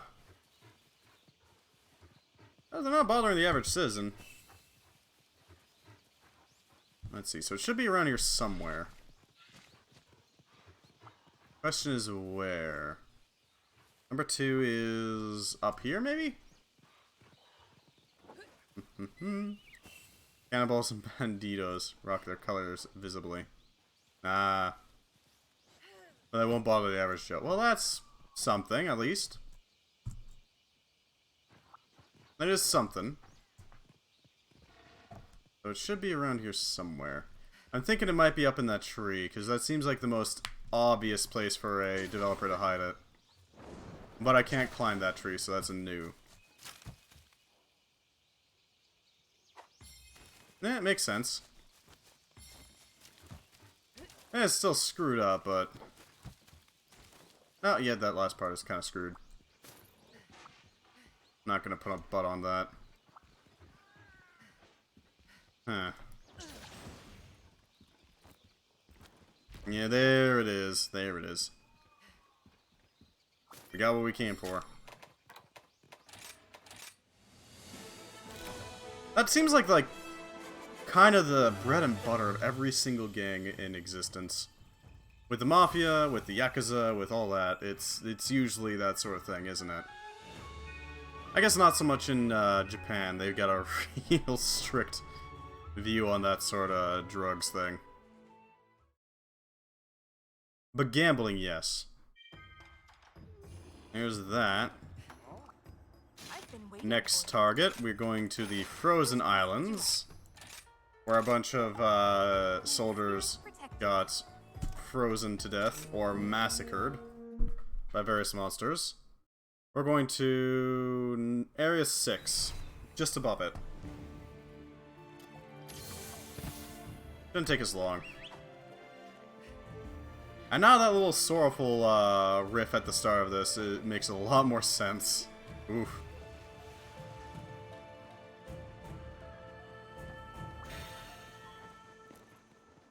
Welcome to a graveyard. A cursed graveyard. Fair enough. Fair enough. People are different things to different people all the time, right? I mean, I'm very much different to online friends than I am to offline friends. Let's see. It should be just around this point. Nobody is a monolith. Where does this take me? Yeah, I thought it'd be just up here. Here's the rampage message. Got it. Got what we came for. We leave. God damn it, the rampage messages are scattered across literally everything. Okay. Next one is gonna be in the Sandy Plains. Shouldn't take us too long to get it. Although I gotta admit, yeah, 'cause they're a weird gang. Like, the Japanese Mafia was freaking weird. What would you like to do? I get the idea that law enforcement had there, but, I mean, really, is it a good idea to just let gangs kind of do what they want, so long as they keep criminals in check? You're just trading one criminal for a different criminal, right? Like the devil you know versus the devil you don't. Type of deal. Not exactly great. Can't say I understand it.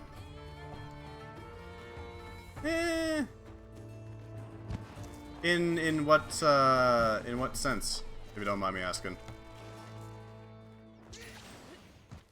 There's a... Oh, it might be on top of this plateau. And that's where I would hide this thing. For the giggles.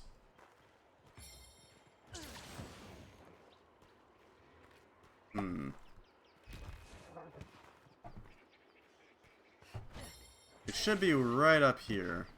Yeah. It's gonna be around here, isn't it?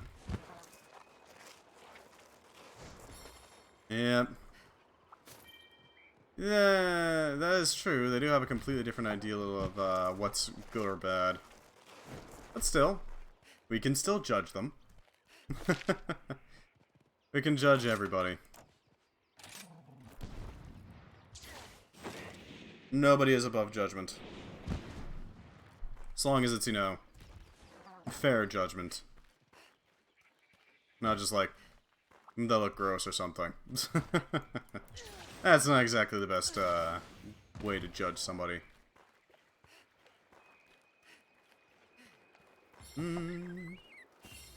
People can judge me on their morals, I can judge them on my morals. So there should be one up here. Cultural relativism. I don't think it's a great one, honestly. It doesn't seem like a very good idea to pull that sort of thing, right? Because if you say, oh, you know, well, it's just what their culture dictates, then you can't really criticize anybody outside your culture, can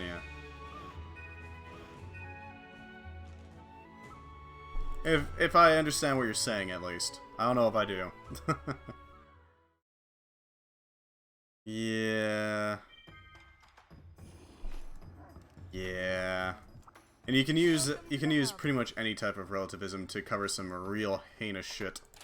So, Here's the quest list. not too keen on it, gotta admit. Next one, Flooded Forest. One at the base of the ziggurat, one overlooking number 7. There's no end to it.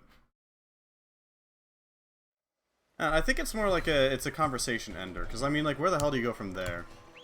If people think that you can't judge somebody else's culture, then, I mean, where do you go from there? The only person you could criticize would be the people, like, in your own culture. It's basically judging them by a different standard just because they come from somewhere else. It makes no sense to me. No, hey, it's Somnicanth. It's just chilling out.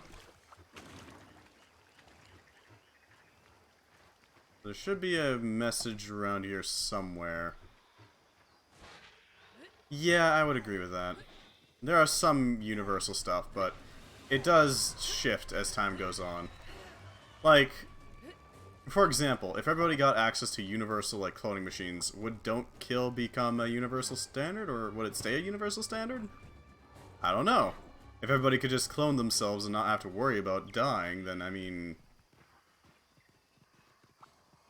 what then? I don't think it's like an inherent rule that has to be followed just because it exists. I think it's more like rules that people generally agree on. Although that's kind of an appeal to the majority, isn't it? It's complicated. Wouldn't it still be about suffering? Well, that's the thing. See, some people are into pain, you know? Masochists exist. Most people absolutely would not want to die. But if everybody had access to universal cloning... well, if you go that way, then there's masochists already. They're already about the pain. They do enjoy that thing. They actively go out and seek it. Like, how do we deal with those people? I say deal with as if it's like, get rid of them. No. How do you work around those people's views? Do I worship Slaanesh? No, I'm not a Slaaneshi heretic. I am of the Nurgle mindset. Screw it, let me sit around and play video games all day. That's my Chaos God of choice. We're a little off. Okay, it should be around here. Yeah, I'm more of a nurgling.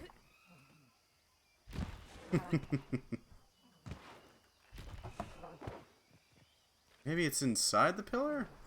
Like you have to slip behind a crack or something? No, there's no cracks in there. That's just collapsed.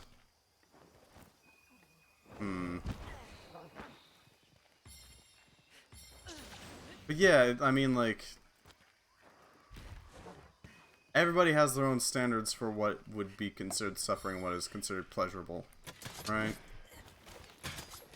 I don't think you're ever going to come to a consensus on that sort of thing. So I guess we just try to reduce as much pain as possible. That's what I go with, generally speaking. 5 should be around here somewhere. What does it say? 5, just below the Great Wirebug in Flooded Forest Area 2. So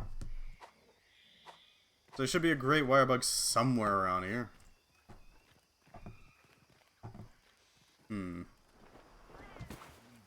The question is where?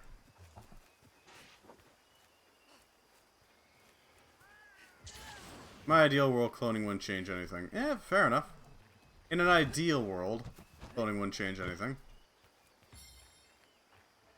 But I seriously think cloning is gonna mess around with a lot of people.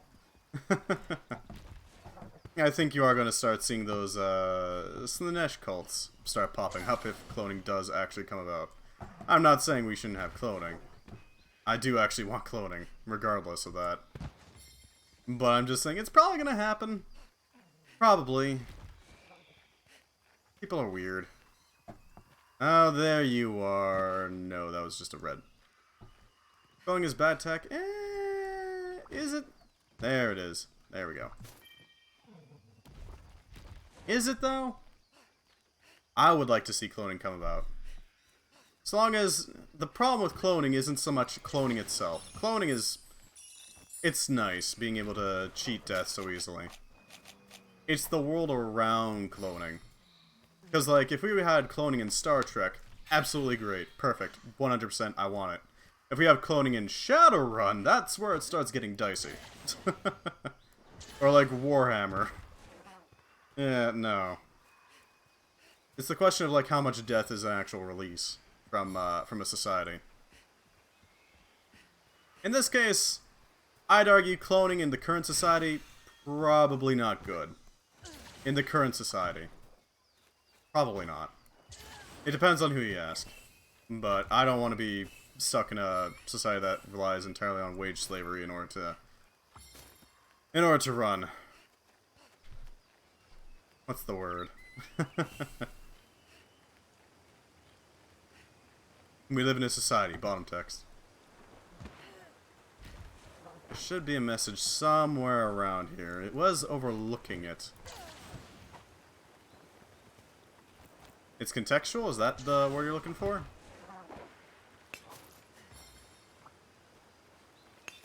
Are you doing separating good and bad genes? Oh god, yeah, that is true. I know what you're talking about. Eugenics. That is always a possibility with cloning. But that's also a possibility right now. So there's that. We could set up legislation to prevent that. It's, I mean, say what you will about legislation, it would be a solution so long as it remains strong. So long as...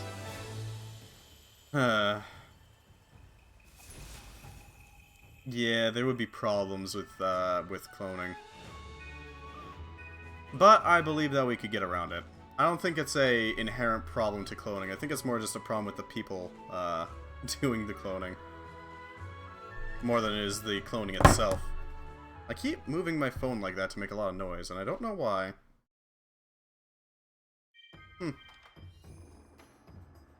Alright, so Rampage messages. Next target. What's the next target? It's great if it's not oppressed. Yeah. Yeah. Notebook. 9 and 10. That would be in lava caverns. Absolutely. Easy to reach. What would you like to do? Yeah, I don't know. I think it's entirely contextual with like what society cloning exists in.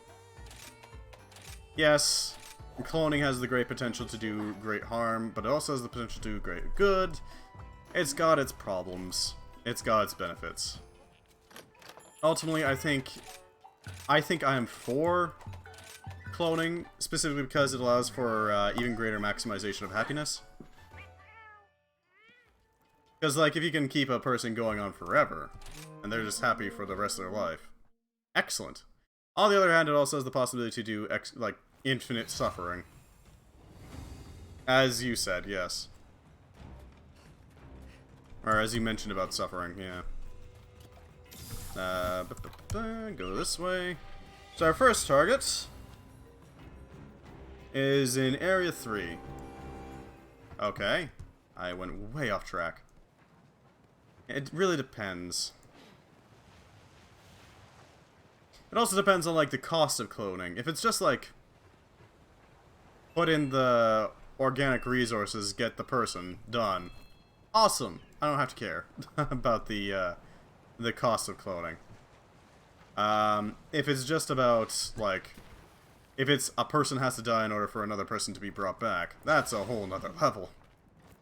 Then it's a massive question. Isn't it? There's that factor as well. There's a lot of factors that go into cloning, isn't there?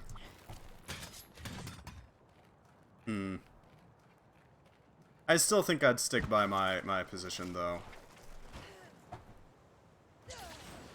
Cloning, ultimately, probably good. Probably. If we can get it. Assuming the Musks of the world don't, paywall it. Like a prick. Number 10 is in Area 11.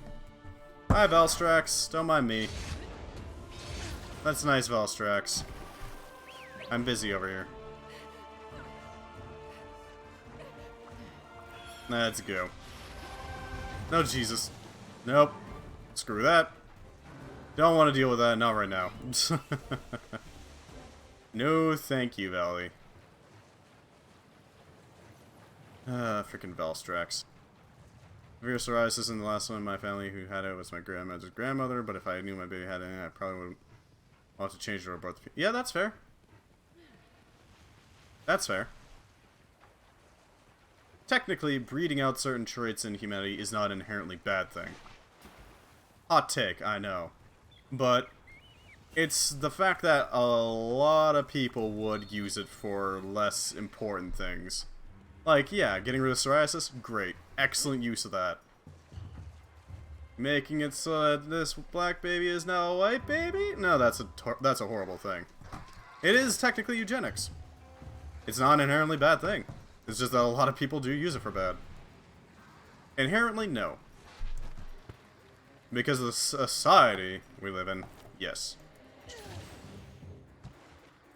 You know absolutely well that I would not, I would not be happy with some Republican getting access to some sort of magic eugenics machine. Or conservative, I guess, would be a more accurate way to put it. That would end horribly. Where the hell am I going? I think I'm going up this way? It would just not end well. Aha! Secret passage. I don't know what the hell this secret passage is for, but we found it. What the hell am I going? Then, through a tunnel on the north side of Lava Caverns, Area 11. Oh, I see where I have to go. Not quite. It is an interesting can of worms, yes. And it kind of falls into the same area as CRISPR and gene editing.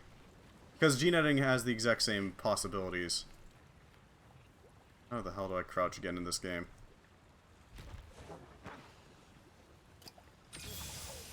I need to crouch to get into that hole. What the hell? Just go through the first opening, look to your right for another tunnel. Oh. What the hell? This isn't the tunnel we're looking for. Absolutely love my biology teacher. He sounds like he did a good job. So we go into this tunnel and then we take a immediate hard right. Yeah, there's that thing up there. Yeah, up there. Yeah, one of my biology teachers was pretty rad too. Found a weird worm thing in my sample of water and I spent a few lunches doing that. Over the walls explaining about new gene technology. That sounds pretty exciting. Gotta admit. Jesus, how are we not dead? Right, Monster Hunter logic. That's why. That's why we're not dead. Walking into an active caldera.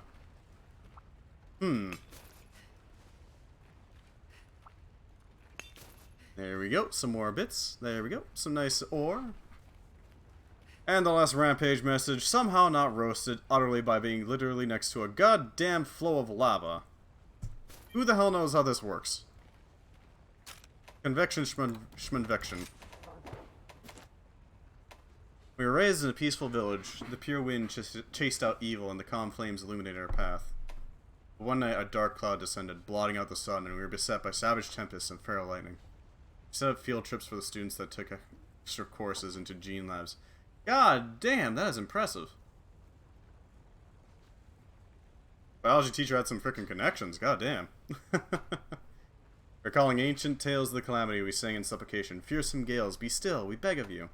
For we faced a terrible rampage, an eternal cycle of misfortune, that which flattens forests and scatters rivers. One of the few labs that handle anthrax. Oh, well, there's that. Blessed by the elder, we hunters stood fast, arms at the ready, spirits high, steeled to fend off the calamity. As the fury of the rampage fell upon us, our priestesses prayed, sacred flames guide us in our time of need. But alas, our defenses fell, one after another. And then, the Hellfire Beast attacked, sealing our defeat. Flames quenched and hopes dashed, I doubt if I was truly fit to carry the sword given to me by the elder. And my pledge to restore the village became my guiding light. Our legacy was strong, and I was not alone. It is a burden that I now gladly bear. I shall lead this village and its people to new refuge from the rampage. So that's gotta be, the elders. The elder of the village's, records. Huh. Kinda cool. One side of the building there was butchers cutting carcasses. Huh. I see. That's certainly an option.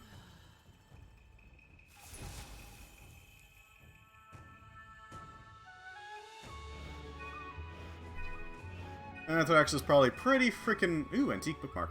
Pretty frickin' well, handled. Other side was technicians playing with petri dishes. Oh god.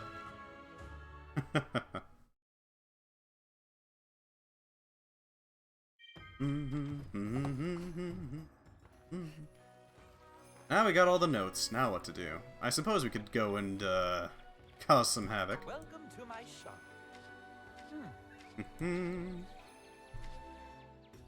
This time I offer a set of truly bespoke ornaments depicting the legendary wind and thunder serpents themselves. Oh, that's nice. Piece together all the old messages in their entirety. They have led me decisively to a new height of understanding, no matter where or when it may be. All living creatures share common behaviors, rituals, and feelings with their kind and one another. Ah, I see. The saving flame of Kamara, I see. That's nice. Ibushi and Narwa. See you later. A good teacher makes a world of difference. Absolutely. 1000%. A good teacher can make the difference between somebody going into STEM and somebody, you know, How can I help taking up a, dead-end job. No shade on the dead-end job, but you? Here's the quest list. they can light a fire in somebody, you know? I think we should hunt something. Something dangerous. Come back anytime. Something comedy. Because we still need that, that special gem from it. And we've had really bad luck with so far, so we might as well go for it. Nothing wrong with hunting a Valstrax. Of course. Only so much a good teacher can do, you know? Let's make some Mega Armor Skin just to be ready. Just to be ready. Oh, this is gonna suck. Let's see. Spawn to join.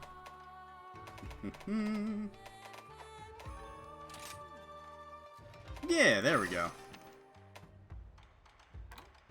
Nothing wrong with dead-end jobs. You gotta do what you gotta do.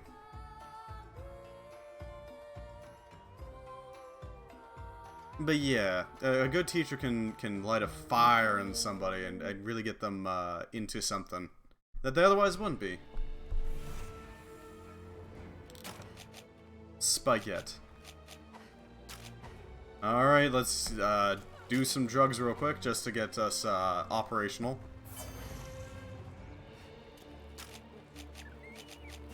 Too under-equipped to handle this Crimson Glow of Elstrax? Do some drugs about it. It's great. There we go. We're as good as we're gonna get. Into combat. I love Elstrax, you weird, weird dragon. Oh yeah, it has a frickin' laser beam. Forgot about that for a second.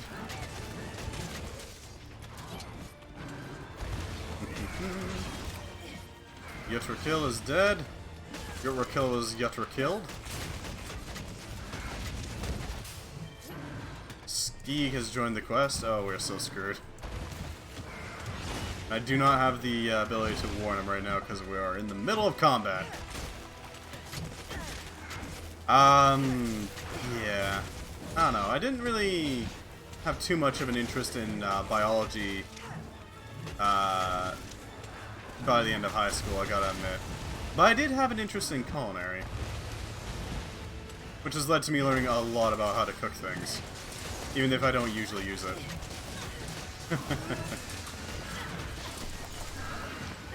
Do damage to its chest. Works the other way also. I had the most annoying geography. Yeah. Absolutely.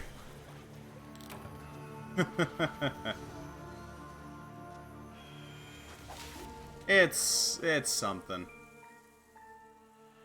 It's unfortunate that some teachers don't really have the drive to light that fire on somebody, but to be honestly entirely fair, they've got the deck stacked against them, to be honest. They don't get a good salary, they don't get, okay, Buddy Plaza. Steelworks says something for me. What? Oh, see you later. Eh?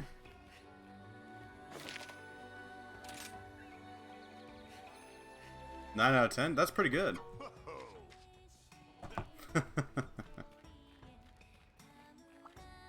Oh, hello. Nothing here. Okay. Well, that was... Okay. I was expecting something, but apparently not. I was expecting one of the NPCs to have a quest or something for us, but I guess not. We should probably set up again, prepare ourselves for the combat that is to come. There we go. Yeah, never had too much of an interest in biology or, God, math was... I was the worst with math. I tried to get it, I really did, but I just didn't understand it at all. The numbers, they slip from my mind a little bit whenever I look at frickin' pre-calc. Yeah. Yeah, I know that feeling. I can do, like, I can do algebra, I can do, multiplication. I can do that sort of stuff pretty easily. Okay. It's easy if you study. You'd think. The game just... Okay.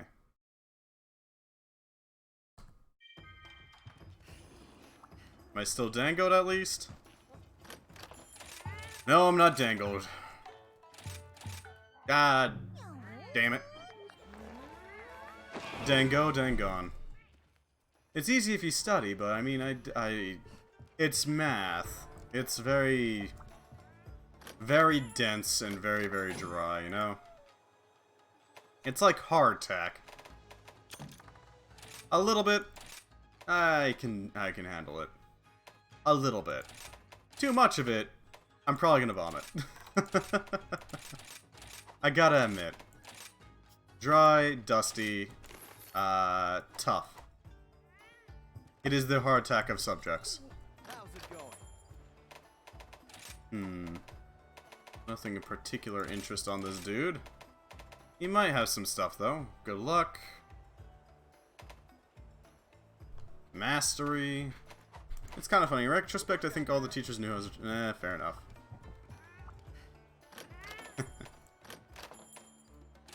It's always in retrospect, right?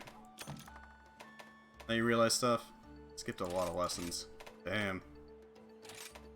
You know what happens. C'est la vie and all that. A lot of lessons. Hey, so long as you did decently. What ultimately matters is that you still get the job done, right? I wish I could say that that's how it worked in the real world, but apparently not. Given fucking how patronizing some companies are. It's ridiculous.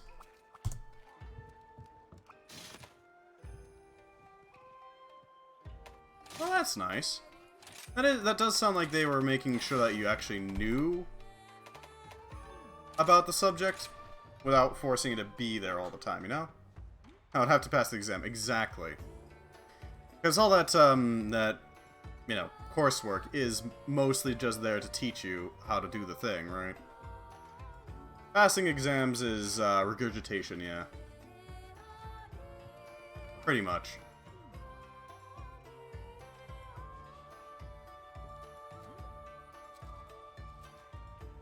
A lot of frickin' school is just regurgitating things. To be honest. It's unfortunate. But at the same time, I don't know... I'm not entirely sure how you would do otherwise. I'm sure you could do it otherwise. I just don't know how. Nobody's doing the Advanced Crimson Calamity, eh? Well then, we'll just have to do it ourselves.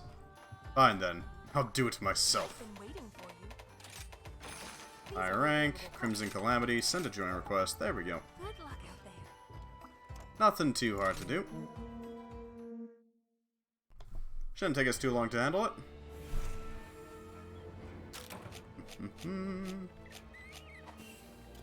We know Valstrax pretty well already, so...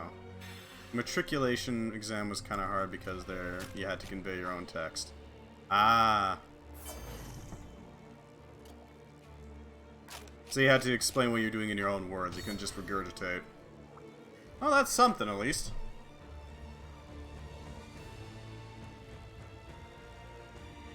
We'll let Hung prepare. Shouldn't take us too long to wait for him to do it.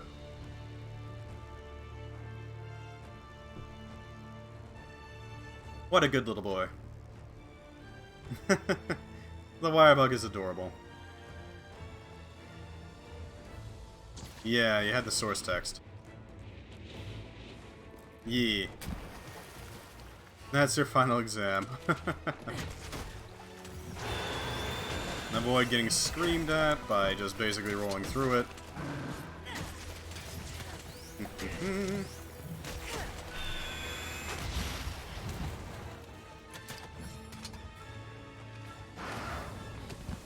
Okay, what are you doing? Okay, you're just lancing forward.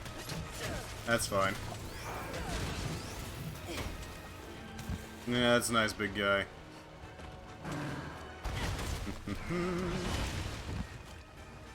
That's fine. That's your final exam. God damn it. Yeah, I don't know. The exam that I liked the most was probably HVAC and culinary.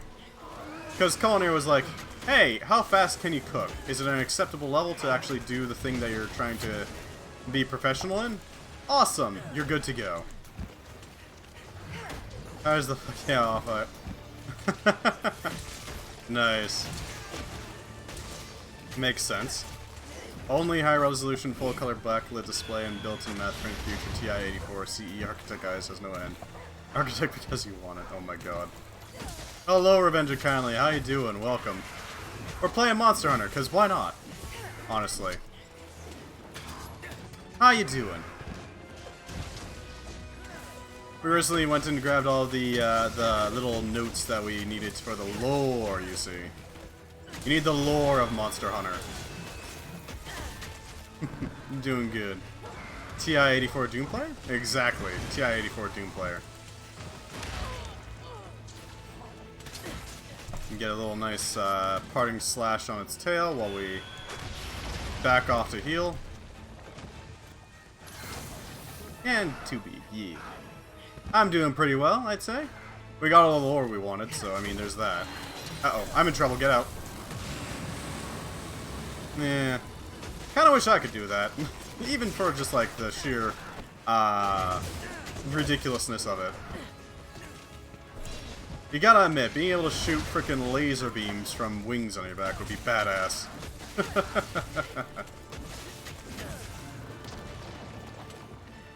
Well, fair enough.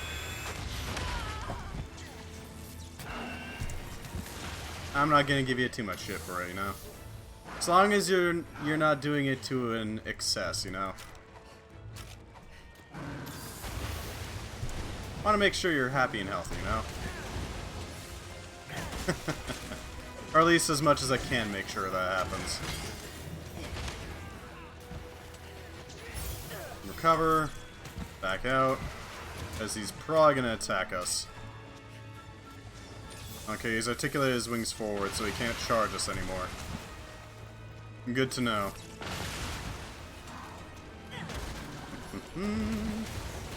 Input my damage, because we can.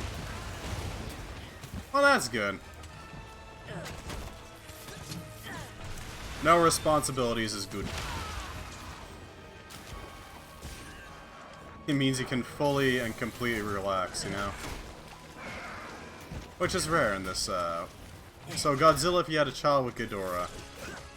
Maybe. Is Ghidorah capable of using their lasers as a jet weapon? Like as jet engines? I know Godzilla can, but nowhere near at the same speed as Valstrax could. Yeah, if one of Valstrax's attacks is to say, fuck it, I'm leaving. No, wait, screw you in particular.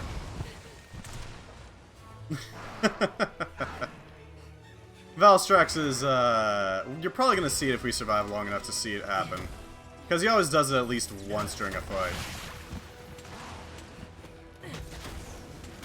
It's, been nicknamed Jet Dragon for a reason. That's all I'm gonna say. Literal oh god, I'm in trouble, get out! That is a lethal attack right there. If I get hit by that, I'm basically just vapor at that point. Basically dust.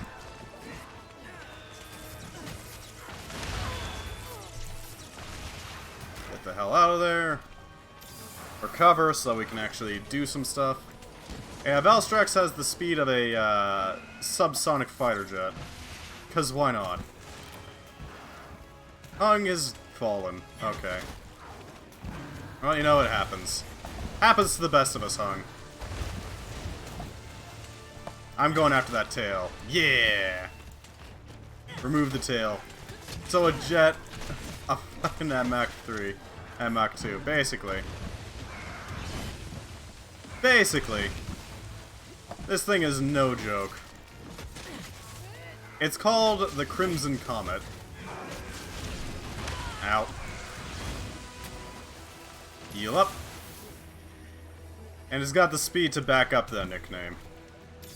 Are you gonna do a Valstrax? No, you're just gonna dive bomb me. Cool. Hello, Valley.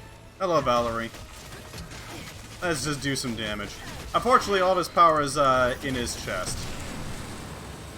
So, you know. Had a child with a jet, basically. Take your general weird dragon shenanigans and have them... Uh-oh, he's doing it. Watch the map.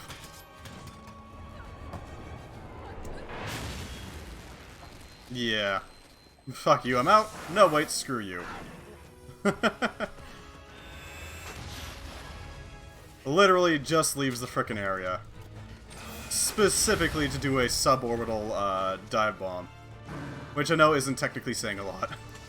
How'd that work? Dragon element. That's all I've got to say. Dragon element is how that works. How would that work? Dragon element. I was about to throw a joke about finishing US Army, but then I realized that we've been training at least 15 years together. Hey, fair enough. I don't know much about the United States Army, unfortunately. Mostly because, you know, Canada. We don't have much of a standing army. We have an army, it's just not a very big one.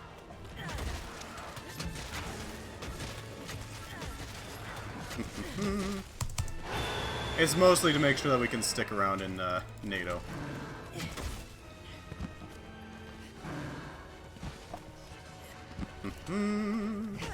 Do my damage because it's recovering. Oh goody, it's attacking with its wings. Just what I want.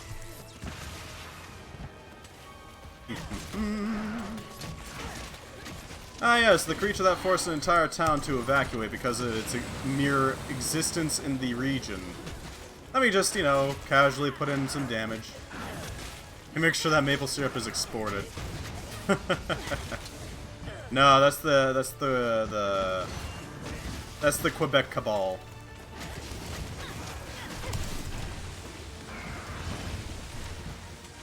And that's a different type of deal.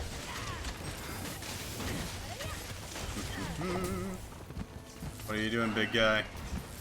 Ow. That, apparently. Just delivering an entire jet engine's worth of force in a single second to my face. Lovely.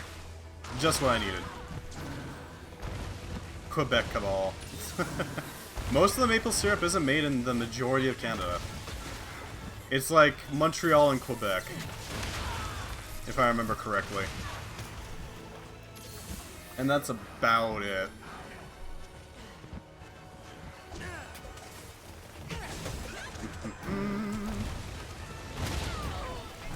Also, Quebec is just... oh god, Quebec.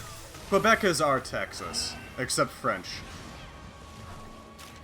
Quebec is always trying to secede from Canada. It's obnoxious. And now Alberta's trying to do it too? It's ridiculous.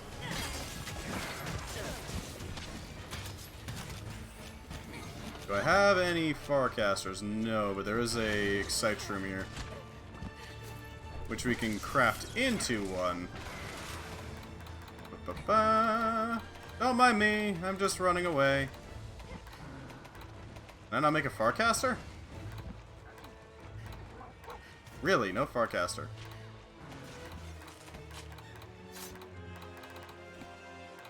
Trying to make a Farcaster. Oh, I need a smoke nut for that. Okay, well, I mean... there's flame nuts. Not exactly equipped at the moment.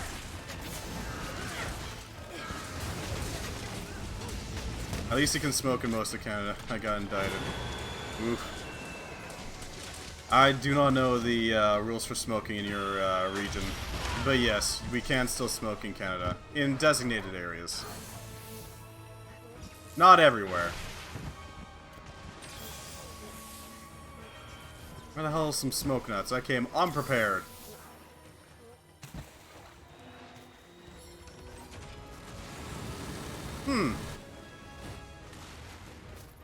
Okay, we're not gonna find any smoke nuts. We're just gonna have to work with it. Okay. No healing. Cool. This is just the situation I want to be in. Bonk. I need to sharpen, actually. Come forth, doggo.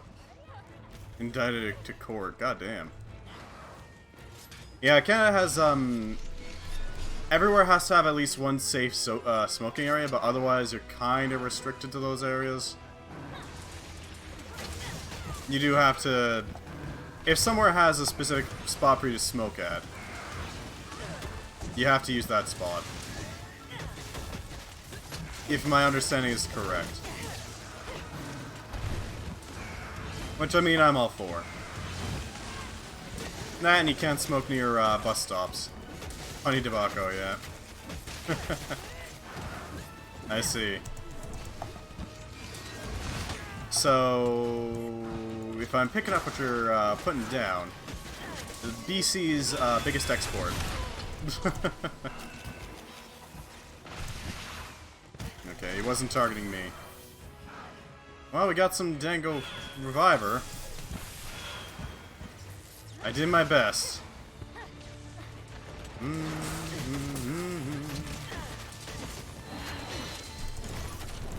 have to get through the rest. Okay, then. I don't have to get through the rest of this fight. I thought I'd have to go through the rest of the fight without healing. I was a little worried. A little worried. Yeah, fair enough. Nothing wrong with pushing it. A request can be completed. Okay, what request?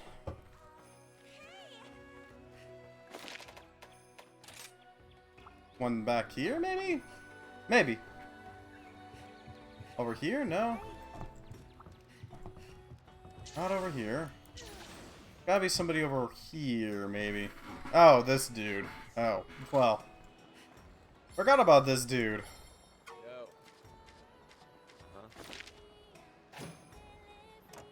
Thank you, Hananaga. In there. I appreciate it. Huh. I see. Eh. I don't know. I don't really know much about liberalism. I know the basic, like, core tenet of everybody should be free to do what they want. With a minimal amount of, restrictions, but... I don't know, I don't really agree with that idea. Assuming that is actually the position they hold.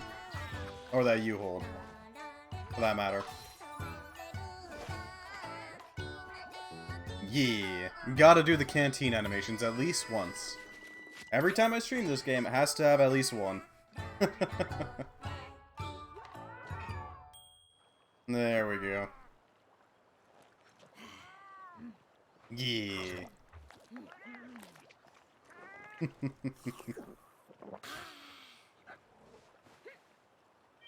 Excellent, all of them. Dango Carver, Dango Reviver, Dango Medic. Excellent. That'll help out a lot. So we need to add in some Farcasters. We also need some more Max Potions, because holy hell. We need those. Ancient Potions also pretty nice to have. Farcaster. There's Farcasters. Not using them for anything else, might as well use them for this, right? Seen the video about the most rad drummer? No.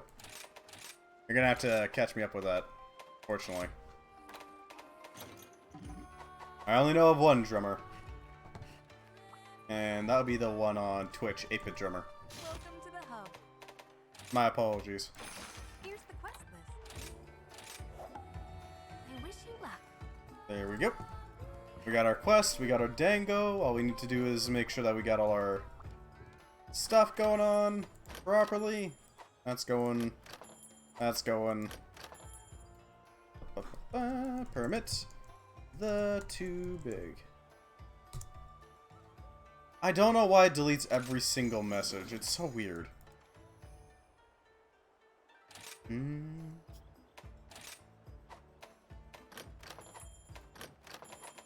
Everything seems fine. Should be clear to go.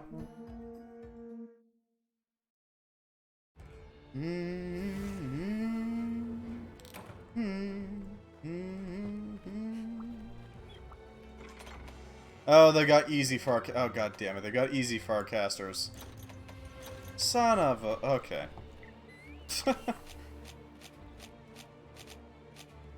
Let's hope somebody comes in to assist us. Lord knows we're gonna need it.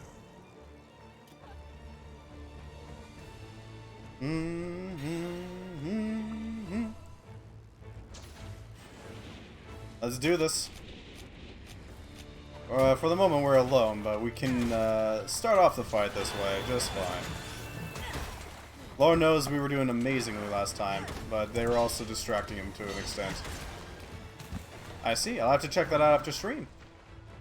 What you doing, Valley? Come on, Valerie.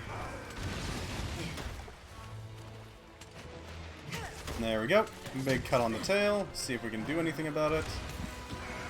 Straight in. Do some nice cuts. Oh, Jesus, right. I forgot how far that reaches. That thing has an insane reach. God damn. But at least I got a chance to hit its chest while it's charging. What are you doing, Big Valerie?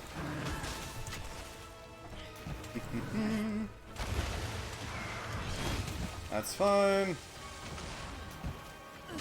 And go for the tail again. There's a lot of really talented drummers in the world, I gotta admit. It is impressive.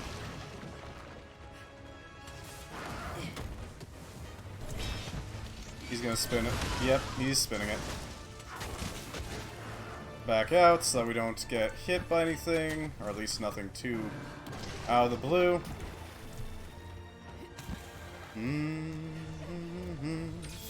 Okay, it can't really charge us at this point, so that's good. Or it can. Cool. I stand corrected. Alright, Valerie. No worries. As long as you ask me ahead of time, I can always give you a permit.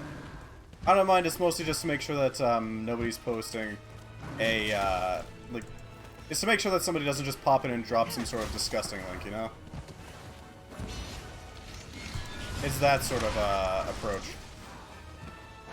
It's mostly just to prevent bad actors.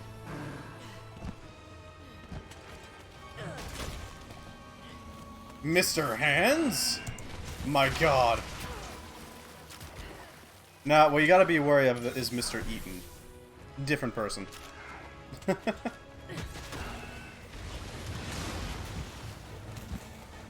That's who you gotta be worried about. Mr. Eaton is the major threat.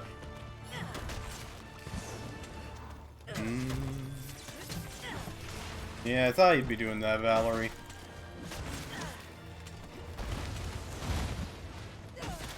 Switch over to the X, because it's more mobile. And dive in to do our damage.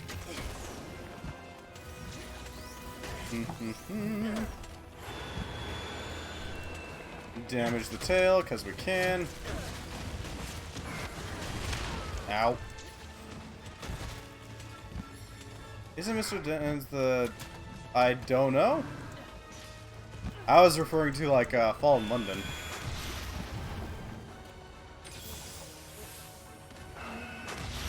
I don't know about any, YouTubers or, strange people out there. Also, technically, that wouldn't be illegal in Canada for some ungodly reason. I don't know why. Yeah, Fall in London has this whole thing, it has a bunch of entities that just have the name Mr. and then something, like, and they usually control some sort of, market, specifically.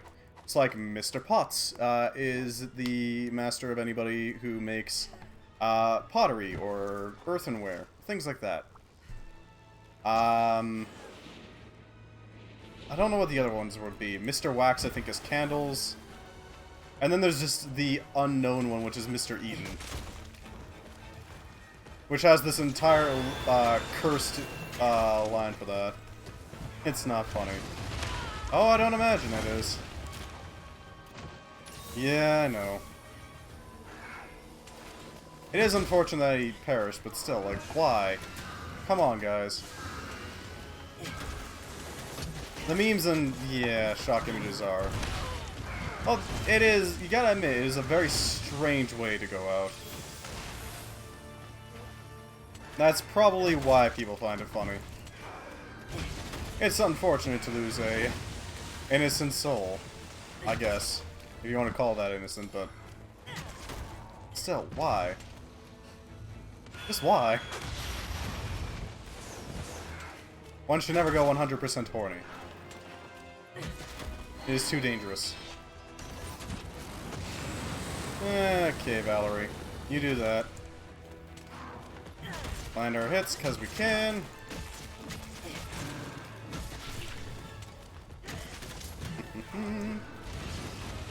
Yep. Called that one.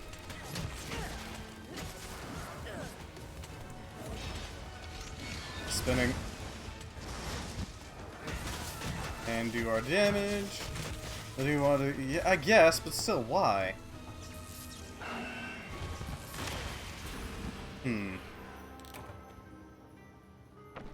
I get the feeling this is not gonna be Yeah, we're not gonna win this. We need to back out of this. Ah, well, what are you gonna do, right?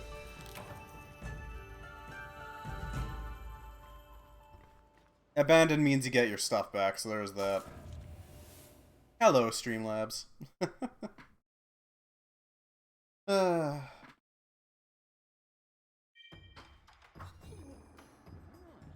Alright. Let's see. We got about an hour left, give or take? Yeah. We can still do some more attempts on Valstrax's life. Hopefully with other people to, you know, help out with it. I really want to get that Valstrax Orb. I want to take that dragon by the orbs, you know? The red Dragon Orb. I wonder if anybody's doing the event quest right now. We can check. I know which one is most common to do. It's the one that you have to do anyways for a storyline. But I don't know about the event quest. That's the big question mark here, you know?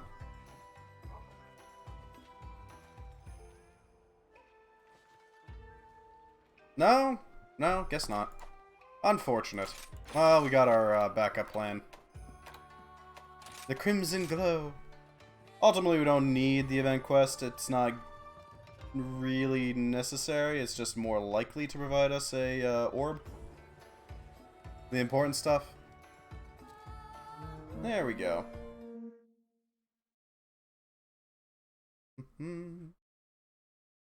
Alright.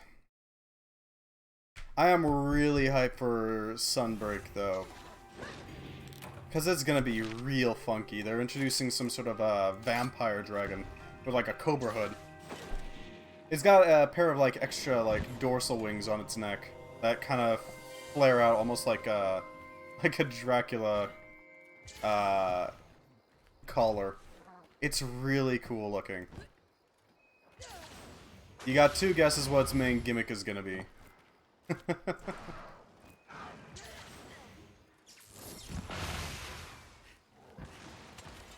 Right into combat, because this one is not advanced.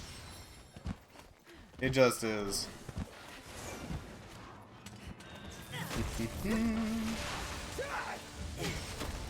That was an interesting sound. I'm not sure what the hell they did with the character's voice, but sure. Hey! Land a hit right in its face. Let's see what we can do about this thing.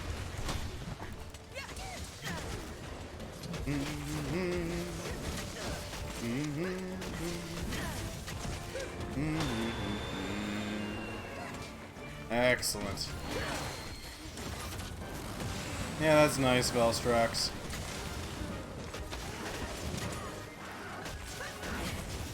And land our blade right into its face while it's busy articulating its wings.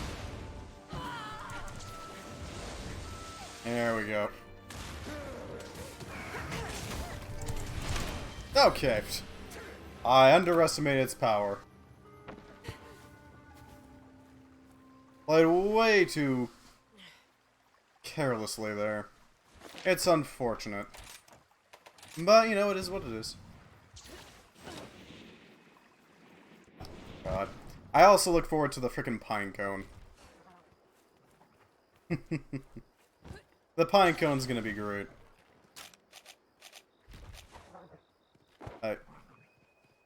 What the hell?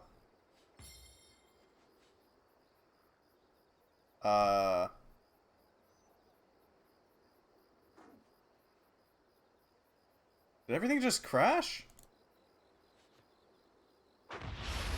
Oh, nope. What the hell just happened there? The computer freaked out and said that there were no...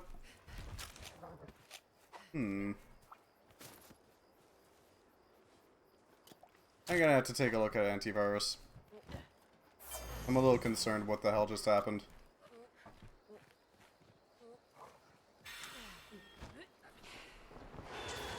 Yeah, well, we can take on this Valstrax.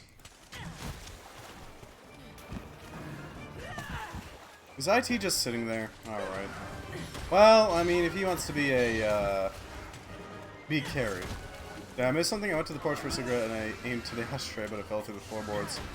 Yeah, that makes sense. Don't want you getting any sort of fire happening.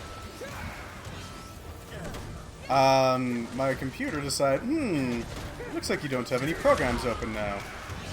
And went to desktop, but it didn't crash, which was a little funky, I gotta admit. Looks like IT's doing something. Okay, good.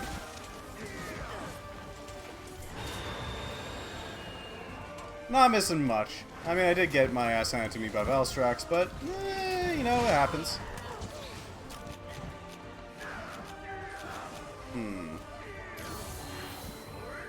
Oh, it's lining up a shot. Okay, well, that's kind of a pitiful attempt. I can always attempt to use that laser, but it's usually gonna miss.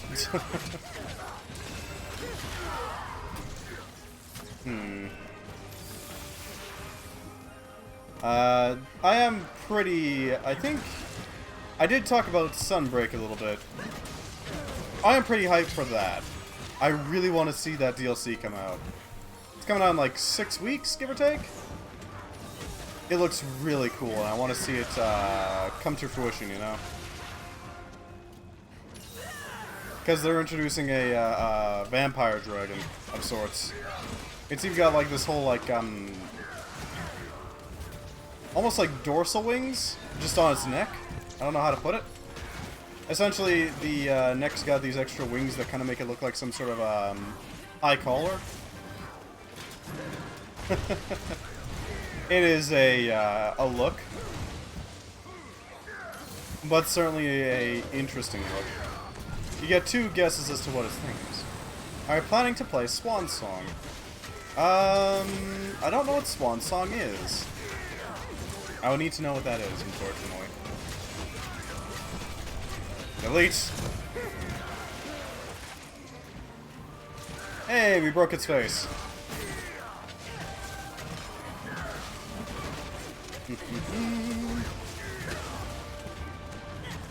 Do our damage.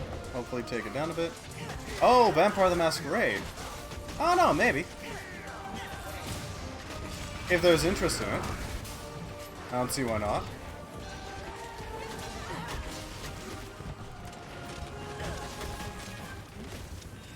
Reload. I'm in trouble. Ow. Okay, it's doing the ambush. Yeah, I thought as much. Always assume it's going for you with the ambush attack. It probably is.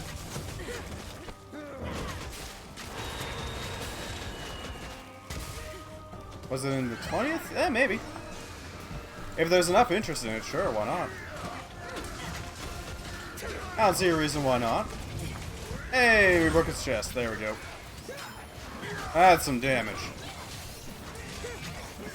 It does do damage whenever we break its chest while it's charging, so thankfully it's well worth it.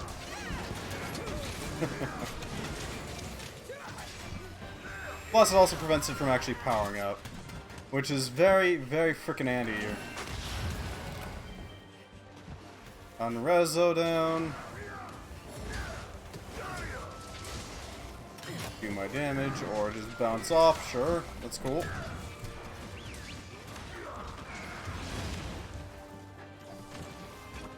Get the hell out of here.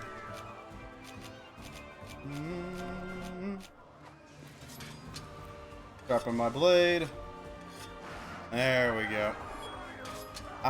Once I get a chance to, I will permit the link.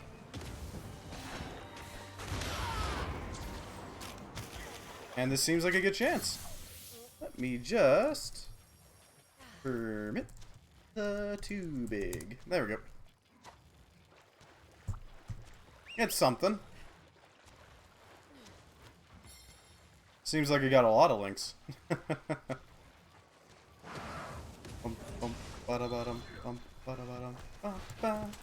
Nice.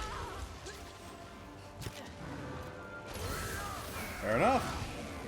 I might have to play it. I don't know. I haven't really played any Vampire the Masquerade, but I do know that it's a pretty solid system. Just in general. Is it like a CRPG or is it more action-y based, do you think?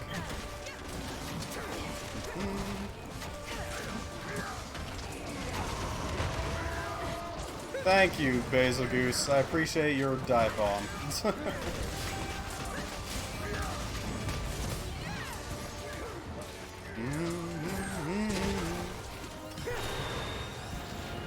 I need that beetle.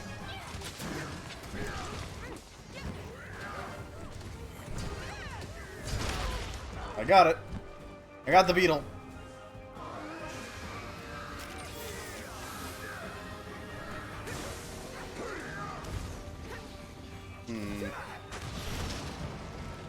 It's fine. Deploy the friend. And there we go. Think it's more of an RPG? Well, fair enough. Could be fun. I know Vampire the Masquerade is a bit of a more free-form type of RPG. Unlike D&D or something akin to, what's it called? Shadowrun. It's way more free-flowing. I don't know how that would translate to a CRPG. But it could be done. I don't doubt that it's possible. Nothing like D&D, I know. Yeah, way more free flow. Oof, double broken. That is painful. Poor Valstrax. Let's just go to town on its back. Poor thing. Poor baby.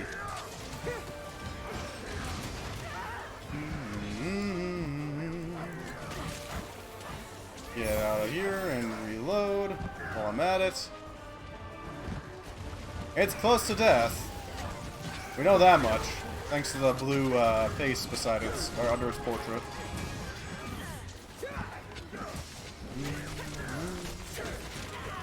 Let's do as much damage as we possibly can.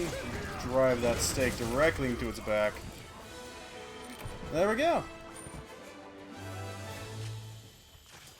That'll do it. One Valstrax deleted.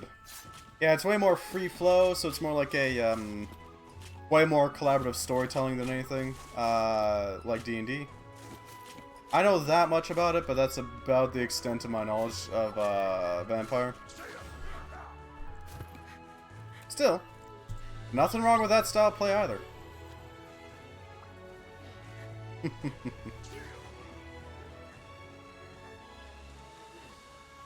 Nothing wrong with that playstyle at all.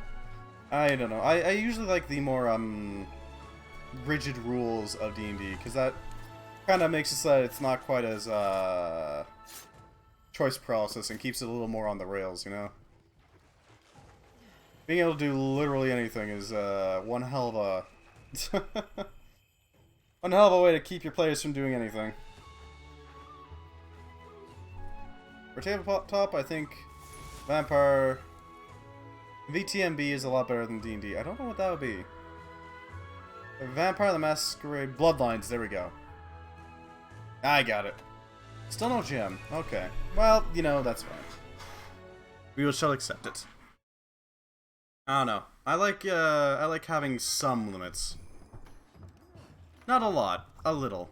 What would you like to do? Just enough to make it so that the path that you can, or the paths that you can take are a little more clear and less fuzzy. Would you like?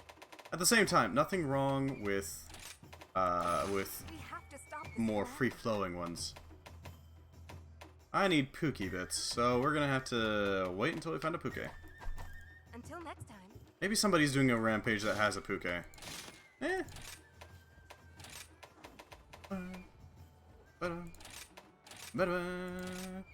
Whatever rocks your boat, exactly. Whatever you like. It's not exactly like any one system is going to be the one-size-fits-all system. I like D&D for its limitations, as well as the fact that you can always homebrew limitations out of the way if you feel that you don't want them there.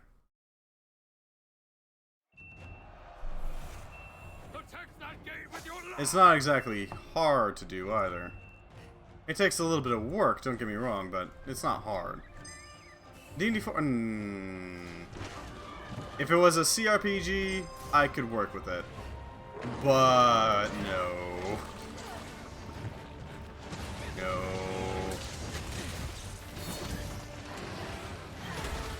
Might as well go to town on this thing. With our own blade. We got the counter signal, so we do a lot more damage with it.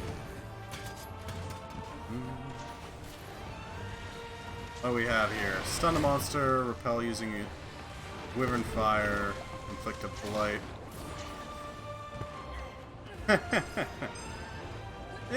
Not wrong. Not wrong.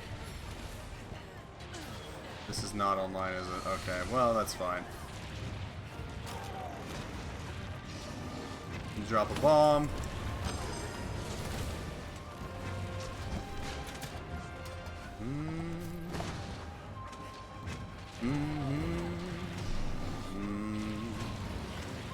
Back off. Ice Blade will do some useful stuff here. I need to use some herbal medicine because of the frickin' enemy. That was the first horde? Really? Wow, they were not doing good. They're not doing hot. They did their best, but holy hell, that was not enough. Okay. Probably using a cannon. Probably using Wyvern Fire Artillery. Gather drop materials, okay. Inflict elemental blights, okay. Stun monsters, okay. I think I'll be good. Yeah, I mean, I don't know. I want to do, at some point I want to do a campaign with a setting that I've been having in mind for the longest time. Some sort of like Magitech City where it's like, it would be similar in style to Shadowrun, where there's a bunch of high tier, not high tier, similar style to Shadowrun, where there's a bunch of, basically the world is run by frickin' guild owners and such. But instead of it being like Cyberpunk plus magic, it's all Magipunk. 100% magic. Nothing but. And instead of having like electricity or anything, you have a grid of arcane conduits that transports like minute amounts of magic in order to make certain things run. Plus, there is also some slight UA for city, like modern day city setting type things that I can base things off of. Show us what you're made of. They have like technomancers and such, as well as some a domain for the cleric that's all about the civilization and city, We're almost done. which I think would be really cool. Is everyone ready? Fire.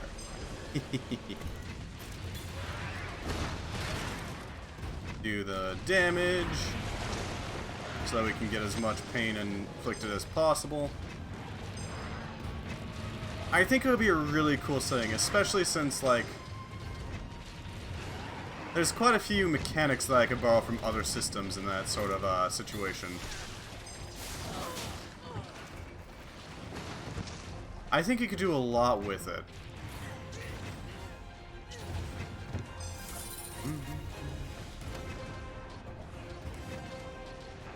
Line it up. Deleted. We got a decent amount of them out of the way with that. No, our precious weaponry.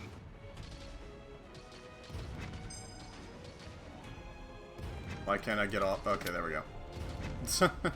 I was confused for a second why I couldn't get off of that installation. I think it would be a really neat idea.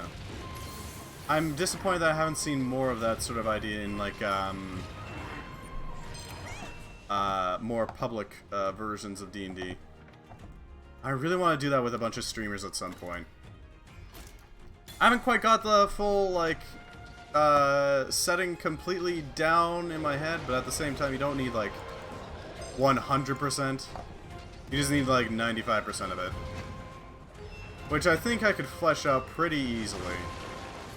With a little bit of work, it could be done.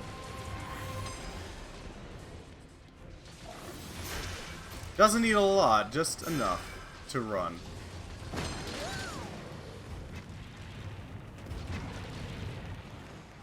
The other thing that I'd be interested in seeing is some unique takes on D&D monsters, because a lot of D&D monsters is just like, oh, this is this thing from the monster manual.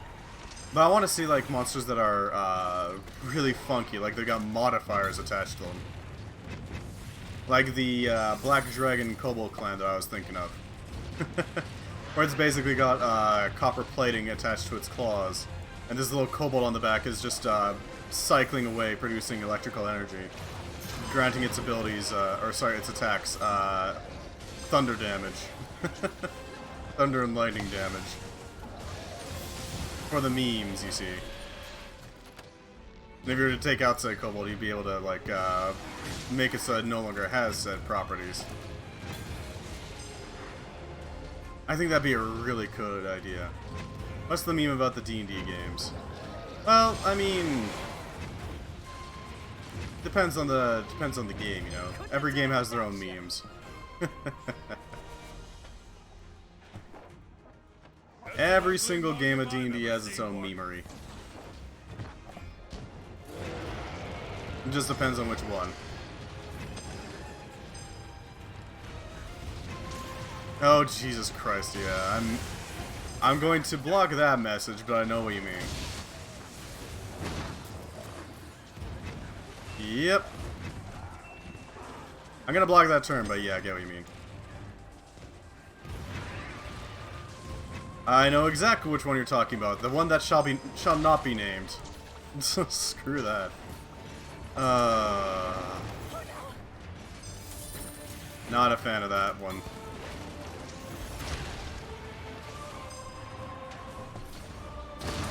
As if some nerds needed an excuse to be corny and a little creepy, you know?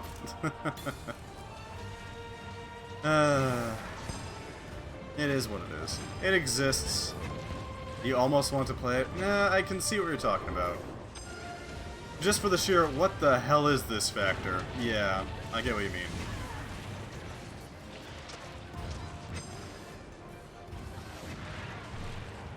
I don't know, I've never felt a... Yeah, I know.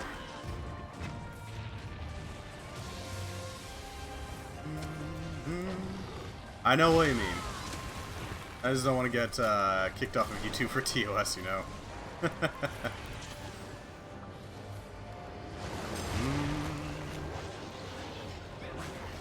God, I wish I could have more, fine-tuned ban lists, you know? For certain terms. Unfortunately, I can only really have it, computers only really see, discrete words and all that. Annoyingly. God damn it. There we go. Another one added to the list. I'm not gonna ban you off for those, but, you know, I just want to make sure that, Twitch and YouTube don't get mad at me. I know exactly what you mean, though. Thank you. I appreciate it. Painting has very little effect on the game. Rampages are very, lenient due to the sheer quantity of monsters. Gotta get you to a safe place.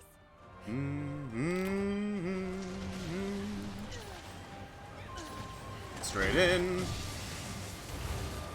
Do my damage. Okay, just annihilate, I guess. Hopefully we can do some proper damage here.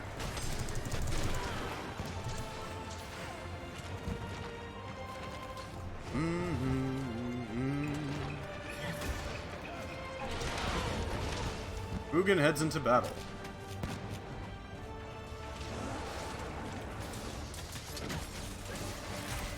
Hey, there we go. That'll do.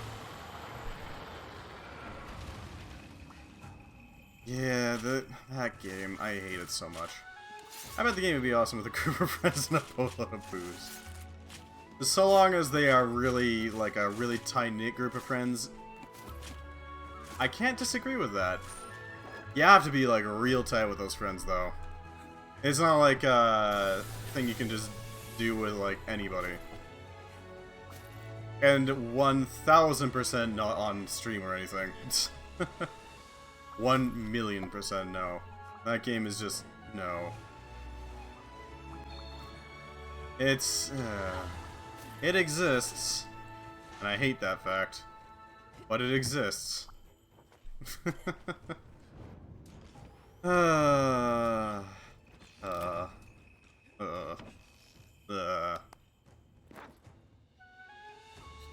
There's a bunch of other White Wolf games though, and their World of Darkness type games. I'm kind of curious how those games work, because I know that the Wizard one is kind of broken. Yes, I shall turn this bog into pure iodine now. Yes, this'll work well. Yeah,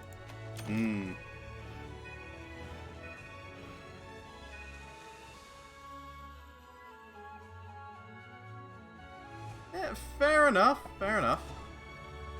If you really want to do that, I guess. I'm not gonna yuck your gum.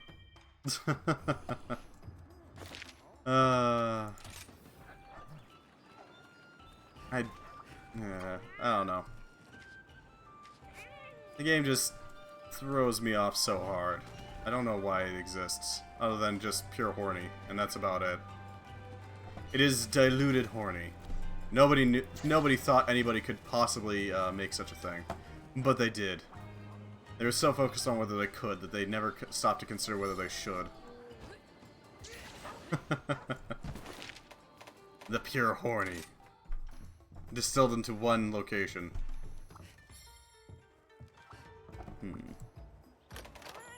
Argosy, exchange for items. Do we have any interesting special goods? No, we don't. Valhabar Quartz is nice, though.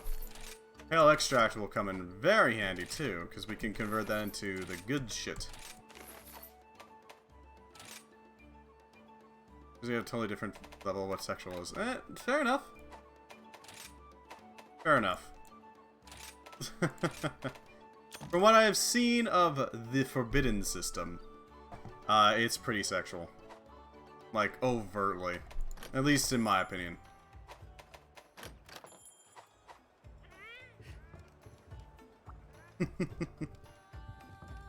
It's such a weird game.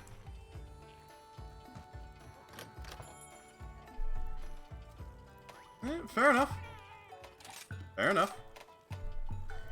It is also possible as just like, because, I mean, up in Canada, we don't really do that here. It's kind of, if you do that, it's kind of seen like, kind of weird? Kind of creepy? Unless it's like a child that can't bathe themselves, in which case there's like an exception there. But other than that, it's no. Here's the quest list. The tiniest snow baron. Sure, let's do the tiniest snow barons. Good luck out there. Why not? Why not do some of the weird event quests? What could go wrong? It is entirely possible as a cultural thing. It's perfectly fine if somewhat unusual.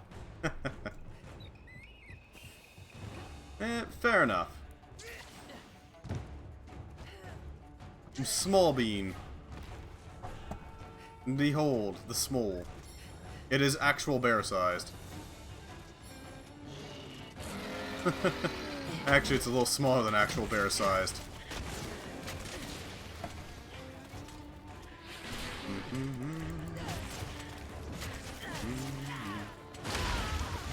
Alright. So we can do some damage.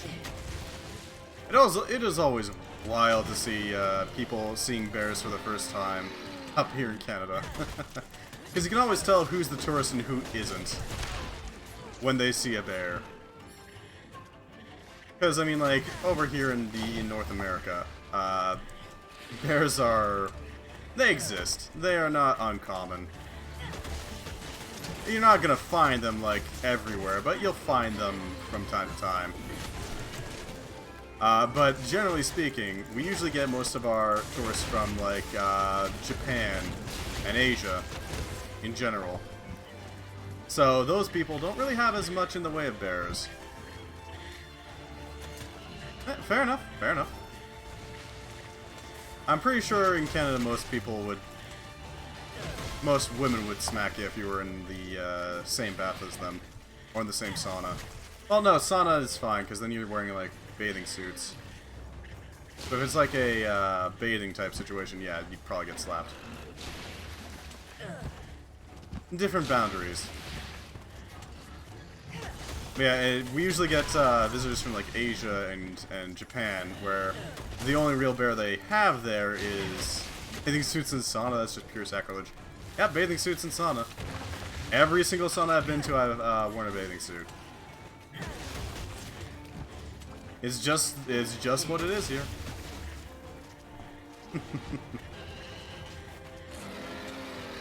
Give him a nice smack on the face. Hopefully break it a little bit more. Naked or not at all. Yeah,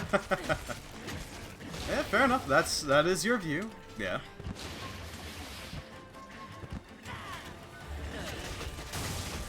One of the things where culture is indeed very relevant.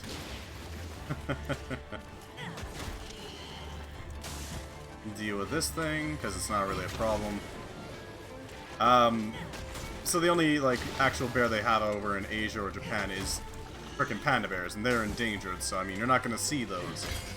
So when they see, like, a grizzly bear or a brown bear, they immediately think, oh, that's adorable, I'm gonna hug it.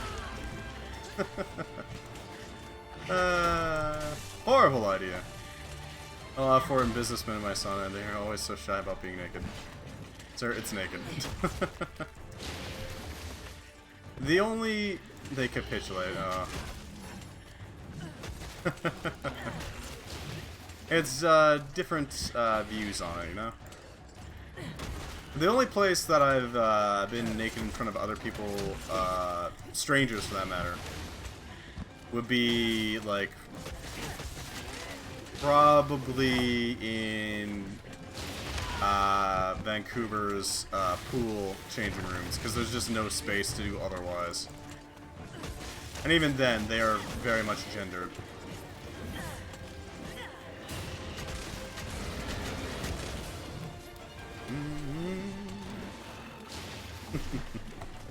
So, there's that.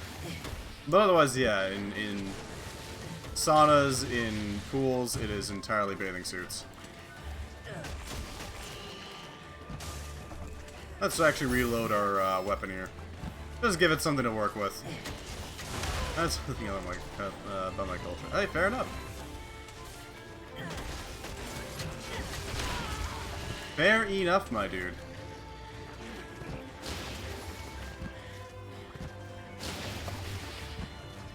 Let's see if we can land a hit in his butt. Because I really want to give it a nice shanking, you know?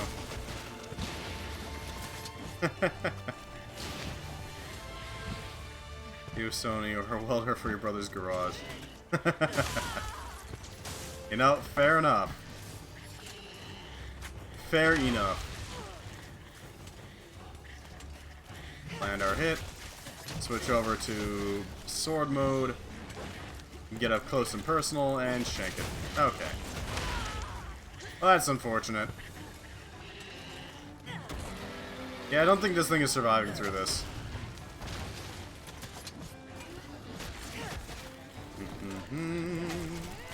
Does gotta do enough damage. Yeah, fair enough. Fair enough. I think it's mostly just like a cultural thing, because, I mean, Canada and USA kind of originate from frickin' Protestants landing here. So that probably affected it somewhat. Well, damn. Impressive.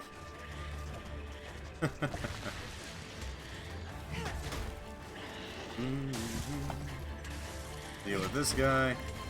There we go. I don't know what the hell's with all the bomb badger here. Fair enough.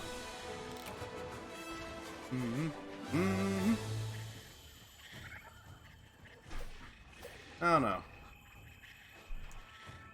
As said, yeah, Canada and the United States had a very different origin to, like, Finland and England. We're gonna, like, inherit some of those weirdnesses. Weird little things. It's unfortunate, but it is what it is. Lord knows I wish we could dump some of them, because, god damn, some of them are obnoxious.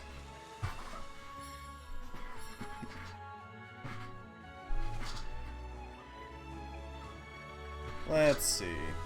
What to hunt next? There's a few options, but...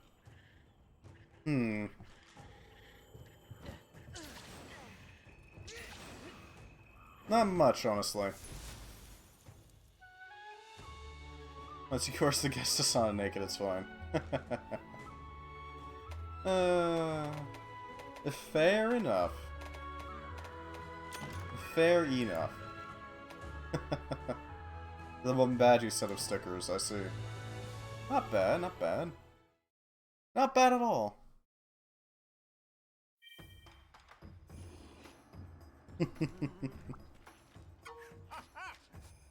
Hello. Yeah, no. Every single one of the places I've been to has always been freaking bathing suits. It's mostly a comfort thing. Just for other people's comfort, your own comfort, that sort of thing. Kinda joking, but I'm not joking. Hey, fair enough. Nothing wrong with that. Oh, you know what we could do? We could help out other people with quests we haven't completed yet. That could work. Anytime. That could work really well, actually.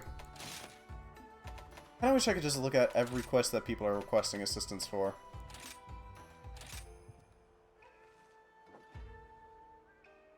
I've never let any business guest enter my sauna with swimming wear. Hey, fair enough.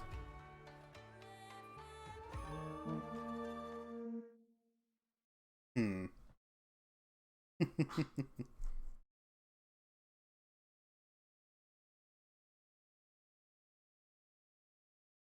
you understand what I mean that sauna is a place of quality? Well, honestly, not really. Not really. Most of the time up here, people have their own, like, if you're especially wealthy up in, like, Canada or the United States, you probably got your own sauna, honestly. Even if it's like a dinky little one-person unit. It's still like a private thing.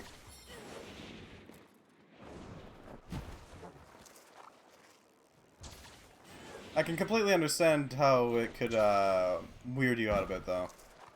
In sauna, you can talk about everything. I see. Nothing is taboo, oh my. Now, if only we can get policy to be discussed in saunas. Think about it. Politicians all talking about literally anything. In a crowded room full of sweaty old people. If only. World peace achieved in 10 days.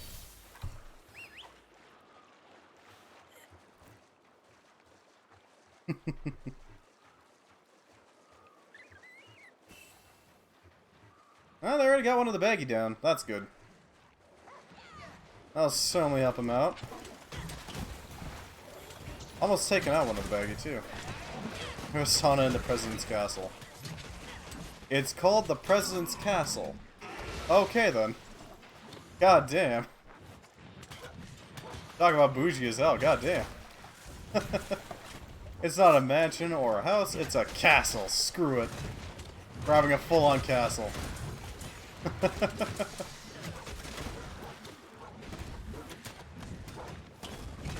Kennedy and Gorbachev has been there. Because they were born. I see.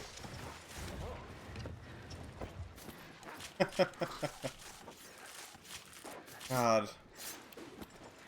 Who was the Prime Minister way back when?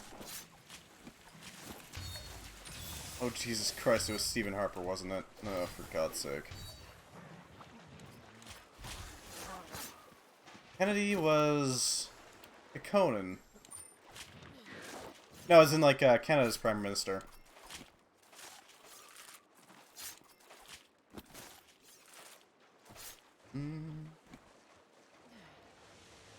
I am hesitant to look it up because Monster Hunter likes to hog the screen space.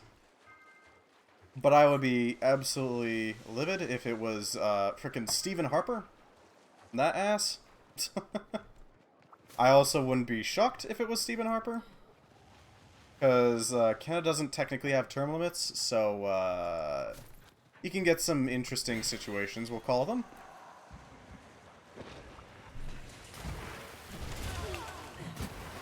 Yeah. Unfortunately, for the longest time we had frickin' this one conservative guy called Stephen Harper in office for ungodly amount of time. He did eventually get voted out before he died, so that's at least a frickin' benefit. But still, screw Stephen Harper. Not a fan.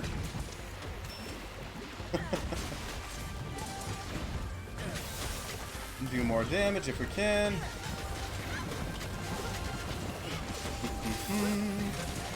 Can't even really see the monsters. It's really just like a flashy show of lights. And I could just do a helicopter in Putin's face and there's nothing you could do. No, unfortunately not. I wish, but no. Russia is, regrettably, nuclear. We should disarm them, but no. No, they're not. And there's not really any way for us to actually do so. At least not force it. That guy needs to be removed from office. Sooner the better, for literally everybody. He doesn't... Oh no. Whatever will he do? Yeah, no, if we tried to get in there, World War III would happen. There's no way in hell. It's just not happening. I feel for Ukraine. I hope all the best for them, but I'm not willing to risk World War III. And I'm really glad that the United States is in agreement on that. Because if the United States themselves did it, it would not be a probable World War III. It would be pretty much guaranteed that it would be World War III.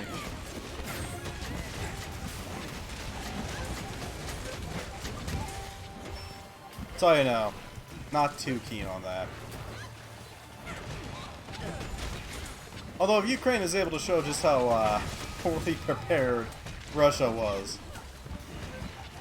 will you support her application? Oh hell yeah! I absolutely agree that Ukraine has to be in NATO. Everybody bordering Russia should be in NATO. And they want to frickin' whine about it, they can take it up with NATO. The only reason Russia doesn't want people in NATO is because NATO is specifically to prevent them from doing what they're doing right now. That is the only reason. I support your... Hell, I support your application too. Anybody wants to be in NATO, they can be in NATO.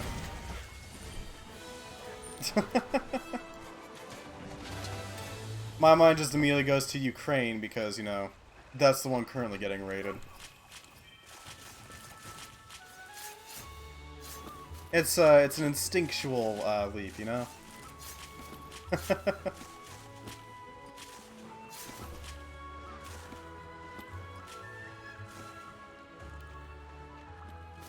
don't even want to think. Yeah, fair enough. Thinking hard. But yeah, I agree. Yeah. I don't want to even think about what would happen if Russia goes further onwards to frickin' every other European nation that they can get their grubby little mitts on.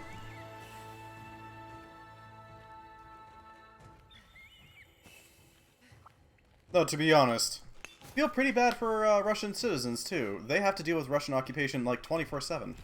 It's the worst. I mean, could you imagine if you were an occupied nation from the beginning of Russia to the end of Russia? It would be the worst. It would just be god-awful.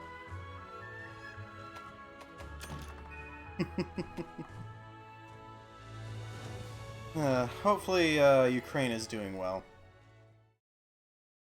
I know they've got a live map that auto updates based on news stories that come out of there.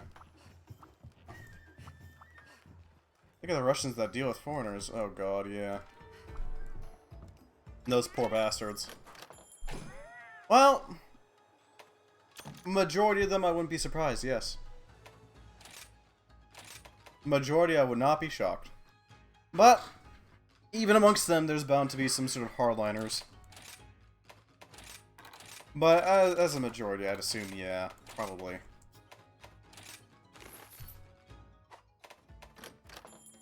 I do find it amusing that Russia's amazing cybersecurity got hacked by Ukrainians when they were in the middle of being bombed. God damn it, Russia, you're supposed to be like the hacker man of the world. You're getting hacked by freaking random Ukrainians getting shelled by you. Middle of the Eurovision, yeah.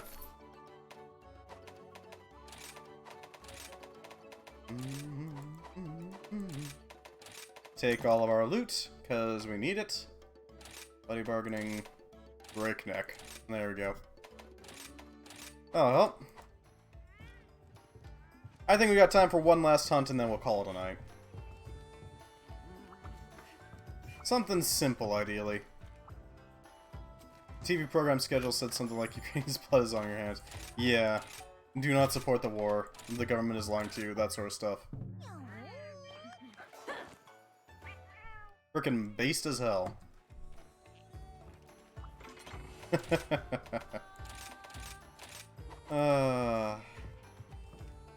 Of course, I'm sure that only increased the crackdown on frickin' Russian citizens by Russia.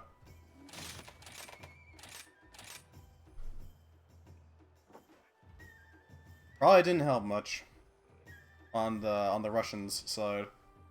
But, I mean, I can't fault the Ukrainians. For all of that, it's kind of irrelevant. Ukrainians are getting killed every day, so...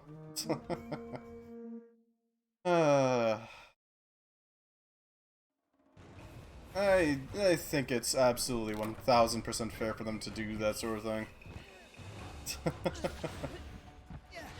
If Russia dislikes it so much, maybe they should just stop. Then they wouldn't have a reason to hack into their systems and replace their programming with that sort of thing. You know? It's an idea. I love Astalos. You weird lump of a wyvern, you.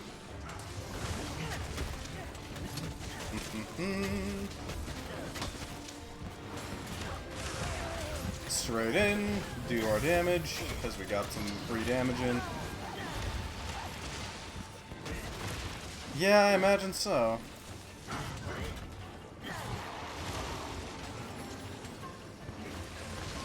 God, I'm a little worried. Because no luxury products for 3 months now. Jesus Christ. That is unfortunate.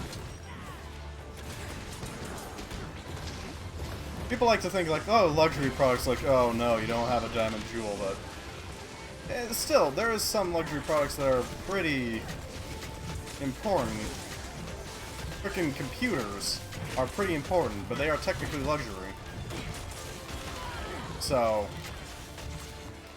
Nikki Pugh has fainted. Alright then.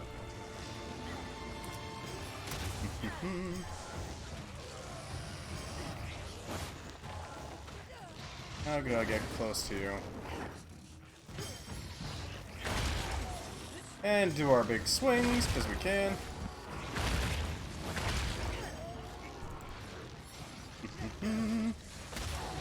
Hey, we paralyzed them.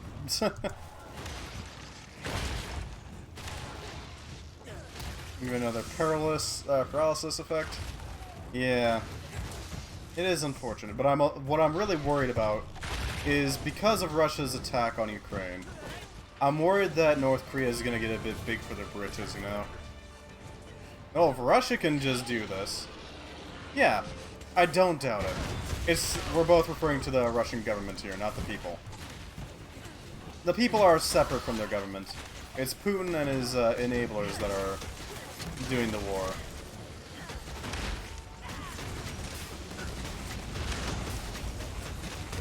There we go. I'm gonna kind of focus on the Volvodon with my damage. Yeah, I'm worried that North Korea is gonna start feeling a bit big for their britches and think, well, maybe we should, well, you know, South Korea's been there for a while, and they probably want to be, liberated by our glorious leader, and, you know, it's not that big a deal. Russia did it, it's fine. We've got nuclear armaments, right? That sort of thing. Know what I mean? I'm worried that Russia's gonna inspire shitty behavior by North Korea. Exactly, but North Korea, the government, doesn't really care. They're basically a monarchy.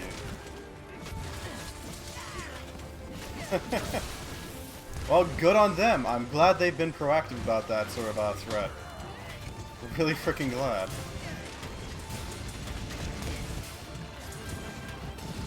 Still, that doesn't mean that North Korea is not stupid enough to do that sort of thing. Regardless. And if even one passes through, that's a problem.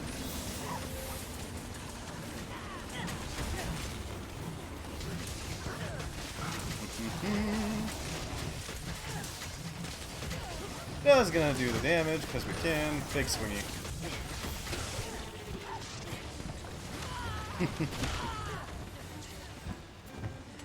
It's not great. I still worry about it. Even if South Korea has anti-air. It's still a major worry, you know? Let's give this guy a shanking, shall we? Putin's talk to our president was pretty cool. Well, yeah, okay, fair enough. But he's still invading Ukraine. I'd argue that is the most uncool thing. His sycophants call for war. Of course he did. I wouldn't be shocked if Putin is trying to earn some goodwill back after his utterly shitty actions.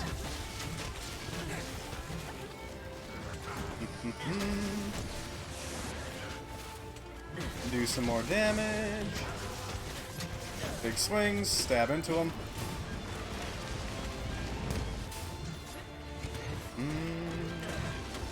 Hey, Volvodon down.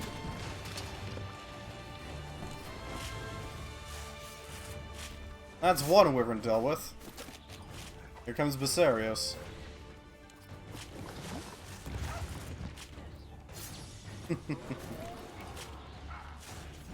Alright. So I'm thinking our main tactic is mostly just going to be to try to force our way through its armor with our sharpness.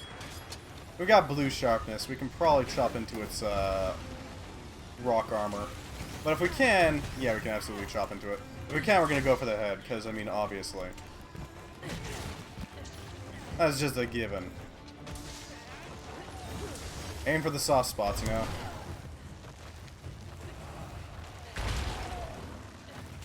Bonk! I wonder if we can break its tail off. I don't think we can, but I wouldn't be shocked if we could. Huh. Yeah, Russia... Putin and his enablers need to be removed from Russia if they're ever going to be part of the actual, like, respectable countries.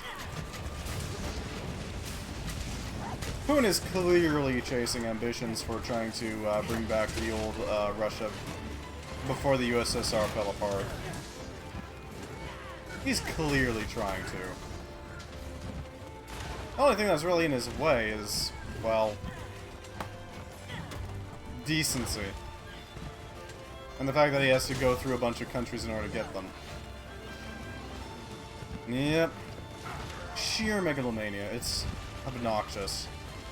It's obnoxious how somebody can take in so much power into such a freaking, how do I put it? Not quite isolated. Concentrated position. Concentrated into one person, basically. To the point where they can basically say whatever and then thy will be done.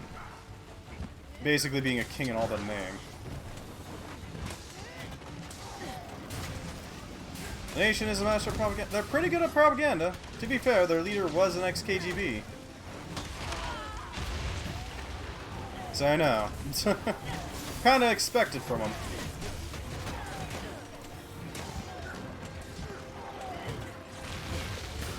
Deliver some explosions to the face. Yes. Yeah, he's tired. He's not going to be able to do any breath weapons. Or Basarios.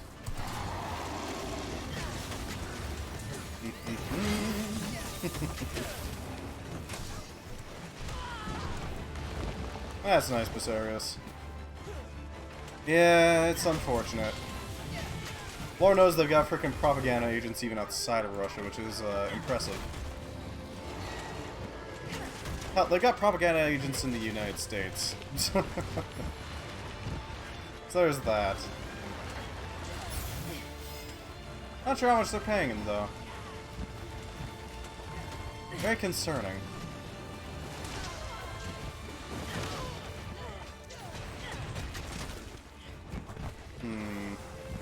How's this thing doing? Oh, it's charging, that's fine. Oh, we can handle it pretty easily. At the very least, we're gonna get some good stuff. Opium to the people? Eh. Wasn't the saying that religion is the opium of masses or something like that? I don't really know where that comes from. Circus Penensis. I have no idea what that means. I'm sorry. I only know like a tiny bit of French, so I'm not very not very bilingual here, despite being Canadian. It distracts the people, yes. Yes. This is very accurate. It's, you know, Tyrant 101. And then 102 would probably be like just whataboutism at this point. Distract the people to an external threat, yeah. Yeah. External threat to distract from an internal. Yeah. This is true. A lot of the dictatorships in the world today do that sort of shit. Hell, North Korea does that with the United States. So, it's hardly surprising that Russia does it. God damn. I'm hoping that the war in Ukraine goes well for Ukraine. I really am. Because if we can... I hope that if Russia gets fucking pushed back by Ukraine, of all places... if they get pushed back by Ukraine, of all people... Circus in Brit. Ah, in Latin, I see. Circus is Penensis. Fair enough. I do not know Latin. So, that's why I didn't recognize it. Yeah. I hope that they get broken over Ukraine. That their military gets, like, shown as, like, incompetent as hell. Already, that story's kind of settled in a bit, I think. To the point where they're doing damage control. But, yeah. I hope it goes well. Hopefully Russia learns not to fucking try to pull that shit again. But, unfortunately, I gotta go. I gotta go eat, I gotta go sleep, I gotta go drink, I gotta do all the human things, so I'm gonna call it a night. I'm not sure what to play tomorrow, honestly. I'll have to think of something. Dude. Uh-oh. Well, thank you. I appreciate it. We do have time, and we do have a few people to raid with, I'd say. A couple. Enough that I feel comfortable enough raiding somebody relatively familiar. So, let's see. Who's running at the moment? Inbound's doing Halo. Renewal's doing RimWorld. Catholic's doing Firewatch. Shy Stitch is doing Valorant. Oh, they're rebuilding OBS.